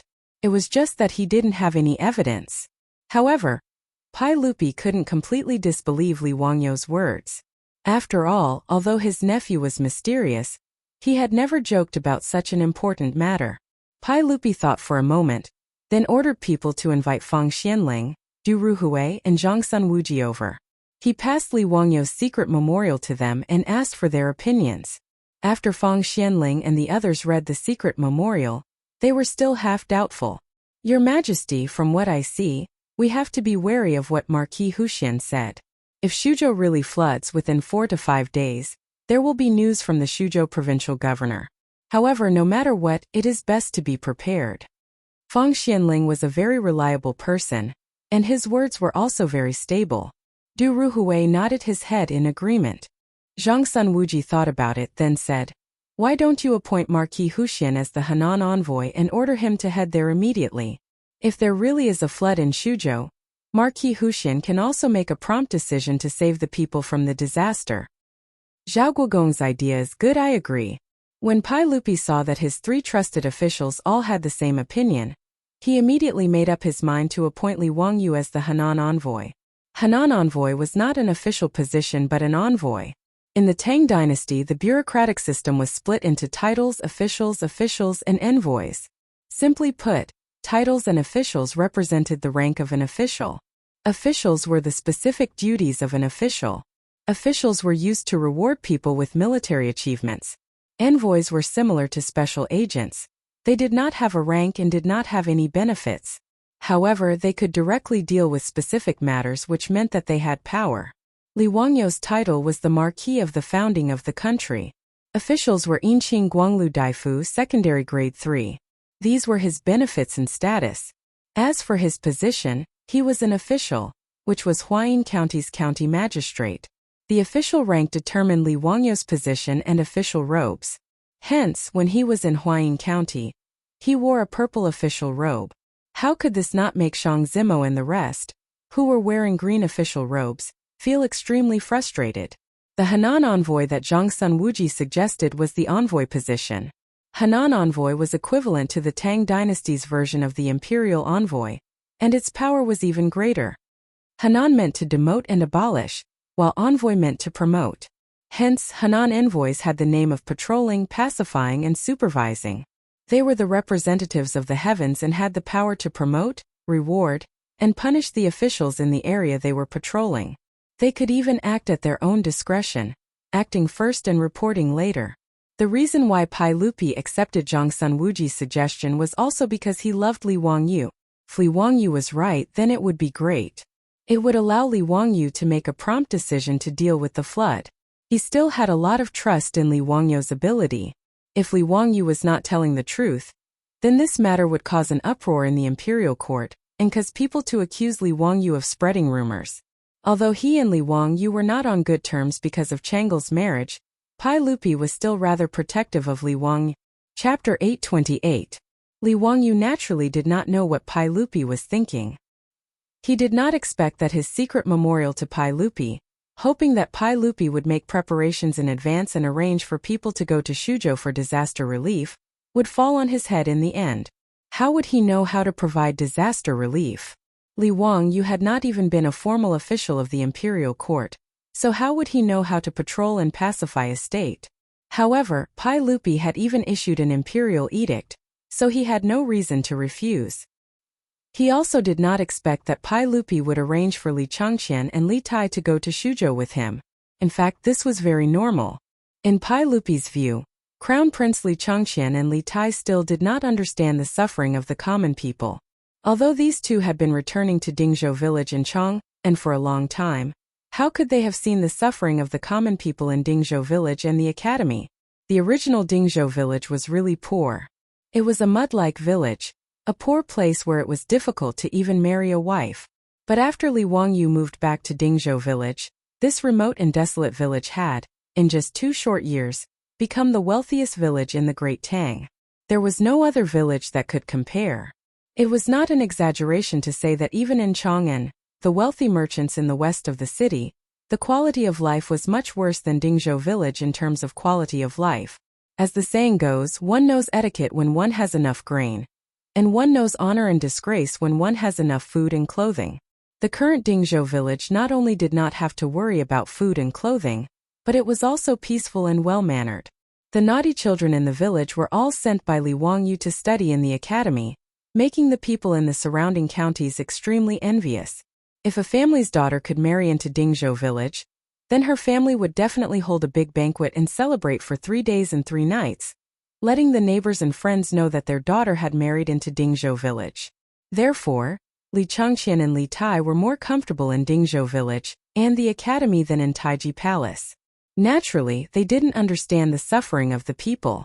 Pai Lupi gladly accepted Zhang Sun Wuji's suggestion to appoint Li Wangyu as the appointed envoy. He immediately thought of having Li Changqian and Li Tai, who were also in Huayin County, follow Li Wangyu on this trip. If there really was a flood in Shuzhou, he could let his 2 sons truly understand the living conditions of the common people. With over 1,000 guards by his side, he naturally didn't have to worry about his son's safety. Pai Lupi naturally didn't know that his 2 sons had been secretly taken away by Li Wangyu. They had already shaken off the imperial guards and sneaked out to play. In Li Wangyu's secret memorial to Pai Lupi, he did not dare to mention this. Otherwise, Pai Lupi, who loved his sons dearly, might personally run to Fenglingdu and hang Li Wangyu up to teach him a lesson. Mitua accepted the task of announcing the imperial edict at Fenglingdu, and led the officials of the Ministry of Civil Affairs out of Chang'an city in the morning of the next day in the heavy rain, heading for Huayin County. Mitua had originally planned to pick up Crown Prince Li Wangyu and Prince Li Tai at Huayin County, and meet up with the 1,000 imperial guards. Then they would cross the Yellow River and head to Huayin County to announce the imperial edict to Li Wangyu. Who would have thought that the group would be stopped by Lai Hot's troops when they rushed to Huayin County? They said that the Crown Prince and Prince Li Wangyu had been grounded by Li Wangyu. They were punished to repent in the house and were not allowed to take half a step out. No outsiders were allowed to enter. Mitua didn't care about this and directly barged in. However, the Crown Prince and Prince Li Wangyu were nowhere to be seen. The beautiful blonde Avro looked at Mitua in horror. She was still holding a snack in one hand and stuffing it into her mouth, while her other hand was frantically hiding her phone behind her back. Avro didn't dare to let outsiders see such an immortal treasure. Mitua was also dumbfounded. He looked around the room and didn't see any trace of the Crown Prince or Prince Li Wangyu. He hurriedly asked, "Avro, where are the Crown Prince and Prince Li Wangyu?" Avro hid her phone. Seeing that she couldn't hide it any longer, she stuck her tongue out at Mitua and made a funny face. "Hehe, the Crown Prince and Prince Li Wangyu went to Tongguan with you 2 days ago." She still didn't know that Li Wangyu and the others had already crossed the Yellow River and ran to Fenglingdu. Furthermore, they were trapped there due to the heavy rain. Avro's answer naturally made Mitua jump with anxiety. He knew that Li Wangyu wasn't at Tongguan. The secret memorial he wrote to His Majesty stated very clearly that he, Chang Chumo, and the others had run to Fenglingdu on the other side of the Yellow River. Nonsense. This is utter nonsense. How could the Marquis run off with the Crown Prince and Prince Li Wangyu without permission? Let's go to Tongguan now." Mitua's forehead was covered in sweat. Mitua was burning with anxiety. He gathered the imperial guards who were in charge of protecting Li Changqian and Li Tai and scolded the commandant and lieutenant of the imperial guards. He didn't dare to act arbitrarily and could only order someone to report back to Chang'an, and while he hurriedly led everyone to Tongguan in the rain. However, they still couldn't cross the Yellow River when they reached Tongguan and were blocked by the heavy rain on the southern bank. In his anxiety, Mitua almost wanted to force his men to cross the Yellow River, but he was finally persuaded to stop. After all, Li Wangyu still had more than 10 Li family troops by his side. Coupled with Chang Chumo and the other foppish sons, the Crown Prince and Prince Li Wangyu's safety shouldn't be a problem. Mitua was so anxious that his mouth was covered in blisters. However, He couldn't change God's mind and could only lead his men to wait at Chang'an for a day and a night. On the morning of the second day, the torrential rain that had been raging for 3 days finally stopped and turned into a drizzle. Mitua couldn't wait any longer and urged the commandant to find a ferry. Thousands of people began to cross the Yellow River. Mitua boarded the ferry first and led dozens of imperial guards to cross the Yellow River. He happened to meet the Lai hot troops that Li Wangyu had sent to check the situation at the ferry. He hurriedly summoned the Lai hot troops and asked about the situation. After learning that the Crown Prince and Prince Li Changqian were safe and sound, he was relieved. He asked the Lai hot troops to lead the way and everyone rushed to the hostel to read the imperial edict. After Li Wangyu asked about the reason, he could only pretend that he didn't see Mituo's sad expression. After all, he was in the wrong in this matter. His original plan was to secretly take Li Changqian and Li Tai out to play for 2 days without anyone noticing. Who would have thought that God's plan would be different than man's? Because of the sudden torrential rain, this matter was exposed. Li Wangyu looked at the officials behind Mitua, whose clothes were disheveled. Only then did he relax a little. It seemed that Pai Lupi wasn't completely unreliable, and casually threw the disaster relief work to him. These officials from the Ministry of Civil Affairs were the ones that Pai Lupi arranged to do the actual work. It seemed that he only needed to take Li Changqian and Li Tai to Shuzhou to comfort the victims of the disaster. Li Wangyu was very satisfied with Pai Lupi's arrangements. Since he couldn't reject this matter, Li Wangyu ordered people to prepare to leave. The right thing to do was to get to Shuzhou as soon as possible. Just as he was preparing to leave, he saw another group of carriages coming from the end of the street. Chapter 829. Li Wangyu looked up and saw that the carriages were hanging the banners of the Marquis Mansion of Hu County. He was surprised. Why did someone from his mansion come? When the carriages came near, his beautiful boss came down from the carriage. Li Wangyu was shocked and quickly held up his umbrella to greet her. "Chongqing, why are you here?" Su Chongqing rolled her eyes at him and secretly reached out to pinch his waist. She whispered, "You sent a letter to the Cho family, so Cho Kuan naturally informed me. I also heard that you were appointed as the Hunan Taoist envoy by Li Shimin. I guessed that you were going to Shuzhou for disaster relief, so I quickly followed to see if I could help." Li Wangyu suddenly understood, but secretly cursed Cho Kuan in his heart. He was unreliable. The letters he sent out, in addition to the secret memorial to Pai Lupi, were sent to the Cho family in Chang'an. In the letter he told Cho Yuanliang that there might be a flood in Shuzhou, so he ordered Cho Yuanliang, a big grain merchant in Chang'an, to collect more food and prepare to send it to Shuzhou for sale. Li Wangyu was not a saint, so he had his own calculations. If there was a flood in Shuzhou, the food transported by the Cho family would be purchased by the imperial court and used for disaster relief.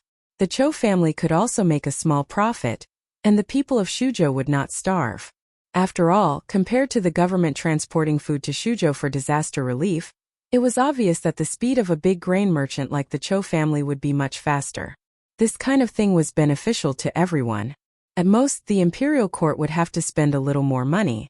Li Wangyu did not expect that the fat Cho Kuan would inform his beautiful boss about this. "He Chongqing, it's great that you can come. It's good to have you to advise me. Li Shimin suddenly made me the Hunan Taoist envoy. I'm still confused." Li Wangyu was naturally happy about the sudden appearance of his beautiful boss. After all, his beautiful boss was a top student at the University of Pennsylvania. In terms of management ability, she was several streets ahead of him. There was no reason for him not to be happy when there was a beautiful woman giving him advice behind his back. It had been raining for 3 days and 3 nights, and Li Wangyu didn't know what was going on in Suzhou. He could only make the best use of his time and arrange for everyone to set off for Suzhou. It was rather convenient to travel from Fenglingdu to Shuzhou. Nowadays, the waterways of the Tang dynasty were much more convenient. From Fenglingdu, one could take a boat and go down the Yellow River to Zhengzhou. From there, one could reach Shuzhou through the Tongji Canal. The entire journey was more than 1,000 miles long. Following the river, it would take about 2 days to reach the Su province. After reading the edict, Mitua did not return to Chang'an. He still had to follow Li Changqian and Li Tai to Shuzhou before returning to Chang'an. Li Wangyu, this freshly minted Hunan Taoist envoy, plus the imperial guards accompanying him. There were more than 1,000 men and horses. If they wanted to sail to Shuzhou, it would take some effort. Luckily, there were many boats at Fenglingdu and Tongguan. Especially after the Crown Prince and King Yu's banners were brought out, how could the local officials not cooperate? After working for half a day, they finally gathered enough boats. Li Wangyu led everyone onto a large official boat and set sail to the east. As for the imperial guards, a portion of them boarded the various conscripted boats to protect them.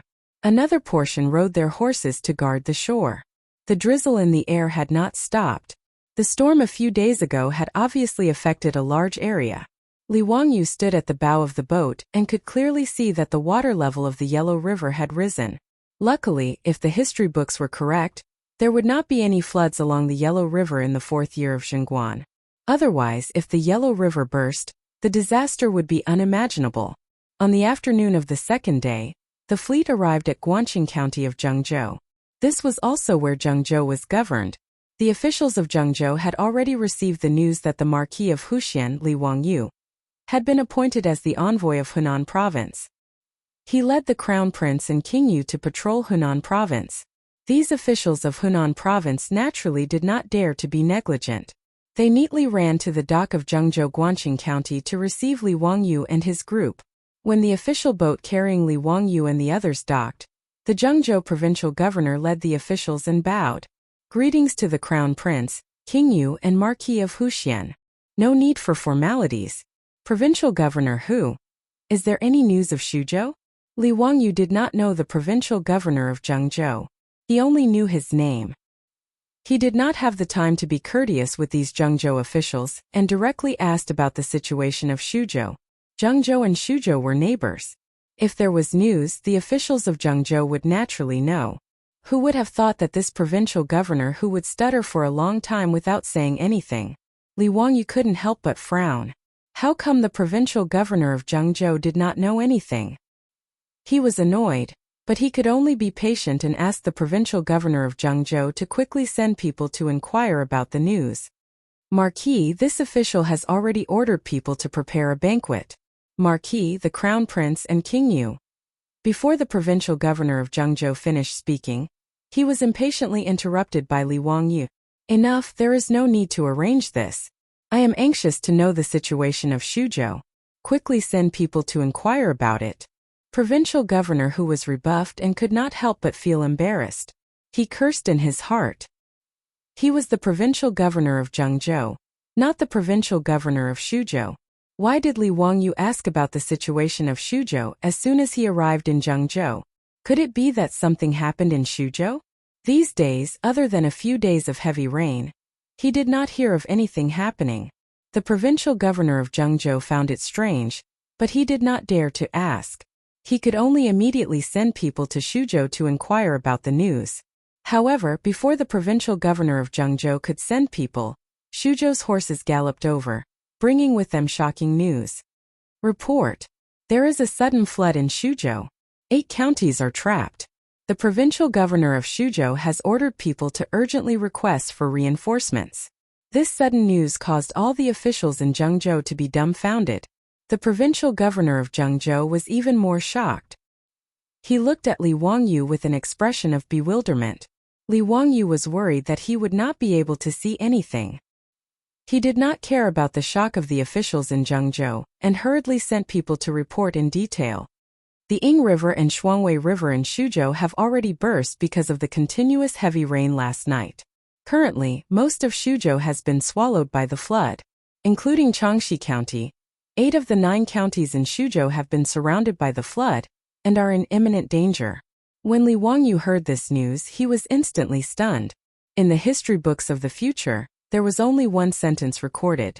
In the 4th year of Chang'an, there was a flood in Shuzhou. He did not expect this flood to be so serious. Under the jurisdiction of Shuzhou, there were 59,717 households, 9 counties, and 117 villages. When Li Wangyu thought of these numbers, he felt his scalp go numb. Quickly set off to Shuzhou. Chapter 830. Li Wangyu did not dare to stay in Zhengzhou any longer. After hearing that Shuzhou had indeed breached the dam yesterday, he immediately prepared to set off. However, just as he was about to board the ship, he stopped and turned to the Zhengzhou provincial governor. Governor who? How much grain does Zhengzhou have? Marquis Zhengzhou does not have much grain, but Marquis does not need to worry about grain. In Luoyang's Chongping warehouse, there are large amounts of grain stored in case of emergency. Marquis can give the order to transport grain from Luoyang's Chongping warehouse to Suzhou. The Zhengzhou provincial governor was also a shrewd person. He immediately understood the meaning behind Li Wangyou's words and quickly replied. He was not lying. The Tang dynasty had Chongping warehouses in Luoxiang, Yusu, Qi, Ping, Qin, and Puzhou to store large amounts of grain. These grain stores were first to stabilize the price of grain and prevent the grain from being cheap and harming the farmers. Secondly, it was to prevent bad harvests. For example, during the locust plague in the second year of Chang'an, the local government relied on the grain in Chongping warehouse to save the victims. Secondly, it was to deal with national matters such as military expeditions or major construction projects. Luoyang was not far from Zhengzhou, only 200 miles away. Using four-wheeled carriages to transport grain, one could reach in a day. Li Wangyu ordered people to summon the civil officials on the ship. After asking them and confirming this point, he was slightly relieved. With the grain in Luoyang's Chongping warehouse and his orders to transport grain to Zhengzhou, grain should not be a big problem.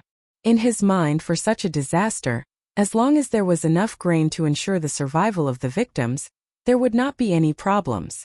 Li Wangyu ordered the civil officials to leave a few people behind and immediately set off for Luoyang's Chongping warehouse to transport grain to Zhengzhou, and then to Suzhou through the Tongji Canal.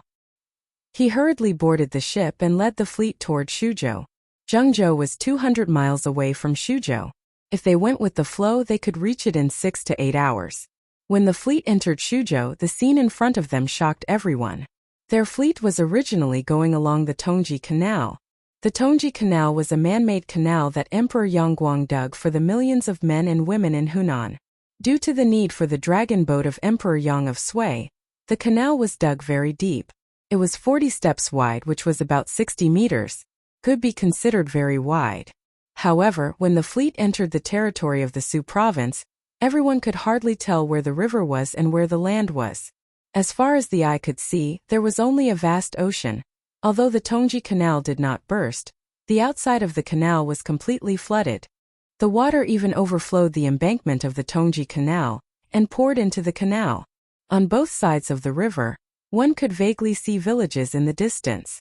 At this time, only a few dilapidated walls were left. Corpses of cows, sheep, and pigs were floating in the filthy water. From time to time, one could even see the corpses of people who had drowned in the flood. In the distance, there were still quite a few commoners taking refuge in the trees and roofs. When they saw the fleet, they all cried out for help. It was a miserable scene. Li Wangyu did not dare to be negligent. He quickly ordered the fleet to lower the boats so that the imperial army could save the people. Fortunately, Li Wangyu and the others had more than 1,000 imperial army guards protecting them. Thus, when they set off from Fenglingdu, they also gathered a lot of ships. After the Zhengzhou provincial governor learned of the flood in Suzhou, he also arranged for ships to follow them. There was a place to settle these people who were saved. Li Wangyu ordered for the rescued people to be sent back to Zhengzhou. He continued to lead the fleet toward Changxi County. Along the way, Li Wangyou's fleet had been saving the people on both sides of the Tongji Canal. When the fleet arrived at Changxi County, it was already evening. Looking from afar, half of the city walls of Changxi County were already submerged in the flood. It was obvious that the Suzhou provincial governor was also surrounded by the flood. The tens of thousands of commoners within the city were also in danger. Li Wangyu originally wanted to immediately change to a small boat and head toward Changxi County.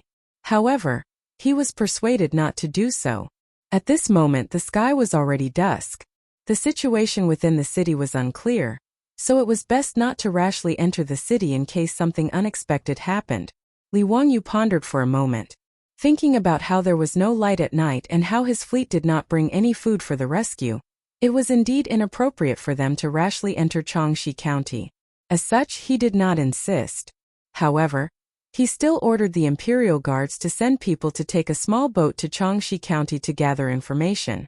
If possible, he wanted to find the Suzhou provincial governor and the officials of Chang'an County to ask about the situation. Standing at the head of the boat, looking at the dozens of imperial guards slowly rowing the small boat toward the county not far away, Li Wangyu could not help but let out a long sigh. In this era, human lives were simply too fragile in the face of disasters. Furthermore, he felt that he had overlooked something, but he could not figure out what it was. At this moment, Su Chongqing walked to his side and stood shoulder to shoulder with him. Looking at the city walls in the flood, she suddenly said, "Wangyu, there's something that I think you should make plans for." "What?" Li Wangyu did not understand her words. Su Chongqing brushed aside the hair on her forehead that had been messed up by the wind and said, "Did you forget that after a disaster, there will be a plague?" Her words were like a clap of thunder that exploded in Li Wangyu's ears, causing his body to sway. As expected, he felt that he had forgotten something. A plague. Since ancient times, due to the poor sanitation in Wuxia, it had become a law that after a disaster, there would be a plague. Especially after a flood, when the corpses of the livestock and people were soaked in the flood, the water would definitely be filled with the virus. If it was not treated, it would be strange if the livestock and people did not get sick after drinking the contaminated water. Furthermore, due to the poor medical conditions and the lack of experience in preventing epidemics, once an epidemic broke out, even the officials and doctors could easily get sick and die. Li Wangyu thought that if an epidemic broke out in Shuzhou after the flood, the scene would be too terrifying. Thinking about the scene of an epidemic, his back was covered in a layer of white sweat. At this moment, he saw a boatman at the head of the boat. He used a rope to tie a bucket of water and put it into the river. He lifted the bucket of water and was about to put it into his mouth. Li Wangyu immediately rushed over and kicked the boatman who was about to drink the water. The boatman staggered and the water in his hands spilled everywhere. That boatman was kicked into a daze, but he did not understand what mistake he had made to make the noble so angry. He also did not dare to argue and quickly knelt down, begging for forgiveness. Li Wangyu ignored that boatman and directly called Niu Wu. Niu Wu passed down the order that no one in the fleet is allowed to drink the water. It must be boiled first before drinking. Every day, everyone must wash their hands at least 3 times. If there is anyone who disobeys, this marquis will severely punish them. Chapter 831. Li Wangyu's orders were basic knowledge that all future generations knew about, but in the eyes of the Tang, they were making things difficult for them. Although the boatman who had been kicked by him admitted his crime, he was inwardly cursing the marquis for meddling too much. Wasn't this how boatmen always lived their lives? Who had the time to boil water when they were sailing? In his view, it was purely because a noble like Li Wangyu had nothing better to do that he even cared about how they ate and drank. Of course, the boatman didn't dare to say this out loud. He wasn't the only one with such thoughts. After Li Wangyu's order was passed down, the entire fleet was filled with complaints. After Li Wangyu discussed it with his beautiful boss, he issued even stricter orders. They forbade drinking unclean water, eating unclean food, defecating, spitting. A series of detailed rules made everyone complain incessantly. Let alone the boatmen and imperial army soldiers, even the hedonistic science Li Changqian and Li Tai didn't understand why Li Wangyu had issued such an order. But Li Wangyu had no intention of explaining. After all, in this era, only Sun Simiao and Lu Shenwei understood the concept of bacteria because of the existence of microscopes. No one else understood these things. He also couldn't slowly explain to everyone what bacteria, pathogens, and viruses were. He could only use high-pressure measures to force everyone to accept.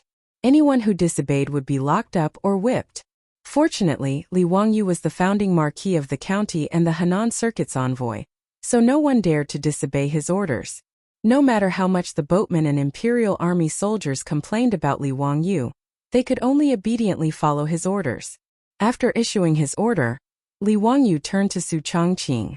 "Chongqing, after daybreak you will take Aphrodite, Li Changqian, Li Tai, and Cheng Chumo back to Zhengzhou and Chang." Since Shuzhou could become an epidemic area, Li Wangyu couldn't bear to let his beautiful boss take this risk with him. Even he couldn't help but tremble at the mention of an epidemic area. The virus didn't care who he was. With the current medical conditions in the Tang dynasty, once he was infected with those messy viruses, except for the penicillin in Sun Simiao's hands, which had a certain probability of saving his life, He could only wait for death. Were it not for the fact that Pai Lupi had conferred him the title of Banji Shur of Hunan Province, he would have immediately ordered his men to turn the ship around and return to Zhengzhou. It wasn't that Li Wangyu was a coward. It was human nature to cherish life. Su Chongqing immediately understood Li Wangyu's intention. Her beautiful eyes widened as she stared at Li Wangyu and said, "I'm not leaving. Don't even think about driving me away. If we're going to face the epidemic, then let's face it together. Back then, you and I agreed that we would live and die together in the Great Tang." Obviously, when faced with this kind of situation, women were always more emotional than men. Li Wangyu smiled bitterly and said, "Chongqing, listen to me. You have a reason to go back." "I don't care. I don't have a reason. I won't leave even if you want to. Besides, don't forget that I'm different from you. My body was transmigrated to the Tang dynasty, and I've already been vaccinated with countless vaccines. But your body hasn't been injected with any vaccines. If you ask me, even if we have to leave, it should be you. I'll stay to help you with the disaster." Su Chongqing didn't listen to Li Wangyu at all, and what she said was not wrong at all. Later generations had all been injected with various vaccines since childhood. Many viruses that were a disaster in the Tang dynasty, such as smallpox, had long disappeared in later generations. Li Wangyu was naturally moved by his beautiful boss's words. He didn't care whether other people on the ship would see them or not. He directly reached out and put his arm around his beautiful boss's shoulder. "Chongqing, listen to me. You have to go back to Chang'an. There's one thing I need you to go back and immediately organize the female workers in the underwear shop to help me make it." "What is it?" "A mask." When Su Chongqing heard him say so, he also came to a sudden realization. Indeed, in the face of the possible outbreak of the epidemic after the flood, it was impossible to do without protective equipment. Although they couldn't make a real medical protective mask in the Tang dynasty, it was better than nothing. Masks had been in China since ancient times. It was recorded in the etiquette, cover the mouth for fear of offending people. It was also written in Marco Polo's travels. In the palace of the Yuan dynasty, the people who offered food covered their mouths and noses with silk cloth to protect their breath. They didn't touch the food. But that kind of silk cloth covering the mouth and nose was actually meaningless. At least it couldn't protect against the virus. "Wangyu, that kind of mask made of cotton cloth, I'm afraid it's useless, right?" Su Chongqing asked doubtfully. She was right. The medical masks of later generations seemed to be made of non-woven cloth, but in fact there was a filter material in the middle of the mask to block the virus in the air. Li Wangyu naturally couldn't make that filter material in the Tang dynasty, but it was not that there was no other way. "Chongqing, do you know about activated carbon? Adding activated carbon in the middle of the mask can also block the transmission of the virus." Su Chongqing couldn't help but nod. "That's a good idea. It's not difficult to make activated carbon. So you must go back to Chang'an City and get people to start making the masks. The sooner you make the masks, the safer I will be in Shuzhou." "But..." Li Wangyu gently kissed the beautiful face of his beautiful boss. "No buts. It's a deal.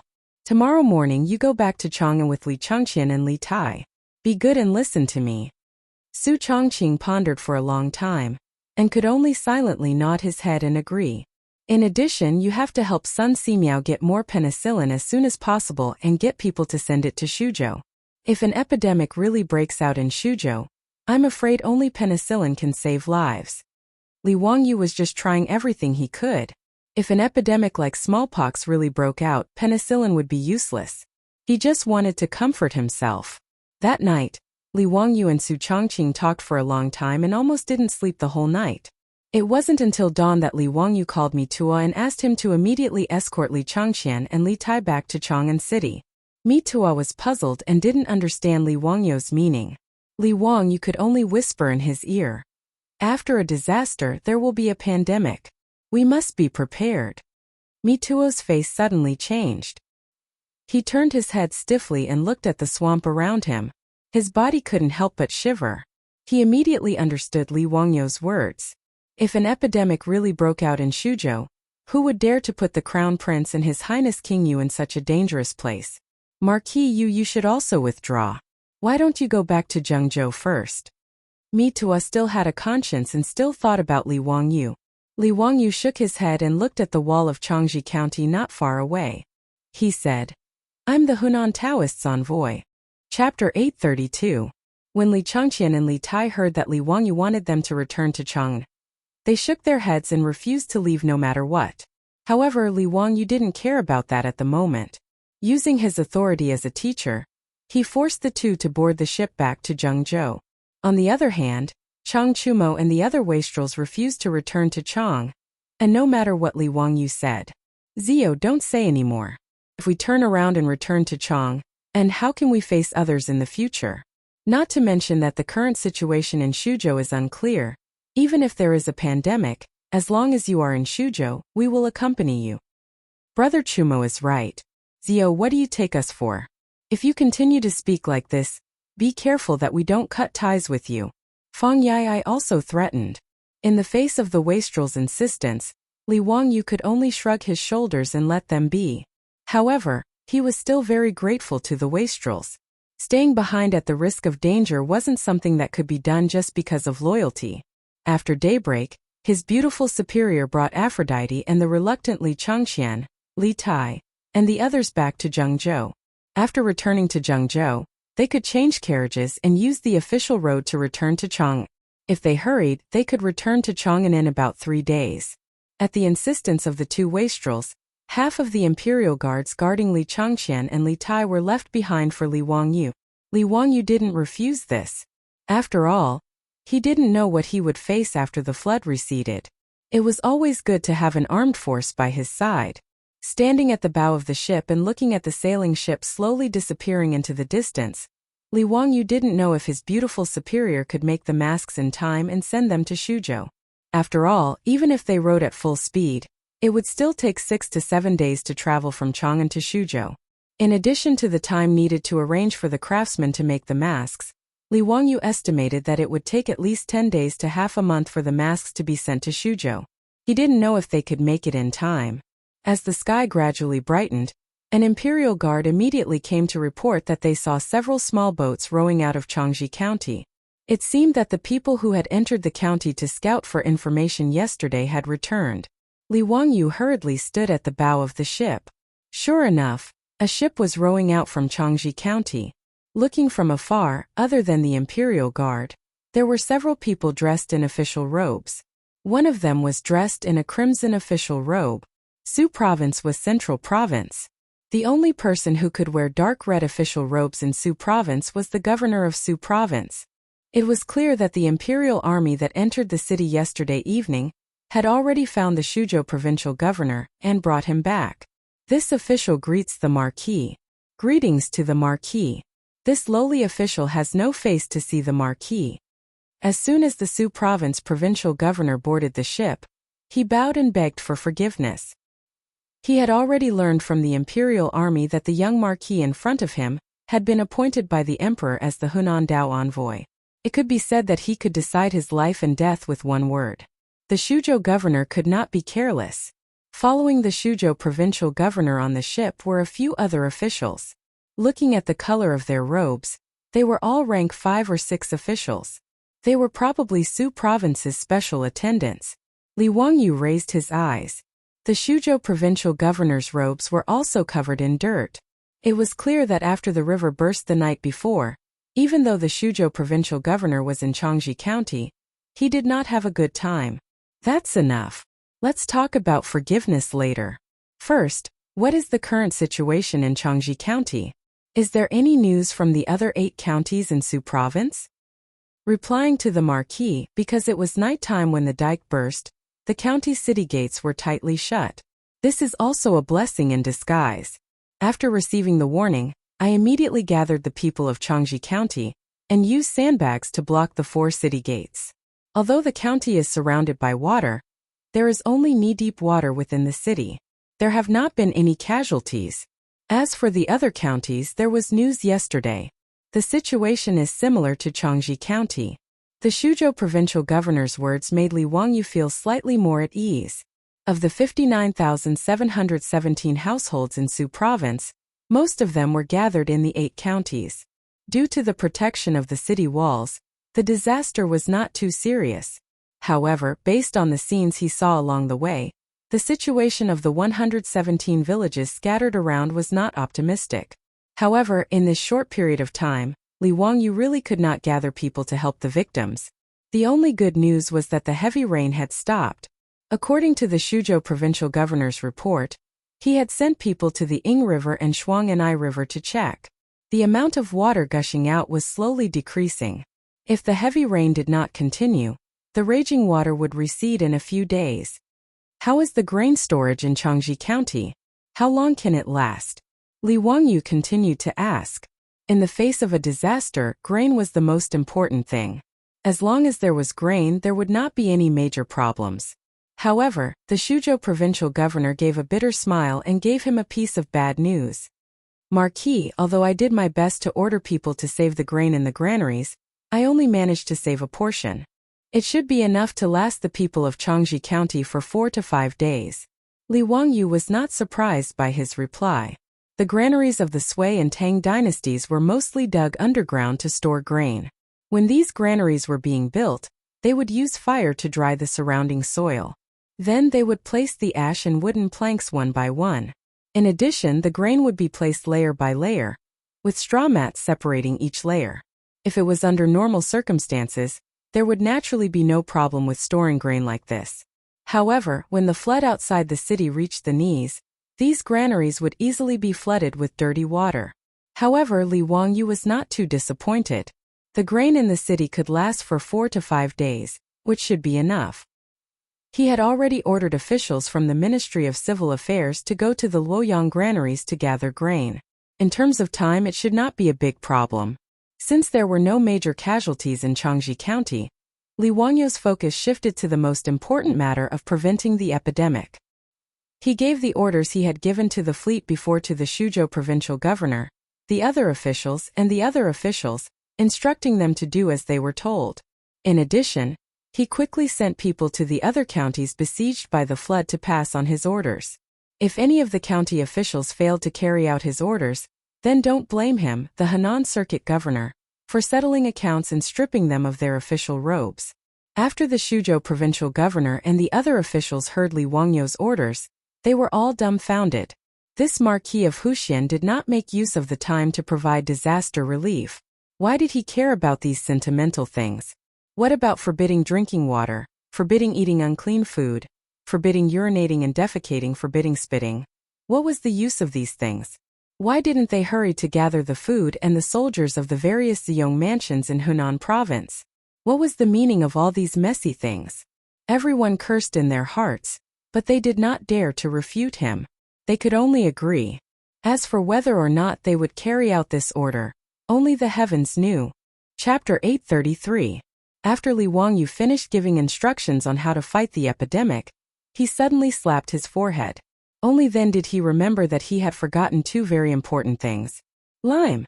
Alcohol. After the flood, mosquitoes and viruses would inevitably breed, and a large amount of disinfectant materials would be needed. Lime and alcohol were the best disinfectants. However, these 2 materials were far away in Chang'an City.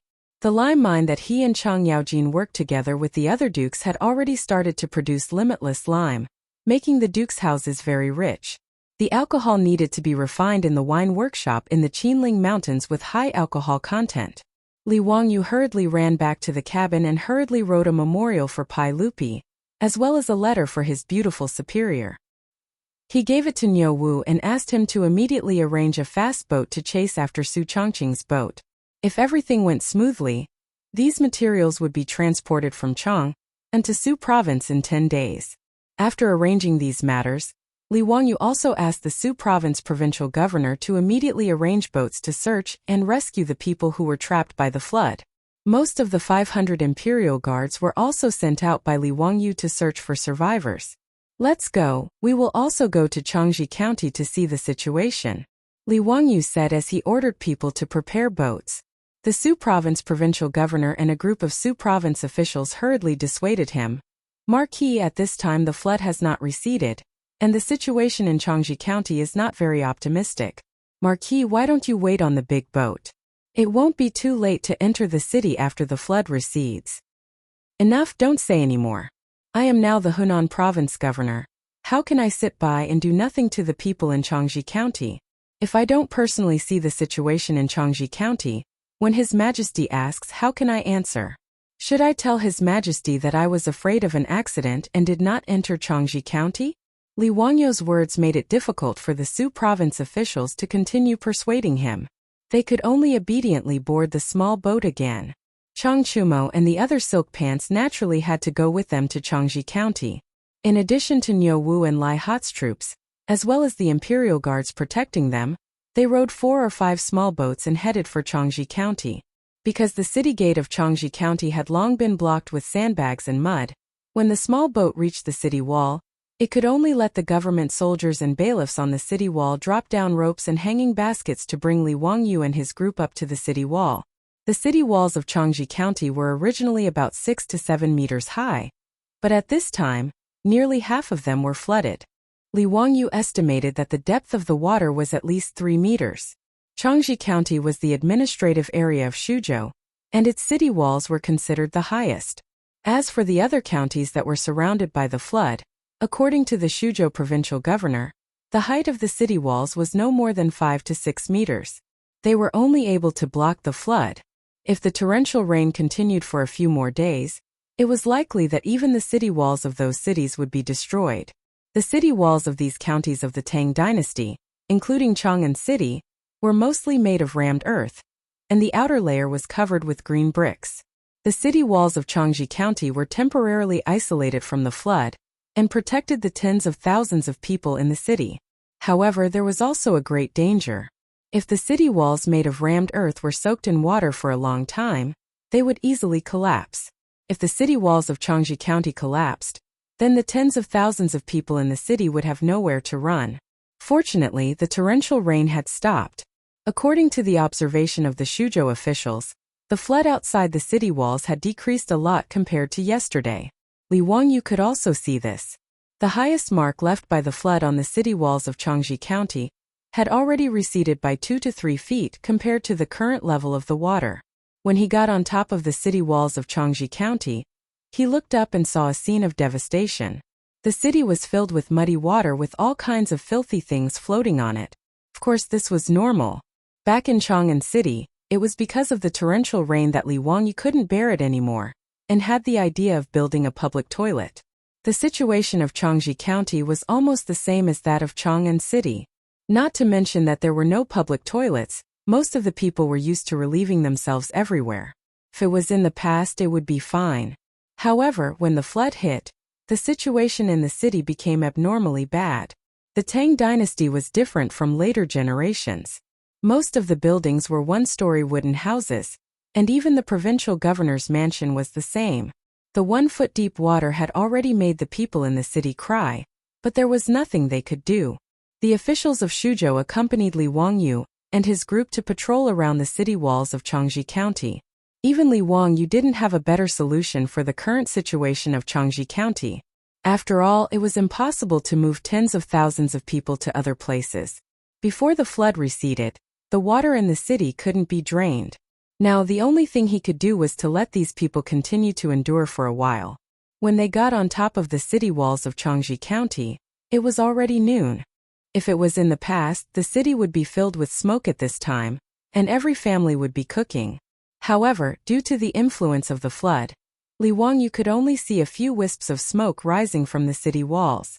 How is the food of the people now guaranteed? I have already ordered people to count the food in the streets. For the people who have difficulties in life, they will be given a daily quota of corn to maintain their livelihood.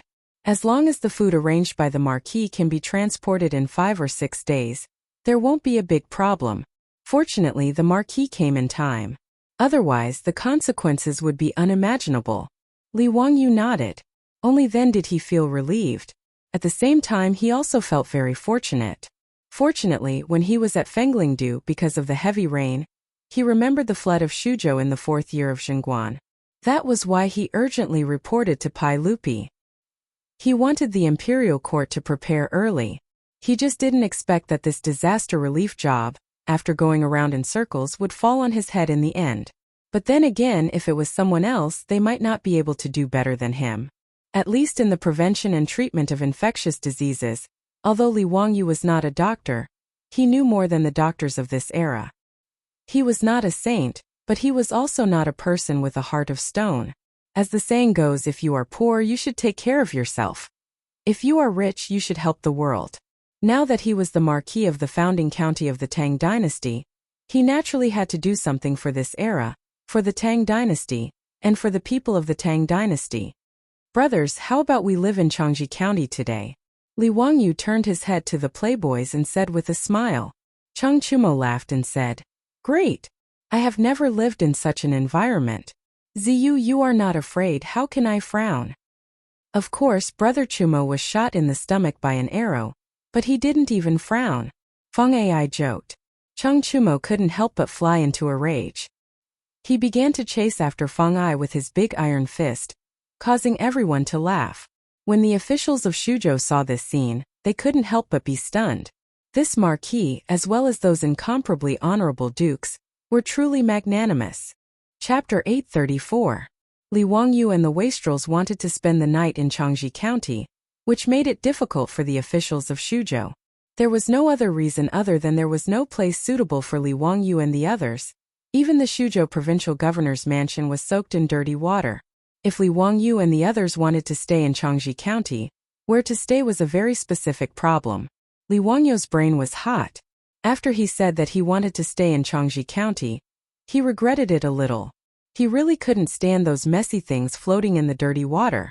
But since he had already said it, how could he immediately change his mind in front of everyone? Li Wangyu looked around and smiled. The city wall of Chang'an County was a good place for camping. Thus, he immediately ordered the imperial guards to bring over the tents and set up camp on the city wall. During this period of time, he and the wastrels were prepared to be stationed here and supervise the disaster relief in Shuzhou. Although this action was suspected of putting on a show, Li Wangyu didn't care so much. Although he wanted to help the people, he really didn't have the courage to throw himself into the dirty water and soak himself in it. Li Wangyu led a group of wastrels and moved to the city wall of Chang'an County. How could the others be negligent? Thus, including the officials of the Ministry of Civil Affairs, they all ran to the city wall of Chang'an County to set up camp. They made the city wall of Chang'an County look like a refugee cave in the future. Li Wangyu didn't care about this. Every day, he arranged for people to search and rescue the victims. He asked the officials of the Ministry of Civil Affairs to come up with practical disaster relief measures and urged them to transport food. He was also very busy. 5 or 6 days after he arrived in Chang'an County, the flood finally slowly receded. The water in Chang'an County also gradually disappeared. However, after the flood, Chang'an County was in a state of devastation. The streets and alleys were littered with all kinds of filth and garbage. At this time, the weather was clear after the rain. The sun that hadn't been seen for many days also showed its face. However, it made the entire Chang'an County emit an extremely unpleasant smell that made people want to vomit. However, including the officials of Su Province, no one seemed to feel that there was anything wrong with this situation. The commoners turned a blind eye to it and didn't find anything wrong with it. Instead, the citizens of the city took the opportunity of the sun rising and began to take out all the things that had been soaked in water from their homes to bask in the moisture. The originally dirty and messy environment became even more congested. In Li Wangyu's view, the filth piled up in Chang'an County was simply a hotbed for viruses that could erupt at any time. He immediately gave the order for the Shuzhou provincial governor and the Chang'an County magistrate to immediately arrange for the bailiffs, soldiers, and civilians to work together with the citizens of the city to begin a thorough cleanup of the city. Everyone found it hard to understand and accept Li Wangyu's order. The flood had just receded, and there were many things waiting to be done. Yet, the first thing they wanted to do was to ask the government to lead the people to clean up. In the eyes of the crowd, this was simply a bullsh*t decision made by the nobleman from Chang, and who did not know the hardships of the people. Marquis, this city is truly filthy. This official feels the same way. However, there are many people affected by the disaster in the city. There are also many houses that have collapsed due to the flood. In addition, the disaster victims outside the city are constantly pouring into Chang'an County. This official thinks that it would be better to postpone the cleanup for the time being. Before the Suzhou provincial governor finished his words, he was directly interrupted by Li Wangyu. No, we must first clean up the city and get all the filth out of the city. We must dig holes and bury them. I have already ordered people to transport lime. When the lime arrives, we must sprinkle lime on the soaked roads and corners. In addition, we must pay attention to killing mosquitoes and flies. This matter is very important and cannot be sloppy. But the Suzhou provincial governor still wanted to persuade him. Li Wangyu waved his hand. No buts. This matter is urgent and must be carried out meticulously. This marquis will let the imperial army patrol around the city. If any house is not cleaned up, then the owner will be punished. If the streets in the city are not cleaned up, then the Chang'an County magistrate will take off his official robes and get lost. This matter is not negotiable. Also, what I said before, forbidding drinking unclean water, forbidding eating unclean food, forbidding urinating and defecating, and forbidding spitting, must be carried out. If you can't do it, then don't blame this marquis for holding you accountable. Li Wangyu's words had already reached this point. No matter how much the Suzhou provincial governor grumbled in his heart and criticized Li Wangyu in his heart, he could only obediently nod his head and arrange for people to carry out the orders. Following the Suzhou provincial governor's mansion's order, Chang'an County immediately became restless. The county government's bailiffs, scribes, and strong people all went to the streets, beating gongs and drums to call the people out to clean the streets and carry the garbage. For a time, the people of Chang'an County were full of complaints. In the eyes of the people, Li Wangyu's order was purely a matter of eating and having nothing to do. Even in Chang'an County, the people on the streets secretly called Li Wangyu, the Marquis of Hu County, Dirty Marquis, to express their dissatisfaction. These words naturally reached Li Wangyu's ears, but he only smiled and ignored them. In truth, the wastrels did not understand Li Wangyu's decision. Zio, why are you making the people clean the streets now? You're provoking all these unreasonable curses. Cheng Chumo directly asked. Li Wangyu bitterly smiled and explained, brothers, you don't know. The so-called, after a great disaster, there will be a great epidemic is actually caused by these filthy things. How is that possible? The wastrels looked at each other in dismay.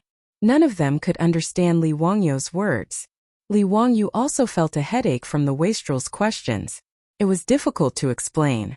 In terms of hygiene and epidemic prevention, China had been good since ancient times. Compared to other countries in the world at the same time, China was definitely a top student. But even so, in the eyes of transmigrators like Li Wangyu and Su Chongqing, they still felt that it was dirty and unsightly. Even in the Ming and Qing dynasties, because of hygiene problems, epidemics were often caused. Dysentery, cholera, plague, smallpox. As long as they appeared, a whole street would die. During the reign of Chongzhen, a plague first broke out in the Shaanxi Gansu region. It traveled all the way to the capital. Everywhere it passed, it was like a ghost town with corpses everywhere. According to incomplete statistics, the epidemics in China's history were once in the Zhou dynasty, 13 in the Qin and Han dynasties, 17 in the Wei and Jin dynasties, 17 in the Sui and Tang dynasties, 32 in the Song dynasties, 20 in the Yuan dynasty, 64 in the Ming dynasty, 74 in the Qing dynasty. These statistics were shocking.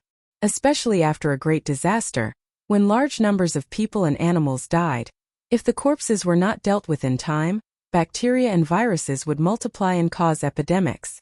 Li Wangyu could only try his best to prevent an epidemic from breaking out in Suzhou.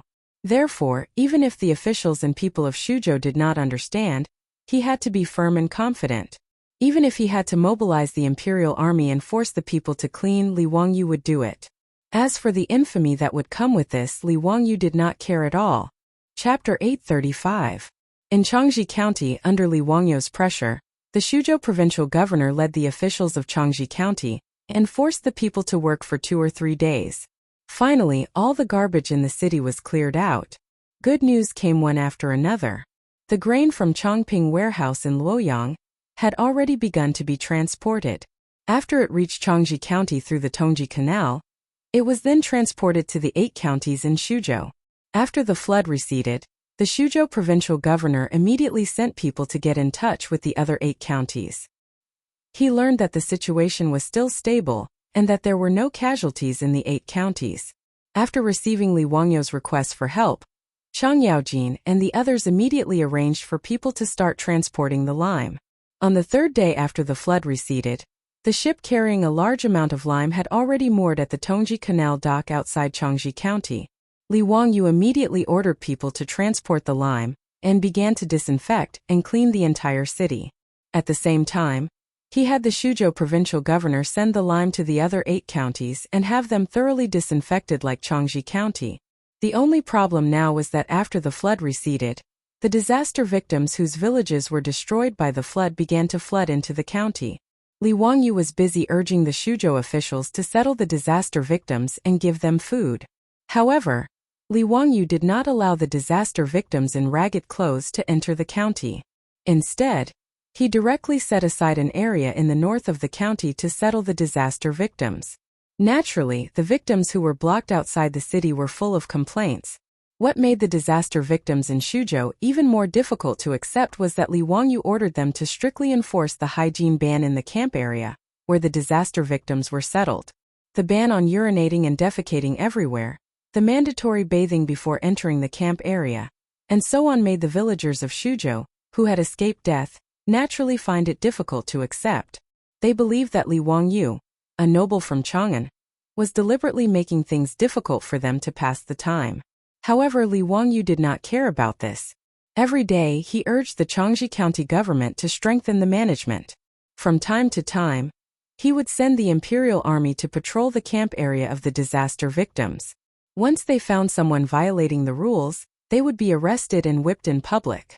Under such strong pressure, coupled with the fact that there was a sufficient supply of porridge every day, there was no trouble at all. After a few days of good weather, Suzhou's situation slowly improved. Li Wangyu's heart, which had been hanging in the air, gradually relaxed.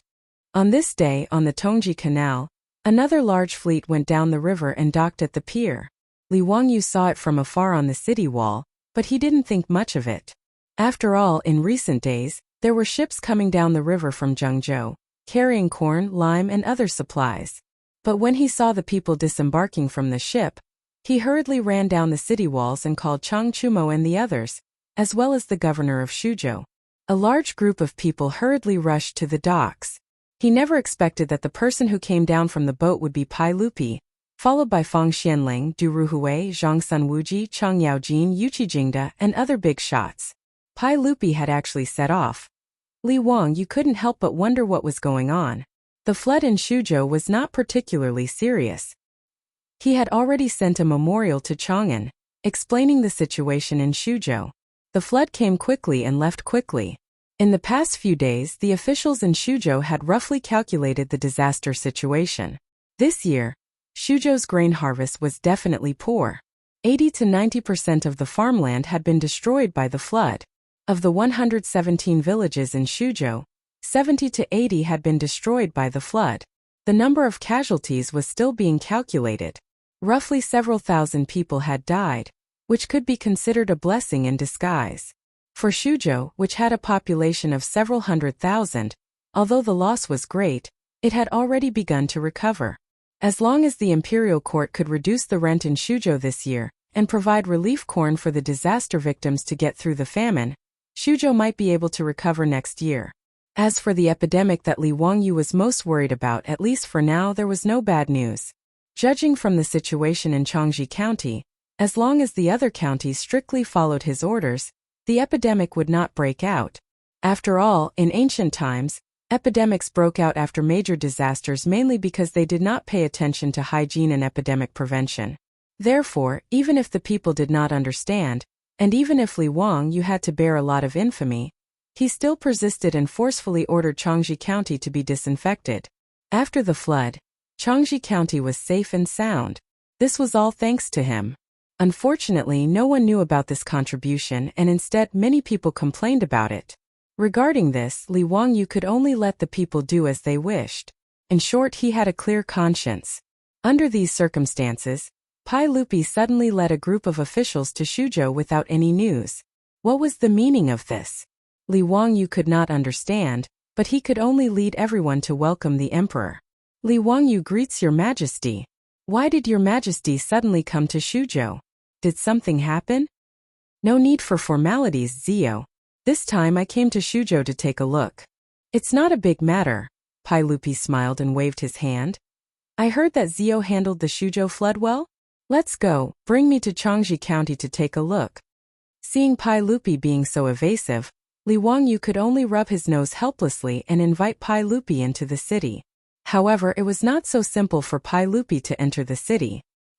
He had to wait for the Imperial Army to take control of the various checkpoints in Shuzhou before Pai Lupi's carriage could enter the city.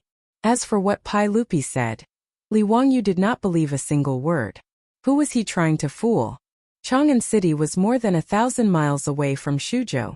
Did you think that the emperor was taking a stroll? Taking a look along the way?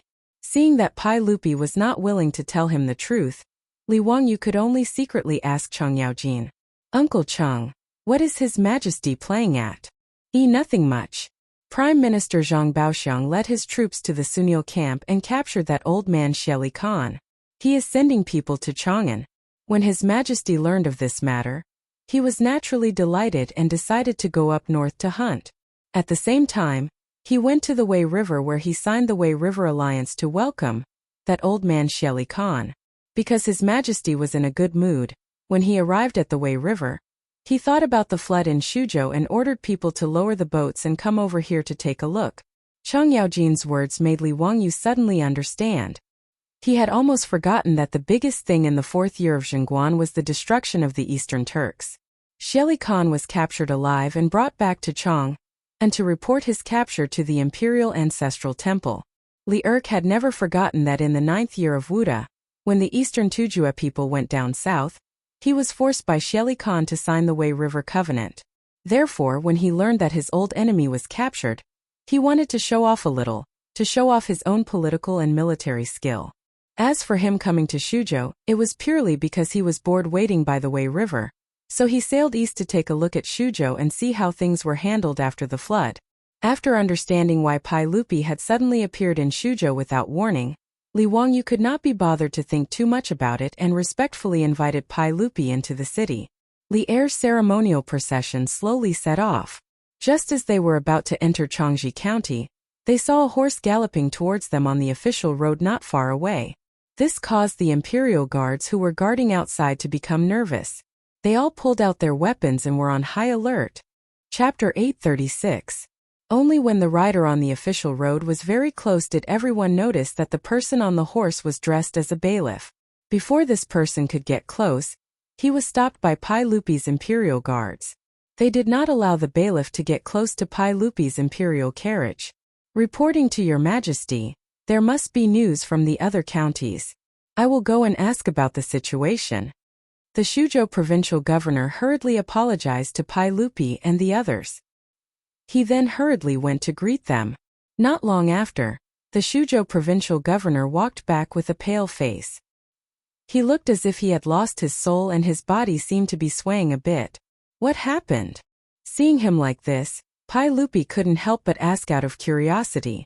The Shuzhou provincial governor fell to his knees and said with a trembling voice, Reporting to Your Majesty, there is news from Yanling County. In Yanling County, the number of people infected with the disease is increasing rapidly. The symptoms are the same. Perhaps there is an outbreak of an epidemic. His words were like the rumbling of thunder in the clouds, shocking everyone on the spot. After a long time, Li Wangyu was the first to come back to his senses. He rushed in front of the Shuzhou provincial governor with a face full of anger. He grabbed his collar and said angrily, Speak clearly. What exactly happened? Why did an epidemic appear in Yanling County? Didn't I give the order to clean up the entire city and scatter lime? Changji County is perfectly fine. Why did an epidemic appear in Yanling County? It was no wonder that Li Wangyu was so angry. Of the 9 counties in Shuzhou, Changji County was where the provincial government was located. It had the most people and was the most prosperous. Therefore, after the flood, the people of Shuzhou chose to escape. Their first choice was Changji County. Of the 9 counties in Shuzhou, Changji County took in the most victims. It was almost as many as the other 8 counties combined. As a result, Li Wangyu had always been stationed in Changji County. He focused on regulating and preventing the outbreak of an epidemic. As for the other 8 counties in Shuzhou, Li Wangyu could not reach them. They could only be managed by the Shuzhou provincial governor's manor. However, Li Wangyu also repeatedly ordered that the other 8 counties must follow Changji County's example and must not disobey. Judging from the current situation in Changji County, it was obvious that he had done the right thing. Changji County, where most of the victims had gathered, not only was there no outbreak, but the number of people who fell ill had also decreased significantly. Illness enters through the mouth. This was a very simple principle. With Li Wangyu's strict requirements, it could be said that whether it was the people of Changji County or the Shuzhou disaster victims gathered in the camp outside Changji County, their personal hygiene was definitely the best they had ever been in their lives.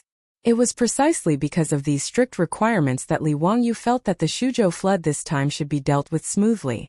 Who would have thought that in front of Pai Lupi, Yinling County and Shuzhou would have such shocking news? Yinling County wasn't too far away from Changji County, about 100 miles away.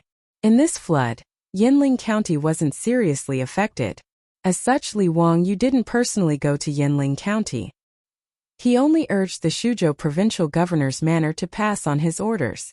At the same time, he ordered people to send large amounts of lime to disinfect and sterilize. Li Wangyu's angry roar made the Shuzhou provincial governor not know how to reply. His voice was almost filled with tears. I don't know either. If a large-scale epidemic really broke out in Shuzhou, his career as the Shuzhou provincial governor could be considered to have come to an end. If he was only reprimanded by the imperial court, removed from his position, and sent back to his original place, he could be considered lucky. If things went wrong, he might even be directly imprisoned by the censorate.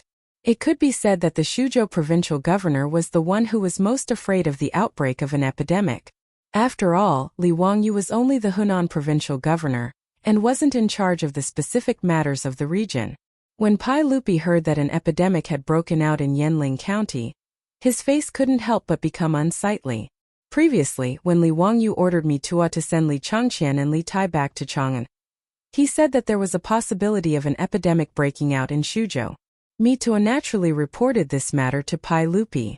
However, after the flood receded for a few days, the news that came back from Zhengzhou on fast horses every day was developing in a good direction. Shuzhou didn't break out like Li Wangyu was worried about.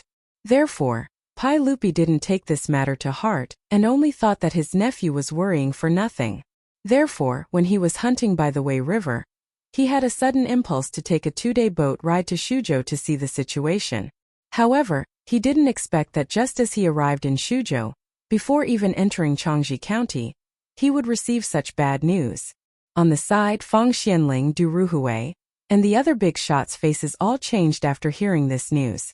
Zhang Sun Wuji was about to open his mouth and persuade Pai Lupi not to enter Changji County, and directly return to the dragon boat and return to Chang'an. In the face of an epidemic, it didn't matter if you were a true dragon, the son of heaven, or a commoner. Everyone was treated equally. Since an epidemic broke out in Shuzhou, no one dared to let Pai Lupi, the emperor, take such a risk. Pai Lupi naturally saw through Zhang Sun Wuji's thoughts, but he waved his hand at him, indicating that he already knew about this matter, and that there was no need to say more. Pai Lupi wasn't a hothead. He knew that there was an epidemic in Shuzhou, but he still continued to stay here.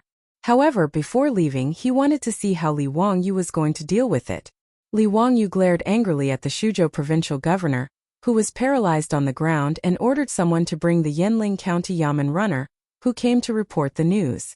However, he didn't let the Yamen runner come close, and only let him speak from a distance of about 10 steps. After all, if it really was an epidemic, who knew if the Yamen runner didn't carry the virus? When there were no protective measures, keeping a distance was the safest thing to do. What's the situation in Yinling County now? Tell me the truth. Although the Yamen runner didn't know who the people in front of him were, looking at the shiny armor and the imperial guards who were staring at him, he knew that they were nobles that he couldn't afford to offend.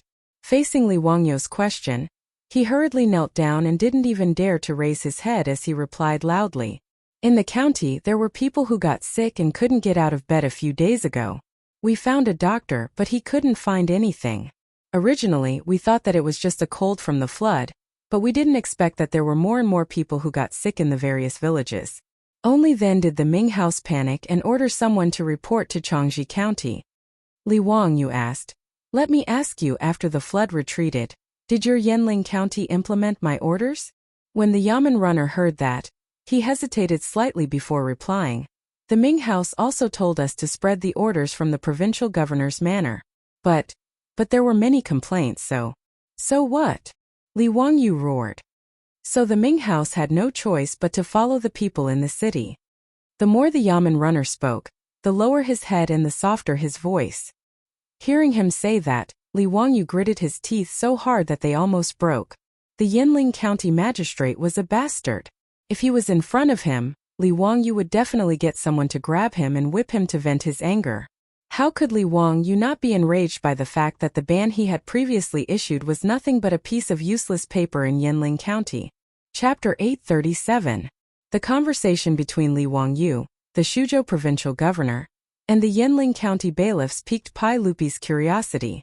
"Zio, what ban did you put in Shuzhou? Why are the people complaining? What does this have to do with the epidemic in Yanling County?" In response to Pai Lupi's questions, Li Wangyu explained the ban he had put in place after arriving in Shuzhou. However, Pai Lupi and the other leaders all frowned.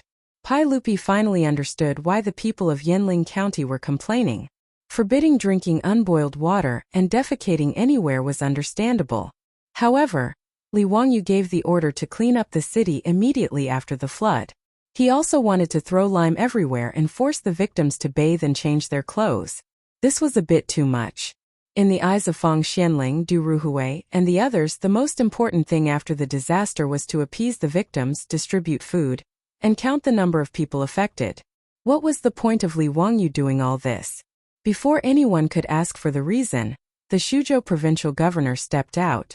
The Shuzhou provincial governor was worried that he would take all the responsibility for the epidemic in Yanling County, so he hurriedly spoke up for Li Wangyu. "Your Majesty, although I do not know the purpose of the ban, I will strictly carry it out. I have repeatedly ordered all the counties in Shuzhou to do the same. The effect of the ban is quite good. Since the flood receded in the past 7 or 8 days, not to mention the epidemic, even small illnesses have rarely appeared in Changji County. Moreover, Changji County is a province, and in these days it has taken in tens of thousands of disaster victims, far more than Yanling County. From this, it can be seen that the epidemic in Yanling County was caused by the Yanling County magistrate ignoring the ban of the marquis. I want to accuse the Yanling County magistrate of neglecting his duties and not respecting the ban of the marquis and the provincial governor's manor." The Shuzhou provincial governor had actually been silently cursing Li Wangyu's ban on the Shuzhou provincial governor. But at this time, in order to clear his name in front of Pai Lupi, he didn't care so much and directly put the blame on the Yanling County magistrate. He also praised Li Wangyu's ban. In fact, what the Shuzhou provincial governor said was not wrong. The Shuzhou provincial governor had indeed conveyed the orders Li Wangyu had issued to the counties under his rule. However, he didn't pay much attention to whether or not those county magistrates followed the rules. After all, the Shuzhou provincial governor did not understand the significance of these prohibitions, and the opinions of the people on the street were great. Naturally, he was too lazy to urge with all his strength. However, since an epidemic had broken out in Yanling County, no matter what, the Shuzhou provincial governor would not admit that this was his responsibility. Naturally, he pushed all the blame onto Yanling County. The bigwigs present were all old foxes in the officialdom. How could they not understand the meaning of Governor Shuzhou's words? But everyone felt a lot of connotations from his words. Pai Lupi ignored the Shuzhou provincial governor and immediately turned his head to ask Li Wangyu, "Zio, what is the meaning of these prohibitions? Why is there no epidemic in Changji County, but Yanling County has an outbreak? Are your prohibitions really effective?" For Pai Lupi, it was more meaningful to figure out the reason why there was no epidemic in Changji County. After all, the Tang dynasty had a vast territory. Every year there were all kinds of disasters. After the disasters, the epidemic would break out from time to time. This was the biggest headache for Pai Lupi and the bigwigs in the imperial court. Li Wangyu calmed down a little at this time. He was thinking about how to deal with the epidemic in Yanling County. How could he be in the mood to explain to Pai Lupi? Moreover, these things could not be explained clearly. He rubbed his nose and replied dryly, "Your Majesty, the epidemic is actually caused by the growth of germs due to poor hygiene." When Pai Lupi heard this, his eyes lit up. "Is it the germs that cause infection when you and Minister Sun were treating Chang'an? Something like that. It's just some germs that can't be seen with the naked eye that cause people to get sick." Li Wangyu said half-heartedly, "So the most important thing right now is to order Yanling County to sterilize the germs as soon as possible, and then quarantine the people who have contracted the epidemic." Before Li Wangyu could finish speaking, another person stood out from the back of the crowd and started to reprimand him. "Nonsense, Your Majesty. In my opinion, what the Marquis of Wuxia said is complete nonsense. What germs that can't be seen with the naked eye can cause people to contract an epidemic? What kind of record is this? The epidemic is clearly caused by the plague ghost and needs to be eradicated as soon as possible. What does this have to do with drinking unboiled water?" When Li Wangyu heard this, he was taken aback and could not help but look at the person who spoke. Li Wangyu knew the old man who had reprimanded him for speaking nonsense. It was Taichongqing Wang Ying, the uncle of the head of the Wang clan of Taiyuan, Wang Ranyu. He was a major third-rank official in the imperial court. Taichongqing, the ceremonial official of the ancestral temple. Pai Lupi's main goal in this hunting expedition was to bring Shelly Khan back to Chang'an and report his capture at the ancestral temple. It was normal for Wang Ying the Taichongqing to accompany him. But what was the meaning of this old man dissing him? Was it because of the Taiyuan Wang clan's broken engagement and that rotten sesame seed matter? In reality, Li Wangyu had wronged Wang Ying. This old man had stood out to reprimand Li Wangyu not because of the grudge between the Taiyuan Wang clan and Li Wangyu. It was because this old man, as a Taichongqing, firmly believed that the epidemic was caused by the plague ghost. Since ancient times, when an epidemic broke out in China, it was necessary to drive it away. Praying to the gods to bring disaster, reciting Buddhist scriptures, following Taoism, drawing talismans and chanting incantations were all methods to fight against the epidemic. This was the case against the plague of locusts, not to mention a terrifying epidemic. Thus, when Wang Ying heard that an epidemic had broken out in Yanling County, he was about to speak up and have Pai Lupi arrange for people to drive it away. In the end, when he heard Li Wangyu's words, how could he not be angry? Taichongqing Wang Ying's words caused many of the officials behind Pai Lupi to nod in agreement. They felt that these were the words of an experienced strategist. How could an epidemic not be driven away? Li Wangyu was also speechless, but he could only patiently explain. "Duke Wang, the epidemic was truly caused by germs. It has nothing to do with the plague ghost." "Humph, these are just your words, Marquis of Wuxia. What germs? What are they? Why don't you show them to this old man? Since Marquis of Wuxia says that human eyes cannot see them, how do you know? This old man has read all sorts of ancient texts, but I have never seen the germs you speak of. How did Marquis of Wuxia know?" Li Wangyu was somewhat depressed by this old man's words. Damn it, how could an illiterate, who didn't understand science, be so righteous? But to have Li Wangyu prove what germs were now was difficult for him. Without a microscope, how could he prove to this country bumpkin that the epidemic wasn't caused by the plague ghost? Moreover, even if he had a microscope, would these country bumpkins be able to understand? Just as he was thinking about how to explain, he heard a familiar voice. "Your Majesty, everyone, it would be better if I explain the germs that Marquis of Wuxia spoke of." Chapter 838. Li Wangyu was taken aback. There was actually someone who could help him explain this problem? But when he saw the person who had spoken, he laughed. The one who had spoken was Sun Simiao's disciple, the current imperial physician of the Shangyao Bureau, Lu Shunwei. As Pai Lupi's imperial entourage, he, as the imperial physician of the Shangyao Bureau, naturally had to accompany him. Seeing that Lu Shunwei was also present, Li Wangyu relaxed. With this imperial physician of the Shangyao Bureau explaining, it was much more reliable than speaking on his own. Moreover, ever since he sent the microscope to Sun Simiao Zinfeo, Sun Simiao and his disciples were considered the people who understood microbes and viruses the best in the world. It could even be said that they understood microbes and viruses better than him and Su Chongqing. After all, his and Su Chongqing's understanding of viruses was just some general knowledge they had when they were in school in the future. On the other hand, Sun Simiao and his disciples Lu Shenwei, Zhang Baozong, and the others, after emptying what little stock Li Wangyu had left in his stomach, they were seriously conducting all kinds of experiments and research. Even Li Wangyu did not know to what extent Sun Simiao and his disciples' research on viruses and germs had progressed. Your Majesty, everyone, according to my teacher and my research, we have confirmed the existence of the germs mentioned by the Marquis of Wuxia. It is a type of microscopic organism that is so small that it cannot be seen with the naked eye. However, it is the main culprit behind the illness of the human body. Not only did Lu Shenwei's words fail to convince Wang Ying, this imperial physician of the Shangyao Bureau, he became even angrier. He even began to curse. Nonsense! What a load of nonsense! This is simply a bunch of nonsense. What invisible germs? What are they? Who has ever seen them? You're the only one who's saying this. Your Majesty, this subject wishes to impeach Lu Shenwei for misleading the public with his lies. Li Wangyu was dissatisfied. Lu Shenwei was trying to educate these country bumpkins, so what was this old man's attitude? Were you proud of your illiteracy? Lu Shenwei's status was far from Wang Ying's, a third-ranked Taichung official. However, Li Wangyu wasn't going to spoil this old man. Be careful with your words, Lord Wang. As the saying goes, what you know is what you know, and what you don't know is what you don't know. If Lord Wang says that no one has seen the germs before, then they don't exist. Then Lord Wang, please capture one of the plague ghosts for me to see. Otherwise, you're just spouting nonsense. You! Li Wangyu's words made the old man Wang Ying almost unable to breathe. Wang Ying was so angry that he was fuming, but he couldn't do anything to Li Wangyu. He simply turned around and complained to Pai Lupi. Your Majesty, the right says that Xuanchu has 3 sons who were born and died as plague ghosts. This was written clearly in the ancient books.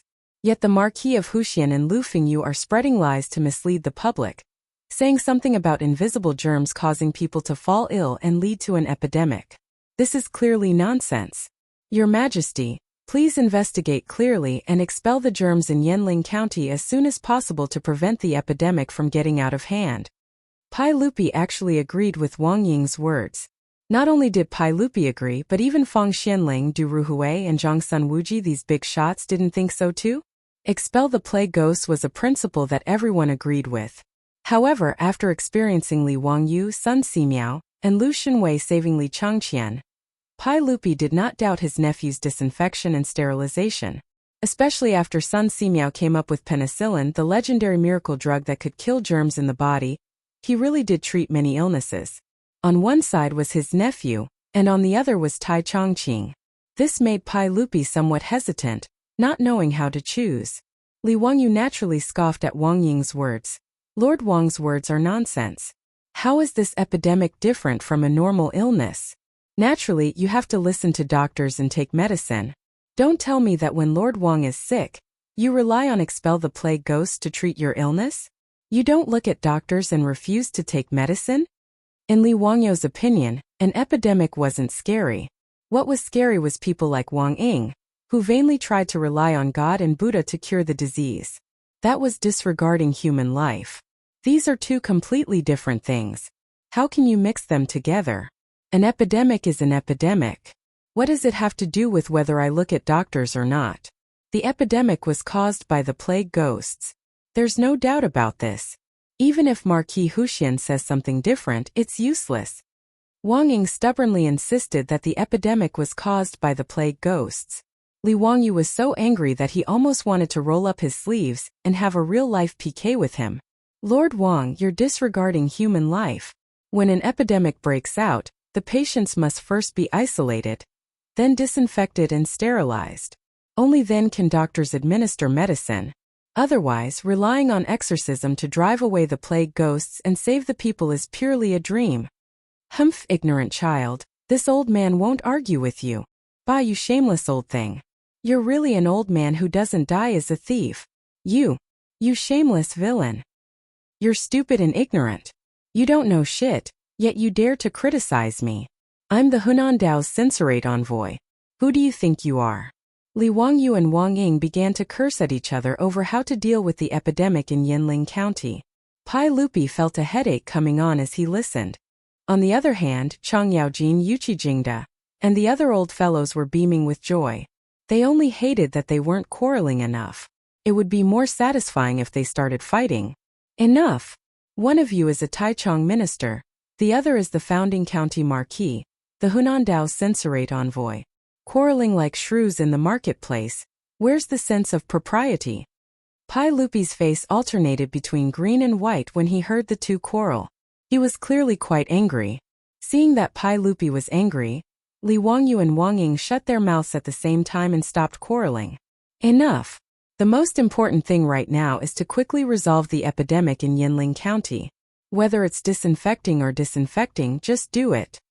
Pai Lupi had a headache and could only try to smooth things over. Li Wangyu refused to relent. Your Majesty, the matter of disinfecting must not be done. This epidemic must be isolated, disinfected, and treated as soon as possible. Doing disinfecting will only cause people to gather. Not only will it not cure the disease, it will also make it easier for infected people to pass the disease to healthy people.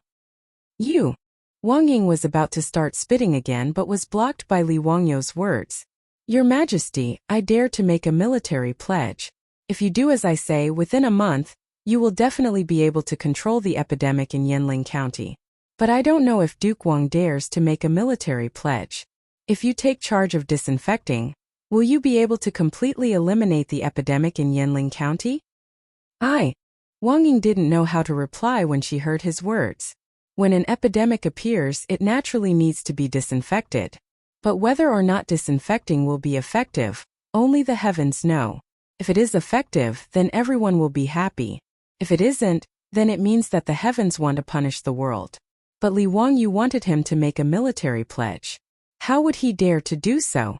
Moreover, when he heard that there was an epidemic in Shuzhou, he was already considering how to persuade Pai Lupi to leave.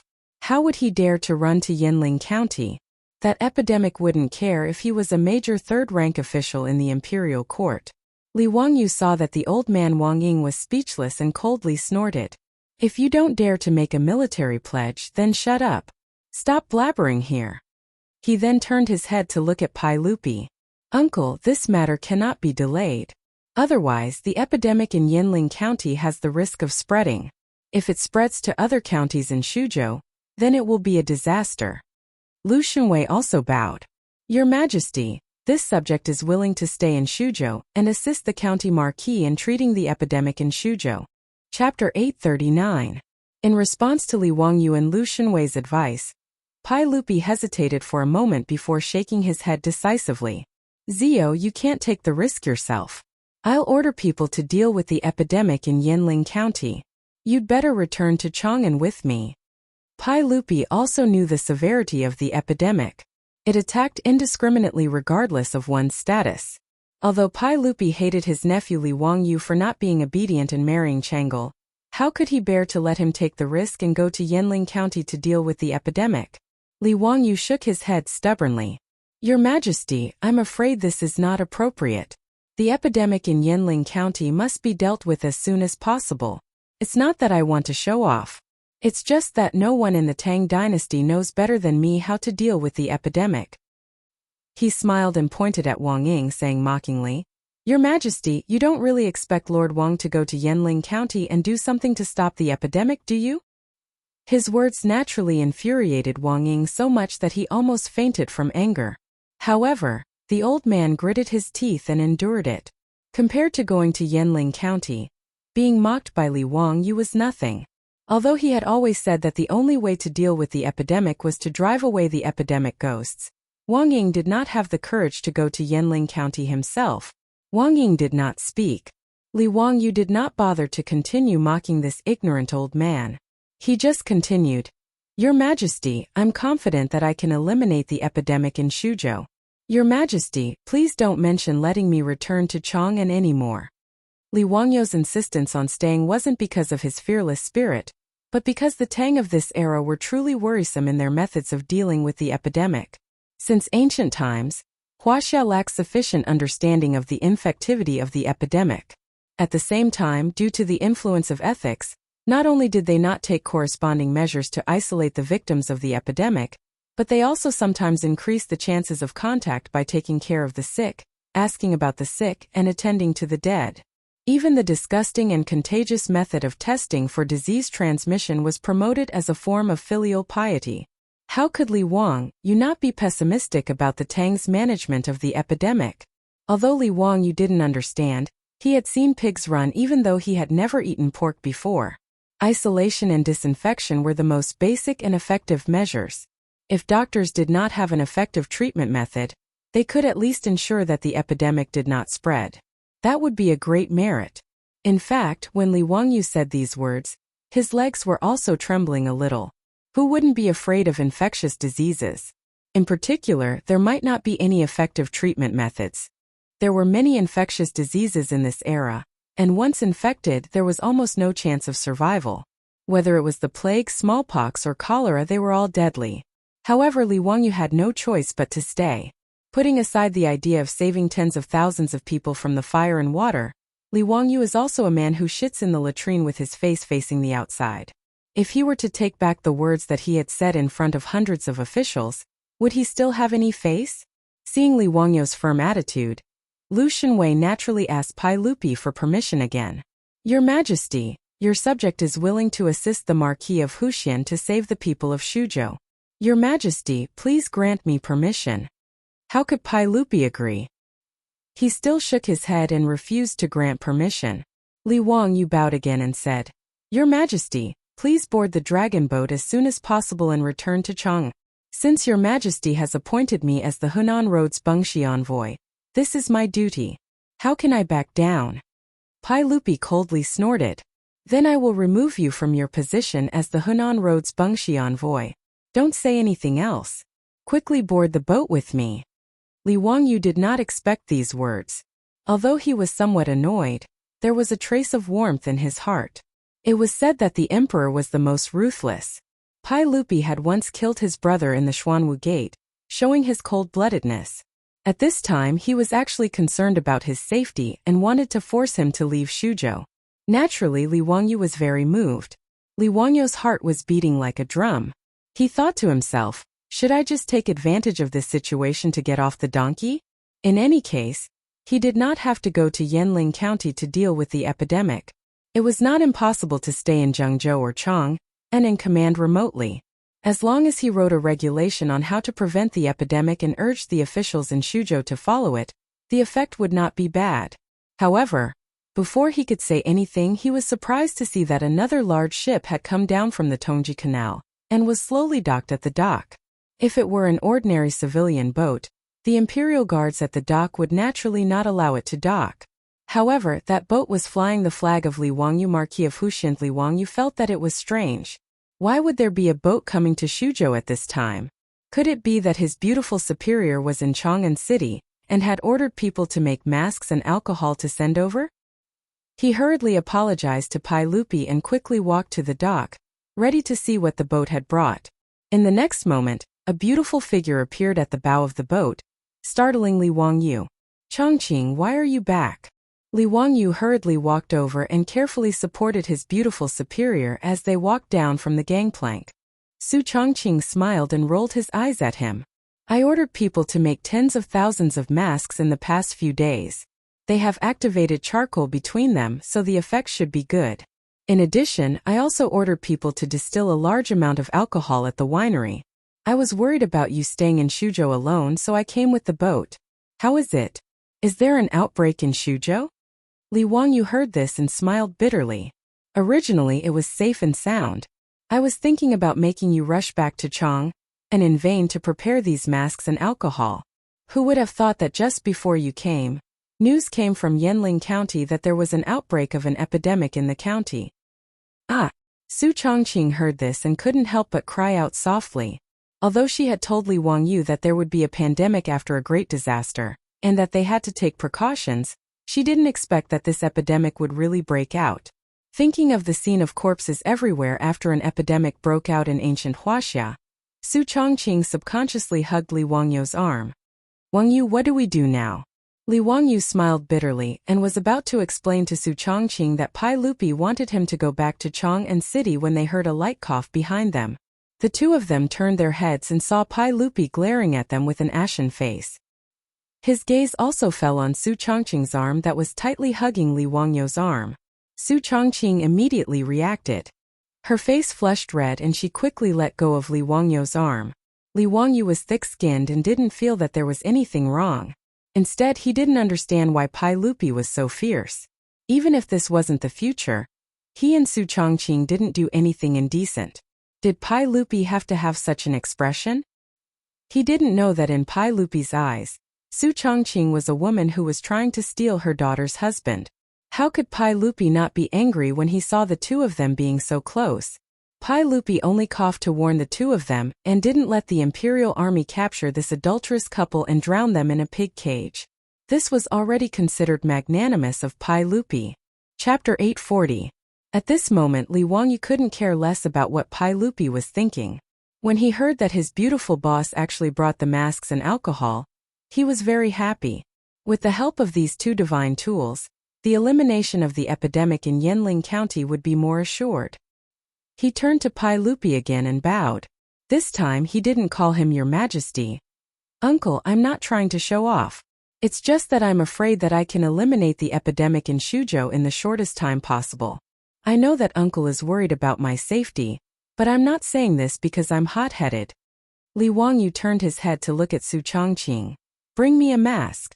I'll demonstrate it to Uncle. Su Chongqing immediately agreed and called for someone to bring the masks. These masks were all made by the female workers in the lingerie shop after she returned to Chang'an. The masks she brought were sewn with high-quality white cotton cloth, and an inner layer of activated charcoal as an absorbent. Although it was simple and crude in this era, it was already the best protection. Pai Lupi looked at the thing in Li Wangyu's hand and didn't know what it meant. Zio, what is that thing in your hand? Uncle, this thing is called a mask. Oh? What is it used for? Li Wangyu put on the mask and smiled at Pai Lupi. Uncle, this mask is used to filter the breath that enters the mouth and nose. What's the point? Pai Lupi still didn't understand. Li Wangyu explained. Uncle, I've said before that the epidemic is actually caused by germs. And those invisible germs will splash out along with saliva because of people's breathing, coughing, spitting, and so on. If there is no mask to filter out these germs, healthy people will easily be infected after coming into contact with the infected. Oh, could it be that what you said is all true? The plague really wasn't caused by the plague ghost? Pai Lupi was skeptical. Li Wangyu shrugged his shoulders and said, Of course not. I can't prove it to you now. When you return to Chang'an, you can summon Old Immortal Sun to the palace and let him bring the microscope to the palace. Then you can see it. Pai Lupi was still a little hesitant. After all, what Li Wangyu said completely overturned his previous understanding. It was not Pai Lupi's fault. After all, before the invention of the microscope, no one knew about the existence of microbes. Li Wangyu had invented a microscope, but he hadn't shown it to Pai Lupi, so it was normal that he didn't know about it. When Li Wangyu saw Pai Lupi hesitating, he felt helpless. He only hated Lu Shunwei for not bringing the microscope to Shuzhou. However, when he turned his head and saw Cheng Chumo and the other fops, he remembered that the fops often went to Dingzhou village. They were also frequent visitors. Others might not have seen microscopes before, but this group of rich kids had seen them before. Not only had they seen it, but they had also played with it. When these bastards were in the microscope, they almost fought over the right to view the microscope. The old Taoist son Simiao was so angry that he almost went berserk. Only then did the fops calm down. Uncle, if you don't believe in the existence of germs, you can call Cheng Chumo and the others over. They were in Old Immortal Sun's microscope and saw the existence of germs with their own eyes. Pai Lupi immediately reached out and called the fops in front of him. After a series of questions, the answers he received were the same as what Li Wangyu and Lu Shunwei had said. Now Pai Lupi was somewhat convinced that the plague was caused by germs. He reached out and asked Li Wangyu for a mask. He imitated him and put it on his face. Wearing a mask for the first time made Pai Lupi feel that it was a novelty. Zio, what kind of mask is this? Can it really prevent the spread of the plague? Yes, uncle. Although it can't completely eliminate the plague, it can reduce the spread of the plague to the greatest extent. Li Wangyu's words finally made Pai Lupi nod his head in agreement. Well, in that case, I will leave Shuzhou to you to deal with. I only have one request. Go back to Chang'an safely. Don't forget that Chang'an is still waiting for you. Hearing Pai Lupi mention Chang'an again, Li Wangyu suddenly didn't want to talk to him anymore. Damn, his heart was so tired. Uncle, please board the ship as soon as possible. Leave the matter of Shuzhou to me. Li Wangyu now only wanted Pai Lupi to leave as soon as possible. He didn't want to see this middle-aged man again. He turned his head and said to Su Chongqing, Chongqing, you also go back to Chang'an with His Majesty. Don't worry, with the mask and alcohol you sent, I will take good care of myself. Su Chongqing shook her head. No, I want to stay. You asked me to go back to Chang'an before to prepare the mask and alcohol. What is it for now? If you can stay, so can I. Li Wangyu was not willing to let her take risks. He shook his head and refused to agree. I don't care. In short, I have to stay. Pai Lupi was a little surprised. There was an outbreak of the plague in Shuzhou. Everyone wanted to avoid it. These two people were interesting. They actually wanted to stay. He appreciated Su Chongqing's courage very much. Although as a father, he was very unhappy about Su Chongqing's behavior of snatching his daughter's husband. He didn't say anything. In the end, Li Wangyu still couldn't win against Su Chongqing. Pai Lupi's dragon boat slowly sailed away from the dock in Changji County, heading north against the current and returning home. Li Wangyu stood on the dock and watched the dragon boat leave. After a while he rubbed his face hard. Now was not the time to be in a daze. There were many things waiting for him to do. He turned to the governor of Su Province and ordered the group of officials. Immediately order Captain Zhu of Su Province's Zhichong Mansion to gather the mansion soldiers and surround Yanling County. No one is allowed to leave. Before Pai Lupi left, he generously gave Li Wangyu the authority to command Shuzhou's military power. Su Prefecture was central prefecture. Zhichong Prefecture had 1,000 prefecture soldiers, 1 Zhichong commandant, 1 left, and Gui commandants. In addition to the 500 imperial guards that Li Changqian and Li Tai left behind for Li Wangyu had 1,500 soldiers in his hands. These mansion soldiers and imperial guards were first deployed by Li Wangyu to the periphery of Yanling County, sealing off the entire city and preventing people from entering or leaving. Sealing the city was a choice that had no other choice. If the people of Yanling County were allowed to enter and leave freely, the virus would spread everywhere. That would be out of control. Taking 10,000 steps back, if the virus really couldn't be cured, then Li Wangyu could only harden his heart and sacrifice the people of a city to save the people of a province or even a road. At this time he couldn't be soft-hearted. Li Wangyu's order made the Shuzhou officials hesitate slightly. Marquis, if we seal off Yanling County and prohibit people from entering or leaving, I'm afraid there will be a revolt, the Shuzhou governor said with a bitter face. The Yanling County magistrate was tactful about the outbreak of the virus and didn't dare to make it public. He just hurriedly sent people to Changji County to ask for help. However, the people on the streets weren't fools. This kind of thing couldn't be hidden for long. If the people discovered the virus, they would definitely panic. If they sent the mansion soldiers to seal off the city at this time, wouldn't the people panic even more? Li Wangyu shook his head. There's no need to say more. Pass down the order. If anyone dares to cross the line, kill them without mercy. Chapter 841. Yanling County was only 70 to 80 li away from Changji County, and could be reached in 2 hours. Yanling County was just a lower county with less than 1,000 households. Based on the average of 5 people per household in the Tang dynasty, there were only 4,000 to 5,000 people. However, after the flood, many refugees came to Yanling County. Originally, most of the disaster victims had gone to Changji County, but because of the strict hygiene ban Li Wangyu had implemented in Changji County, many of the disaster victims found it too troublesome. As a result, they all dragged their families and would rather travel several dozen li to Yanling County to find a bite to eat than stay in Changji County and be controlled by others. Thus, in the small Yanling County, there were tens of thousands of refugees, more than the people in the original county. As for the county magistrate of Yanling County, he did not follow Li Wangyu's example and placed the disaster victims outside the city. Instead, he opened the city gates and allowed the disaster victims to enter the county city and distribute food inside the city. Because there were too many refugees, the county magistrate of Yanling County canceled the curfew and allowed the refugees to set up camp on the streets of the county. Regarding this, the county magistrate of Yanling County was very proud and felt that he was implementing a benevolent government. As for the hygiene ban from the Chang'an provincial governor's manor, the county magistrate of Yanling County scoffed and only ordered the bailiffs to spread the ban. As for whether the people were willing to follow it, he was too lazy to ask. It was already the beginning of summer, and the weather was getting hotter. There were tens of thousands of people in the small Yanling County. There were no public toilets in the city, so one could imagine the sanitary conditions. All kinds of filth could be seen on the streets. The garbage after the flood had not been cleared out and new garbage was added.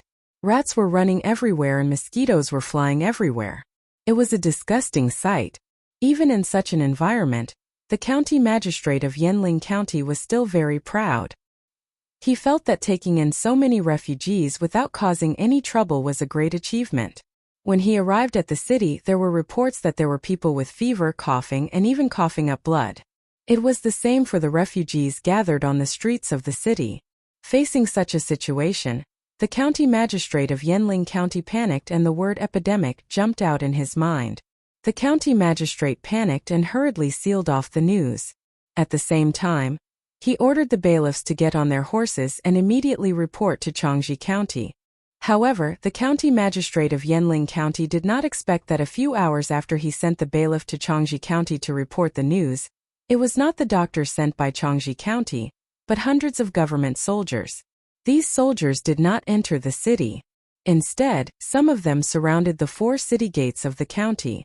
When the Yanling County magistrate received the report from his subordinate, he hurriedly put on his official robe and went out to welcome them. However, before he walked in, he was shocked to find that all the soldiers were wearing a white mask that covered their mouths and noses. Only their eyes were exposed. "Stop! Stay there and don't come over." Before the Yanling County magistrate could get close, he was stopped by the soldiers. At the same time, the soldiers raised their weapons and pointed them at the Yanling County magistrate and the officers behind him. "What are you doing? I am the county magistrate of Yanling County. Why are you blocking the city gate?" The Yanling County magistrate could not help but be enraged. He pointed at the soldiers and scolded them. A Gua field officer walked out from the soldiers. He also wore a white mask that covered his mouth and nose. "I am the right Gua field officer of Zhejiang residence in Su province. I am under the orders of the founding Marquis of Hu County and the Zhe envoy of Hunan province to seal off the entire Yanling County. No one is allowed to enter Yanling County without permission. Violators will be killed without mercy." Gua field officer's words naturally caused an uproar among the officers and bailiffs of Yanling County. "What? Why are they sealing off the county? What is the reason? Why are we not allowed to enter the county? Minghouse, what is going on? Why are the soldiers sealing off the county for no reason? What is going on?" At the city gate, the commoners who were watching the commotion started to clamor when they saw this scene. Many people crowded around and walked out of the city. As more and more people gathered, the soldiers who were in charge of sealing off the city gate started to hesitate. "Field officer, what do we do now?" Gua field officer gritted his teeth and ordered fiercely. "If anyone disobeys the order and tries to force their way out of the city, kill them." "Yes, sir." With Gua field officer's order, the soldiers raised their weapons again and pointed them at the officers and commoners of Yanling County. The soldiers might not know about the epidemic in Yanling County, but field officers Gua and Zhejiang knew about it. When Li Wangyu ordered the soldiers to seal off Yanling County, he summoned the 3 of them and told them about the epidemic in Yanling County. When they heard that he wanted them to go to the epidemic area, even Zhejiang felt nervous. Who wouldn't be afraid of the epidemic? If they accidentally contracted it, the epidemic wouldn't care if they were the emperor or commoner. Li Wangyu saw their hesitation and comforted them with a smile. "You don't have to worry too much. You just need to guard the city gate and prevent anyone from entering or leaving. That will be a great achievement. I won't let you go like this. Do you see this thing on me? It's called a mask and is used to isolate the epidemic. Wear it and you won't have to worry about being infected." In response to Li Wangyu's words, Commandant Zhejiang and Commandant Gui looked at each other. Although they didn't say anything, their eyes revealed that they didn't believe that the small white thing in Li Wangyu's hand could isolate the disease. Seeing that the three of them didn't believe him, Li Wangyu rolled his eyes and said, "Haven't you heard of my abilities?" Field Officer Zhichong and the others looked at each other again and nodded. "Of course we've heard of your many abilities. Even though we're in Shuzhou, we've heard of your great abilities. To tell you the truth, this mask isn't an ordinary thing. It's a treasure I made with my immortal powers. Wear it and you'll be immune to all poisons." Li Wangyu's words were a complete lie, but in order to let the soldiers of Shuzhou's Zhichong Manor lock down Yanling County without worry, he could only use this plan. Field Officer Zhichong and Field Officer Guai Field Officer were somewhat skeptical of his words. Shuzhou wasn't too far from Chang'an and they had naturally heard of what happened in Chang'an. They had also heard of the Marquis's abilities. In Chang'an many people worshipped Li Wangyu as a living immortal. When these rumors spread to Shuzhou, they were naturally exaggerated. However, there was a difference between hearsay and reality. Moreover, the three of them couldn't help but be afraid of the epidemic. Seeing that they were still hesitating, Li Wangyu rolled his eyes and came up with an idea. Chapter 842. Li Wangyu ordered his men to light a bonfire. After the bonfire was lit, he ordered his men to throw a large amount of wet wood into the fire. After the wet wood was licked by the fire, it immediately emitted thick smoke. Li Wangyu threw the masks to Captain Zhichong and the two Gui captains. Put on the masks and stand in the thick smoke to test the effect. He was purely fooling Captain Zhichong and the others by using the masks with activated charcoal made by their beautiful superior as gas masks. In the medical masks of the future, the filter layer in the middle was a melt spray cloth, which could effectively filter the virus in the air. However, this kind of high-tech product was not something that Li Wangyu and Su Chongqing could make in the Tang dynasty. As for the masks with activated charcoal, strictly speaking, they were not suitable for medical protection. They were used to absorb organic gases, odors, and toxic dust. However, in the Tang dynasty they were already the best protective products. The masks with activated charcoal could effectively absorb carbon monoxide and other harmful gases. Naturally, they could also be used as gas masks. Captain Zhichong and the two Gui captains doubtfully put on the masks and listened to Li Wangyu's orders and walked into the thick smoke. It had to be said that the masks with activated charcoal were absolutely effective in filtering the smoke. The three of them wore masks and stood in the thick smoke.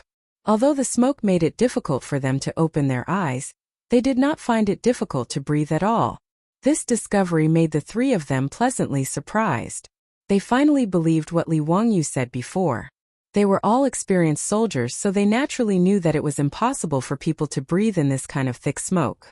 It seemed that the masks were indeed immortal treasures. It was because of this confidence that nearly 1,000 soldiers of Zhichong's mansion in Shuzhou, under the leadership of Captain Zhichong, all put on masks and rushed to Yanling County to carry out Li Wangyu's ban. Captain Zhichong ordered his men to fetch lime and drew a white line on the ground outside Yanling County's gate with the lime. Listen carefully. Anyone who dares to cross this line without permission will be killed immediately. Do you understand? Yes, sir. The soldiers put their weapons on the ground and punched their chests with their right hand as they shouted in unison.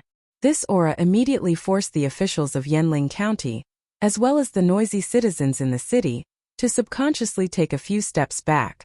However, there were still some people who did not believe it. The deputy of Yanling County was an old man in his 60s with white hair and beard.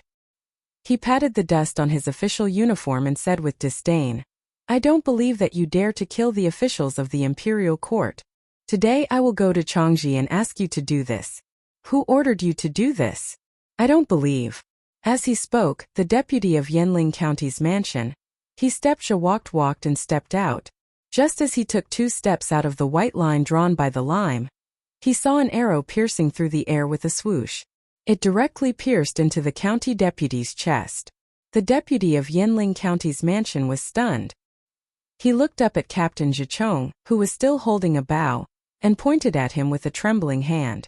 However, he could not say a word and fell to the ground. His body twitched a few times and then stopped moving. Seeing that the people from the House of Subjugation actually dared to kill, and that the person they killed was an official of the royal court, no one doubted the words of the soldiers from the House of Subjugation anymore. The county magistrate of Yanling County's face was pale and his body was trembling. He stared at the deputy of Yanling County with a face full of fear. He would never have thought that something like this would happen. You all my ass. Listen carefully. The Marquis of Wuxia has ordered that Yanling County immediately start removing the garbage and cleaning up the filth. All the rats, mosquitoes, and flies must be killed. I repeat the ban again. No one is allowed to drink unboiled water. No. Captain Zhichong did not give any face to the county magistrate of Yanling County. He interrupted him and read out Li Wangyu's order. It was no wonder that he was so ruthless and killed the deputy of Yanling County. The deputy of Yanling County did not deserve to die. However, before they set off for Yanling County, Li Wangyu had repeatedly ordered that no one, including the officials of Yanling County, was allowed to enter or leave Yanling County. Marquis, if the Ming House of Yanling County tries to force their way out, kill them all. Li Wangyu gritted his teeth and replied with a ferocious expression. It was no wonder that Li Wangyu was so ruthless. If he did not do so, the epidemic could not be contained within Yanling County and spread everywhere. That would be an unimaginable loss. This was the arrow that defeated the commandant and killed the deputy county magistrate of Yanling County. It destroyed the last bit of wishful thinking of everyone in Yanling County. The county magistrate of Yanling County did not dare to say anything more about this matter. He could only lead the officials and bailiffs back and finally started to seriously carry out the hygiene ban that Li Wangyu had ordered. Fortunately, Su Chongqing had transported a large number of masks. Within a few days, she had gathered all the female workers and worked day and night to make tens of thousands of masks. These masks were also sent into Yanling County by the soldiers. After they were taught how to wear them, they were forced to wear masks at all times without any mistakes. After 2 days of hard work, the county magistrate of Yanling County finally made up for it. He led the bailiffs and drove the officials of each square to force the people and victims of the disaster to clean up Yanling County from top to bottom.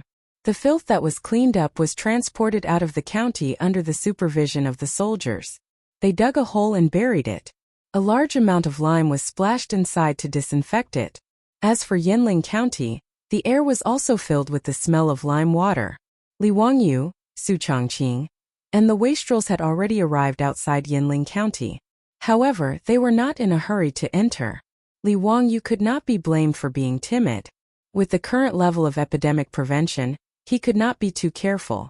However, he still sent the medical workers recruited from Changji County to wear masks and enter the city to check on the condition of the patients' families. Lu Shenwei also volunteered. He put on a mask and entered Yanling County with the medical workers. Half a day later, Lu Shenwei returned from Yanling County. After soaking in lime water and being sprayed with alcohol from top to bottom, Lu Shenwei sat in front of Li Wangyu. Zio, we're in big trouble. It's the big head plague. Lu Shenwei's fingers were still trembling. The hand holding the teacup was also trembling. Big head plague. Li Wangyu was confused. What kind of infectious disease was this? He had never heard of this disease in the future. That's right, it's the big head plague. I've seen those patients. Their necks are swollen and they're coughing up blood. They're also known as the lump plague. Li Wangyu still did not understand. Thinking back, did this disease exist in the future? Immediately, a sentence popped up in his mind. There's a big plague in summer and autumn. Once a person grows a lump of fat, they die immediately. It's known as the lump plague. 14 to 15 people suffer from it. In spring, there are people who vomit blood and die within half a day. Sometimes a family dies together. Li Wangyu's body could not help but tremble. Plague. Chapter 843. Since those infected with the plague would cause their lymph nodes to swell, they were the names of the plague in ancient China. According to historical records, when the epidemic broke out, people with swollen necks would die in 1 or 2 days. It was known as the big head epidemic. People with the disease would first develop nuclei under their armpits or between their thighs or die after vomiting blood. The reason why Li Wangyu panicked when he found out that the plague in Yanling County was the plague was because he knew how contagious the plague was. The plague recorded in China's history had brought about huge disasters. In the 14th and 16th year of Chongzhen in the Ming dynasty, the plague broke out in the capital twice. Many scholars even believe that it was the plague that reduced the number of soldiers in the capital by 200,000, laying the groundwork for the fall of the great Ming dynasty. Since TCM in China was more advanced than Western medicine at that time, many physicians came up with many crude and mature prescriptions to treat the plague and achieved a certain effect. Thus, the plague didn't cause a calamity in China. The plague spread in Europe was even more terrifying. The Black Death in the Middle Ages was actually the plague. Due to the lack of scientific protection and treatment, the Black Death killed 25 million people in Europe, which was roughly one-third of the European population at that time. Many villages, towns, and even countries in Europe were wiped out because of the plague. Su Chongqing didn't understand what kind of infectious disease the big head disease Lu Xinwei mentioned was, but seeing Li Wangyou's face instantly turn pale from fright, he understood that this disease must be quite serious. Wangyou, what kind of disease is this big head plague? Li Wangyou squeezed out 2 words from the gaps of his teeth. Plague. When Su Chongqing heard that it was a plague, he was also scared out of his wits. He covered his mouth with his hand in disbelief, and his face was full of fear. She naturally knew how terrifying the plague was. Even in the future, the plague had a mortality rate of 5 to 10% with antibiotic treatment. Wangyou, what do we do now? Don't panic. Fortunately, I've already sealed off Yinling County. As long as the plague doesn't spread, there's still hope. At this moment, Li Wangyou could only harden his heart. If the plague in Yinling County really couldn't be controlled, even if they had to sacrifice tens of thousands of people in the city, they couldn't let the virus spread in Shuzhou. Even though he wasn't a doctor, he had a general understanding of the spread of the plague through mosquito and flea bites, respiratory droplets, and the damaged skin of healthy people coming into contact with the pus and blood of the sick. Respiratory droplets could be effectively prevented by masks. The most important thing now was to exterminate the fleas, mosquitoes, and rats in Yinling County. Li Wangyou forced himself to calm down. He paced back and forth a few times, then ordered someone to summon the Shuzhou provincial governor and commandant Zhichong. Let me tell you a piece of bad news. Keep it a secret for now. Don't spread it around lest it cause panic. Li Wangyou's expression was unusually serious. The Shuzhou provincial governor and Captain Zhichong looked at each other. They both had a bad premonition. Lu Fengyu went to the city to check just now. The plague in Yinling County is the big head plague. Li Wangyou's words caused the Shuzhou provincial governor's legs to go soft for no reason, and he directly sat down on the ground. Remember, don't spread this around first. Li Wangyou turned to look at Commandant Zhichong. Pass down my order. Strictly guard Yinling County. Don't even let a fly out. If the plague leaks out, I'll first chop off your head and offer it to the heavens. Yes, sir. I dare not die for you. Li Wangyou turned to the Shuzhou provincial governor. Immediately transfer all the lime to Yinling County. Order the city to splash lime water 3 times a day to kill the plague. Also, order the Ming House in Yinling County to gather all the patients with fever and cough in one place. Other than the medical workers, no one else is allowed to enter. In the current Tang dynasty, there was no special medicine for the plague. The only important medicine was penicillin. But Li Wangyou didn't know how much penicillin there was. When his beautiful superior left for Shuzhou, the plague hadn't broken out in Shuzhou. Sun Simiao, Zhang Baozong, and the others were naturally still in Chang'an. Therefore, strict disinfection and isolation measures were the most important thing. Yes, sir. This official will go and arrange it. The Shuzhou provincial governor struggled to get up from the ground. He wiped the sweat from his forehead and replied in a trembling voice. Oh right, there's one more important thing. If there are patients who die from the plague in the city, no religious ceremonies or funerals are allowed. Immediately order people to scatter lime on the bodies and transport them out of the city for cremation and burial. This, Marquis, I'm afraid it's not appropriate. The Shuzhou provincial governor sweated even more. Cremation had never been popular in Wuxia since ancient times. Other than those eminent monks who were willing to give up their bodies, how could ordinary people have the custom of cremation? According to Wuxia's traditions, it was simply unacceptable to burn someone to death. Even for those heinous criminals, after being beheaded or cut in half at the waist, the government would allow the family members to put the bodies back together and do their best to ensure that the bodies were intact. And if the criminals were allowed to have a complete corpse, the condemned prisoners would be deeply grateful. In this kind of situation, Li Wangyou wanted to cremate all the people who died of illness and bury them. The Suzhou provincial governor couldn't imagine what kind of trouble would arise when the time came. Li Wangyu didn't care about the customs. At this time, how could he care about these things? If the people who died of the plague were not cremated as soon as possible, they would be a huge source of infection. Who knew how many people would die? All right, this matter must be done. Don't say anything else. This marquis still has the same words. Anyone who dares to disobey will be killed without mercy. Yes, sir. The Suzhou provincial governor now had the heart to die. These matters were each more difficult than the last. In addition, summon all the medical workers and doctors in Suzhou, as well as the medicine from the various pharmacies to Yanling County. Have them wear masks and go to the city to treat the patients. Li Wangyu continued to instruct. The Suzhou provincial governor was somewhat hesitant. I'm afraid that those medical workers won't be willing to go to Yanling County. Lord Marquis, this is the big head plague. The Suzhou provincial governor's words were naturally not nonsense. In the face of the plague, the doctors of this era were no different from ordinary people. In the face of the plague, they were all naked. In fact, because they came into contact with more patients, their chances of contracting the plague were even higher. These ordinary medical workers and doctors also didn't have any good treatment methods for the plague.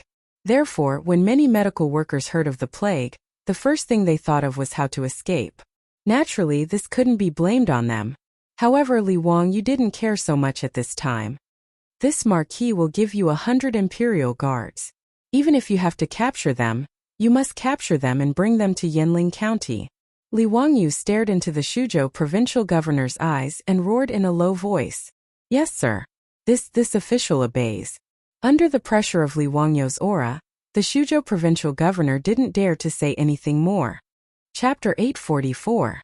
There were tens of thousands of people in the city, and they needed someone to take care of them. Moreover, with the masks, Li Wangyu believed that these medical workers would not be infected so easily. Although it was immoral to force others into the epidemic area, and one could even imagine that he would be cursed because of this matter, Li Wangyu could not care so much. Facing the plague, Li Wangyu and the other rich kids did not dare to rashly enter Yanling County. Instead, they set up camp outside the city. Only now did the county magistrate of Yanling County feel fear, but it was already too late. This made him regret it. Why did he ignore the orders from the provincial governor and Marquis of Wuxia? After receiving the orders from the provincial governor's manor, he did not dare to be negligent. He quickly led all the bailiffs and started to organize the people in the city to vacate their houses. They cleared out an area near the city wall to house the sick. The masks that Su Chongqing had brought over were also distributed by Li Wangyu. He ordered all the citizens of Yanling County to have one each, and to wear it 24 hours a day. Apart from eating, they were not allowed to take it off even when sleeping.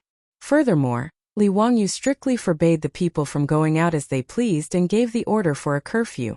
However, in Yanling County, the news of the plague outbreak had already spread. Naturally, this matter could not be hidden from the people in the city. After learning that the plague had broken out in the city, many of the people in the city and the refugees from Suzhou all wanted to escape from the county. However, when they dragged their families to the county gates, they were horrified to find that the 4 city gates were surrounded by the soldiers, preventing anyone from leaving the city. This naturally caused the commoners to become even more terrified. Their cries shook the heavens. Many people knelt and begged the soldiers who sealed the city gates, begging them to let them live. However, no matter how they begged, no one dared to let them go. There were also some fearless people who fanned the crowd. If the people all rushed out of the city, the soldiers would not dare to use their weapons. All of a sudden, the 4 city gates of Yanling County were in chaos. It looked like a bloody conflict was about to break out. After Li Wangyu received the report, he hurriedly led Niu Wu and the others to the city gate. Seeing that another large group of people had arrived, the citizens who were clamoring to rush out of the city quietened down a little. They no longer pushed and shoved their way out of the city. Instead, they raised their eyes to look at Li Wangyu and the others. When Li Wangyu was about 10 paces away from the crowd, he pulled on the reins of his horse. Gathering his qi and his dantian, he loudly shouted at the common people. This marquis is the founding county marquis of Hu County, Hunan's Taoist envoy. Why are you not obeying the order and making a ruckus here? There was a commotion among the crowd at the city gate when they heard this. An elderly man walked out and bowed to Li Wangyu from afar. Replying to the Marquis, "Old me and the others only wish to leave the city to seek refuge. Please be merciful and let us go. Now that the plague has begun to appear in the city, if we continue to stay in the city, only death will await us." Li Wangyu shook his head. "No. Since you know that there is a plague in the city, all the more reason you cannot leave. If you also carry the plague, won't it spread from 1 to 10, 10 to 100? At that time, Shuzhou and even Hunan will be filled with the plague and will be out of control. You should quickly return to the city. This Marquis has already arranged for medical workers to come and ensure your safety." How could the common people listen to his words? In the eyes of the common people, the plague was spread by plague ghosts. Since the plague had appeared in Yanling County, it naturally meant that there were plague ghosts in Yanling County. If they stayed in the city, only death would await them. Moreover, there was no market in the Tang dynasty for this kind of common sense that people in the future would spread from one person to another. No one would believe that the plague could spread from one person to another. The common people at the city gate once again fell to their knees, kowtowing to Li Wangyu and complaining tearfully. Li Wangyu also had a headache, but he didn't dare to show the slightest bit of mercy. As the saying goes, a pitiful person must have a hateful side. At the end of the day, the plague in Yanling County was caused by the common people in the city finding the hygiene ban troublesome and unwilling to strictly enforce it. If he became soft-hearted because of the pitiful common people, he would only harm more common people. Not to mention the distant ones, if Chang'an County was infected by the plague, the consequences would be unimaginable. After all, Yanling County only had a few thousand common people and tens of thousands of disaster victims, while Chang'an County's population was 10 times that of Yanling County. Li Wangyu still understood the principle of choosing the lesser of two evils. Therefore, no matter how the common people begged, Li Wangyu would never relent.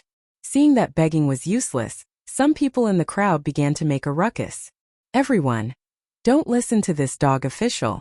He wants to kill all of us. Everyone, let's charge out. I don't believe that they can shoot all of us to death. Yes, we're going to die either way. Why don't we fight it out with them? It's better than staying in the city and waiting for death like a ghost." Following the ruckus from the crowd, the common people who were kneeling on the ground all stood up. They looked like they were ready to charge out of the city and fight the prefecture soldiers outside. Li Wangyu's back was covered in a layer of white sweat. If he didn't control it well today, who knew how many people would die? A bodhisattva's heart needed thunderous methods. He suddenly turned his head to look at Niu Wu beside him. "Niu Wu, did you see the people who were talking in the crowd earlier?" Niu Wu nodded. "Those bastards, I've been watching them. Lang Jun, do you want to capture them?" Li Wangyu shook his head, gritted his teeth and said, "No need. Do you have the confidence to kill them directly?" Li Wangyu had seen Niu Wu's archery skills before. He could shoot from 50 to 60 steps away. Now that they were only a dozen steps away from the crowd, with Niu Wu's skills, he wouldn't miss even with his eyes closed. Niu Wu didn't hesitate either. He immediately took out a strong bow from his back, knocked an arrow and shot it out. A green-skinned man who was still rousing the common people in the crowd suddenly felt a pain in his chest as if his body was hit by a heavy hammer. He looked down in shock and saw that an arrow had pierced through his chest. The arrow tip came out from his chest, bringing with it a pool of blood.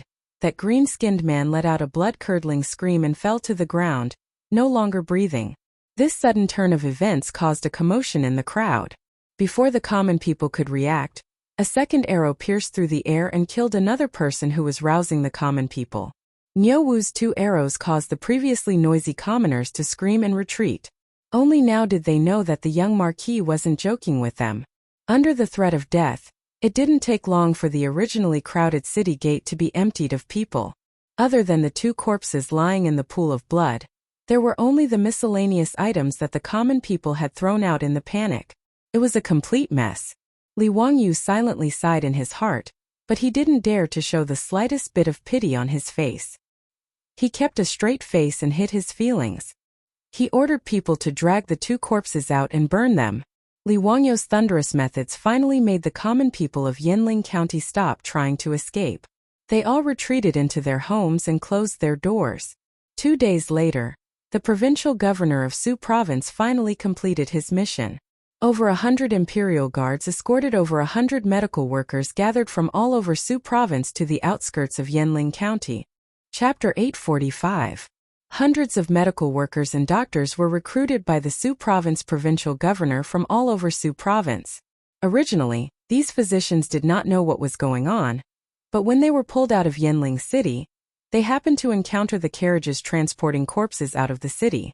In just 2 days, Yanling County had already begun to have cases of patients dying. Low fever, headache, fever, coughing up blood, until finally death. Everything happened so quickly. Fortunately, under Li Wangyo's strong pressure, all the patients in the city who showed symptoms of the disease were all gathered in the square near the city wall. When the first batch of deaths from the plague appeared, it did not attract the attention of the other citizens in the city. Li Wangyu, who received the news, was also terrified. He did not expect the plague to be so lethal and death to come so quickly. Therefore, he immediately ordered people to sprinkle lime on the corpses and transport them out of the city for cremation.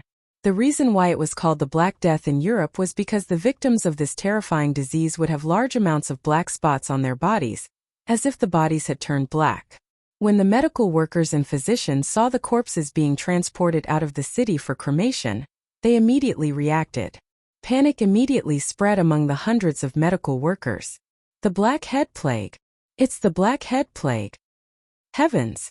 That's the Black Head Plague. Did the provincial governor order us to come to Yanling County to treat the Black Head Plague? How can this disease be treated? I'm not going, I want to go home. Yes, once infected with the Black Head Plague, death is certain. This is the work of a plague ghost. What's the use of having us come? Is this forcing us to die? When the Black Head Plague appears, they should find Taoist priests and monks to drive it away. What's the use of having us come here? The medical workers and physicians, who had been at a loss, immediately became terrified after learning that the plague had broken out in Yanling County. Many of them turned around and wanted to escape. If not for the deterrence of the hundreds of armed imperial guards on war horses, these hundreds of medical workers would have immediately scattered and fled like birds and beasts. Even so, the medical team of hundreds of people was in chaos. Cries and begging for mercy could be heard everywhere. Li Wangyu and the others who had received the news also rushed over at this time. Seeing this situation, they couldn't help but frown. Shut up. If he dares to make any more noise, I'll chop him up. Seeing the medical workers making a ruckus, the Imperial Army captain in charge of escorting them couldn't help but feel annoyed. He pulled out a shiny saber from his waist and waved it around to threaten the medical workers. When all of the Imperial guards had unsheathed their weapons, the noisy medical workers finally quieted down. Li Wangyu also had a headache dealing with these medical workers and doctors. The doctors and nurses of the later generations were known as the most beautiful ones. Regardless of whether it was an epidemic or a disaster, they would rush to the front line to save people without hesitation. How could they be as unbearable as the doctors of the Tang dynasty? Of course, the medical workers couldn't be blamed. After all, the status of medical workers and doctors today was too low. Medicine was one of the middle 9 paths, a level lower than scholars, farmers, workers, and merchants. It was known as the lowly profession, and had no social status to speak of. As such, hoping that these medical workers would be like the doctors and nurses of the later generations, saving lives and healing the injured as their responsibility, was a dream. Li Wangyu also didn't expect these medical workers to have such high awareness. I am the Marquis of the founding county of Hu County, the Hunan Taoist envoy. Under the orders of the Emperor, I am here to deal with the epidemic in Yanling County. I have summoned you here in hopes that you can save lives and save lives. Save tens of thousands of people in Yanling County. Why are you not willing? Li Wangyo's words made the hundreds of medical workers all kneel down and kowtow. Esteemed one, we are just normal medical workers. How would we know how to treat the big head epidemic? It's not that we aren't willing, but that we are powerless. Marquis, please let us live. Asking us to save people in Yanling County is no different from seeking death. Esteemed one, please spare us. Li Wangyu had no choice but to patiently guide the medical workers on how to perform. Everyone, please be at ease. I will not force you to throw your lives away. What good would that do for me? Marquis, but we really don't know how to treat the big head epidemic. Please understand. Li Wangyu comforted them. Don't worry, as long as you listen to my arrangements it will be fine. Once the epidemic is over, I will reward you handsomely. Everyone will be rewarded with 100 strings of copper coins. 100 strings of copper coins wasn't a small sum to these medical workers. Under normal circumstances they could only earn 7 or 8 strings of copper coins a year. 100 strings of copper coins was equivalent to more than 10 years of their income. But the fear of the big head plague suppressed the medical workers' greed for money. Although birds died for food and men died for wealth, when faced with the threat of death, these medical workers were somewhat clear-headed and weren't tempted by Li Wangyu's carrot. Moreover, in the eyes of these medical workers, they probably wouldn't be able to get the 100 strings of copper coins because no one could survive until the epidemic was over. Esteemed one, please have mercy. We don't want any copper coins. Esteemed one, please let us go back. Marquis is merciful and compassionate. Please let us pitiful people go. Esteemed one, please let us go. We still have parents at home that need to be served. Esteemed one, please take pity on us. No matter how Li Wangyu tried to persuade them, the hundreds of medical workers refused to nod their heads. This made Li Wangyu, Chang Chumo, and the others somewhat impatient. Li Wangyu gritted his teeth and prepared to use force to have the imperial army drive these medical workers into the city. Since the carrot didn't work, he could only use the stick. Su Chongqing reached out to stop Li Wang. Wangyu, let me try. If these medical workers are unwilling, even if they go to Yanling County, they may not be able to treat the disease. Chongqing, what method do you have? Li Wangyu didn't understand. Su Chongqing reached out to fiddle with her hair that had been blown by the wind, faintly saying, "Don't worry about it. Believe me, I can persuade them." Hearing Su Chongqing's words, Li Wangyu could only let her try. Su Chongqing urged her horse to Niu Wu's side and whispered a few words to him. Niu Wu's face greatly changed and he shook his head. Su Chongqing tried to persuade him again, but Niu Wu still shook his head. Su Chongqing didn't say anything else and just stared at Niu Wu. Finally, Niu Wu secretly glanced at Li Wangyu. He wiped the sweat on his forehead with a guilty conscience and silently nodded his head in agreement. This exchange between the two fell into Li Wangyu's eyes and made him feel very strange. He didn't understand what Su Chongqing wanted to do, and why Niu Wu had such an expression. He was about to ask when he suddenly heard the rumbling of horse hooves on the official road. Everyone quickly looked in the direction of the sound and saw smoke and dust billowing on the official road. It was clear that a large group of cavalry was galloping towards Yanling County. Chapter 846. The sudden arrival of this cavalry unit made Li Wangyu and the others slightly nervous. Luckily, they soon saw the flag of the cavalry, a huge Chang character. Chang Chumo looked at his two brothers in confusion. Why is father here? Chang Chuliang and Chang Chubi were also confused. They did not understand why Chang Yaojin, who had returned to Chang'an with the saint, would suddenly lead a large group of imperial guards back to Shuzhou. On the other hand, Li Wangyu could vaguely guess the reason. After Pai Lupi's dragon boat went north, it did not directly return to Chang'an. Instead, it returned to Zhengzhou and temporarily stayed there. When Li Wangyu learned that the outbreak in Yanling County was actually the most terrifying plague, he immediately ordered people to send a secret report to Pai Lupi. In these few days, Li Wangyu would order people to send the report to Zhengzhou about the situation in Yanling County every day. Pai Lupi was obviously worried that the epidemic in Shuzhou would go out of control, which was why he sent Chang Yaojin over. As for the large group of imperial guards, needless to say, they were here to seal off the entire Shuzhou to prevent the epidemic from spreading.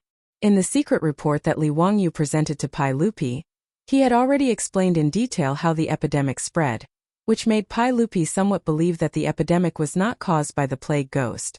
As for Li Wangyu's suggestion of quarantine, Pai Lupi also expressed his approval, which was why Chang Yaojin led the troops over. Chang Yaojin led thousands of imperial guards to the front of the crowd and shouted with a hoarse voice, "Nephew, I'm here to help you. Sorry to trouble Uncle Chang." Li Wangyu was naturally happy to see Chang Yaojin lead the troops to Yanling County. He only had 1,000 prefecture soldiers and 500 imperial guards. To completely seal off Yanling County, which was tens of thousands of people, it was still a little difficult. If the epidemic broke out in the city, the people would not care about anything and rush out of the city. With so few people, they might not be able to stop them. Now that Chang Yaojin had led thousands of Imperial Army soldiers over, they could at least guarantee that the virus wouldn't spread out if the epidemic in Yinling County couldn't be controlled. In Li Wangyu's heart, he had already prepared for the worst, which was to sacrifice the tens of thousands of people in Yinling County to save the entire Suzhou and even Hunan province. It wasn't that he had a heart of stone, but that he had no other choice. After all, he was not an immortal. If he really could not save the people in the city, he could only do this even if he had to bear the infamy.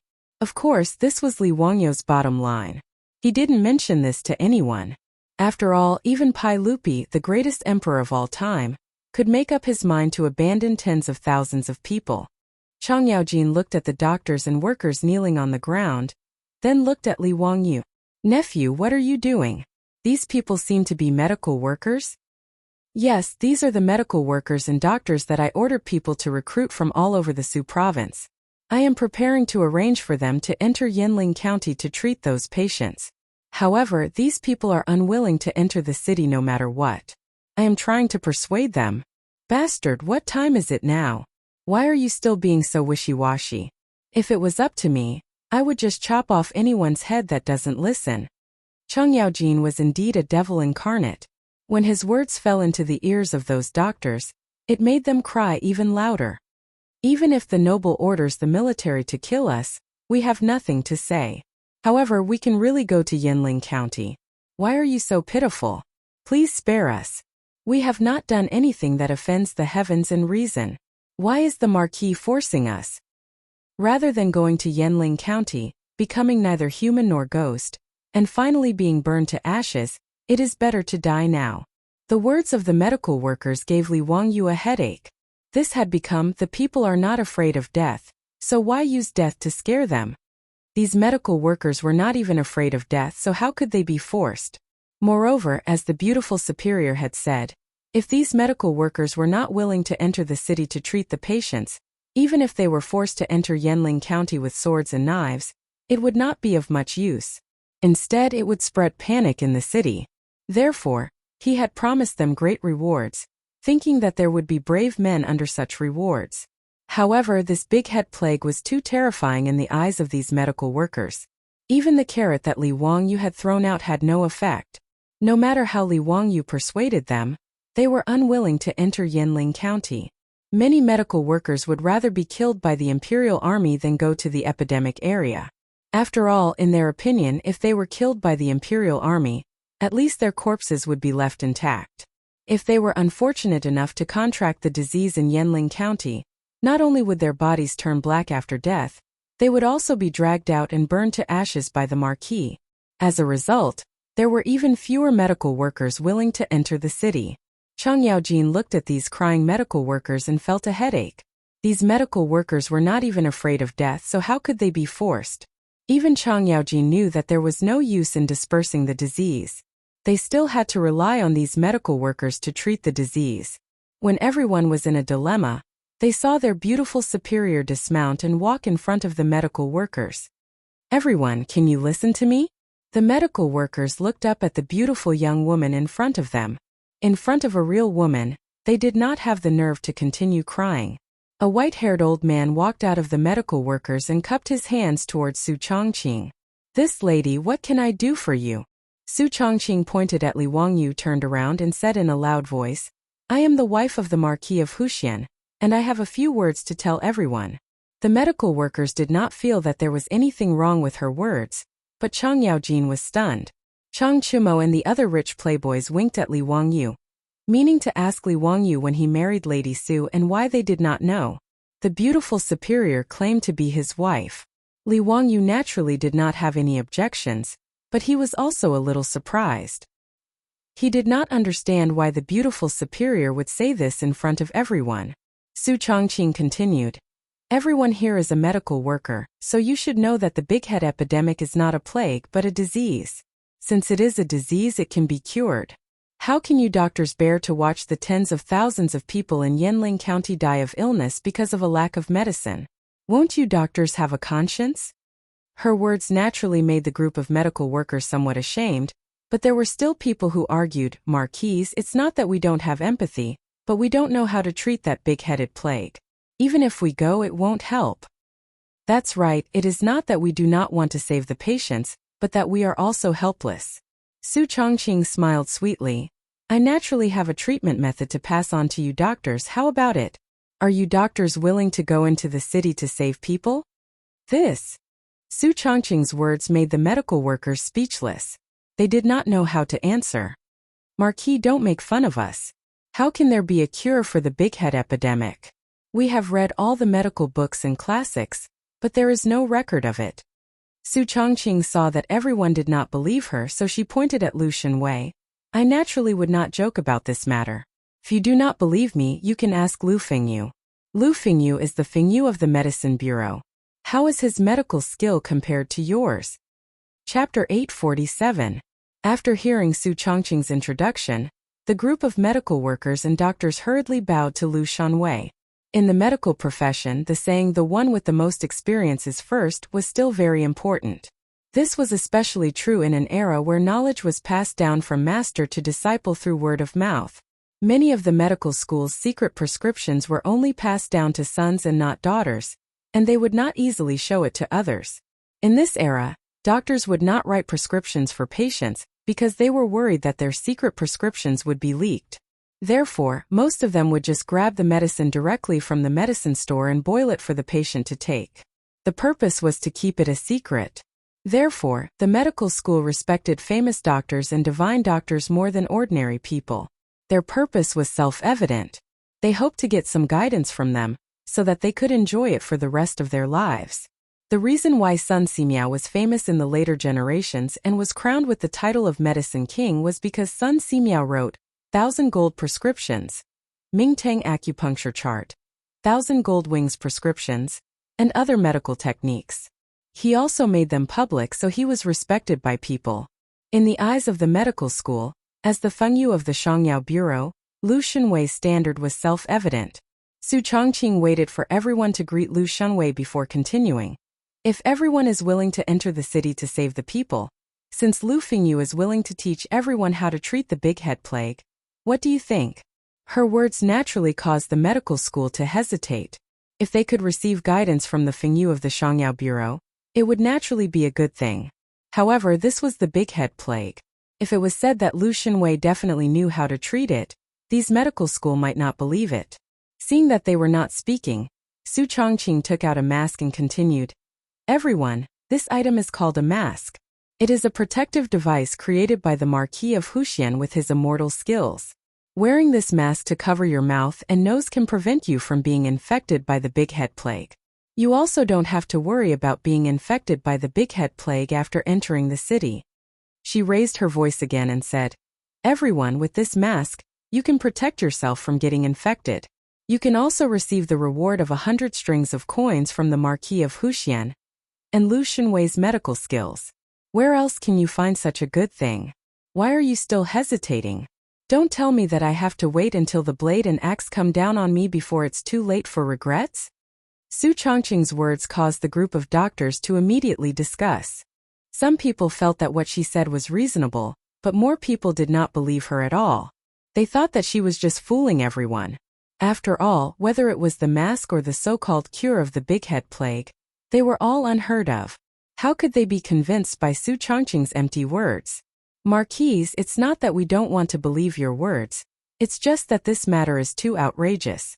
This small piece of cloth covering the mouth and nose was enough to ward off the big head plague? We really can't believe it. That's right. How can we prove this? What kind of mask is this?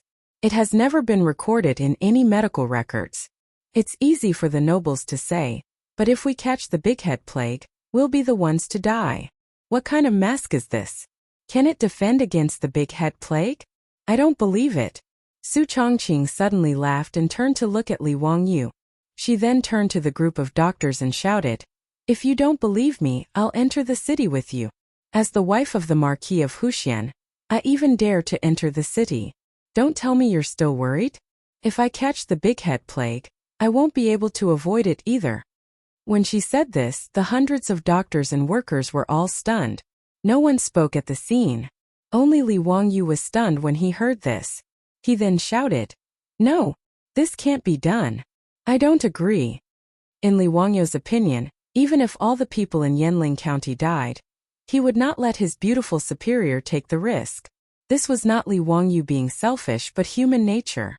Letting his woman take the risk for a group of people he had never met before, Li Wangyu would not do such a Virgin Mary bitch even if he was beaten to death. Whether or not their self-made masks were effective, who could say for sure? Moreover, even if these masks could achieve the protective effect of the medical masks of the future, it was not 100% immune to the threat of the plague. Li Wangyu remembered seeing the records of the plague in the northeast during the Beiyang period. The chief professor of the Beiyang Medical School, the Frenchman Mini, went to the epidemic area to check the situation. He wore a white robe, a white hat, and rubber gloves to isolate all parts of his body that might come into contact with the rats. Of course, unfortunately, he did not believe what the Chinese medical officials said, that the plague could be transmitted through breathing and saliva. Therefore, he did not wear a mask. Only 9 days later, the chief professor of the Beiyang government died of the plague. Although they had prepared masks, they did not wear rubber gloves or protective clothing. Under such circumstances, how could Li Wangyu let his beautiful superior enter Yanling County? Even if he had a protective suit from the future, Li Wangyu would not agree to let his beautiful superior enter the epidemic area. Li Wangyu's objection had long been within Su Changqing's expectations. She urged her horse to go to Li Wangyu's side and whispered in his ear, "Wangyu, did you forget that before I transmigrated to the Tang dynasty, I went to Africa on a business trip?" So what? Li Wangyu seemed to remember that there was such a thing. Their company also had business in Africa, so his beautiful superior had also gone to Africa on a business trip to deal with official business. Did you forget that all employees who went to Africa had to go to the hospital to get vaccinated first? Li Wangyu recalled and said with uncertainty, "I think so. I remember that they had to get vaccinations for cholera, yellow fever, epidemic encephalitis, hepatitis A, and so on." "No, you don't want to say that you were injected with the plague vaccine, right? I don't remember needing such a vaccine." Su Changqing fiddled with the hair in front of her bangs, smiled charmingly at Li Wangyu, and nodded. "That's right, I was also injected with the plague vaccine." How is that possible?" Su Changqing shrugged. "It's just a test." Su Changqing was naturally not lying. She had indeed been injected with the plague vaccine. But there was one thing that Li Wangyu did not know. The plague vaccine had been widely used, but it had not been proven to be effective in preventing the plague.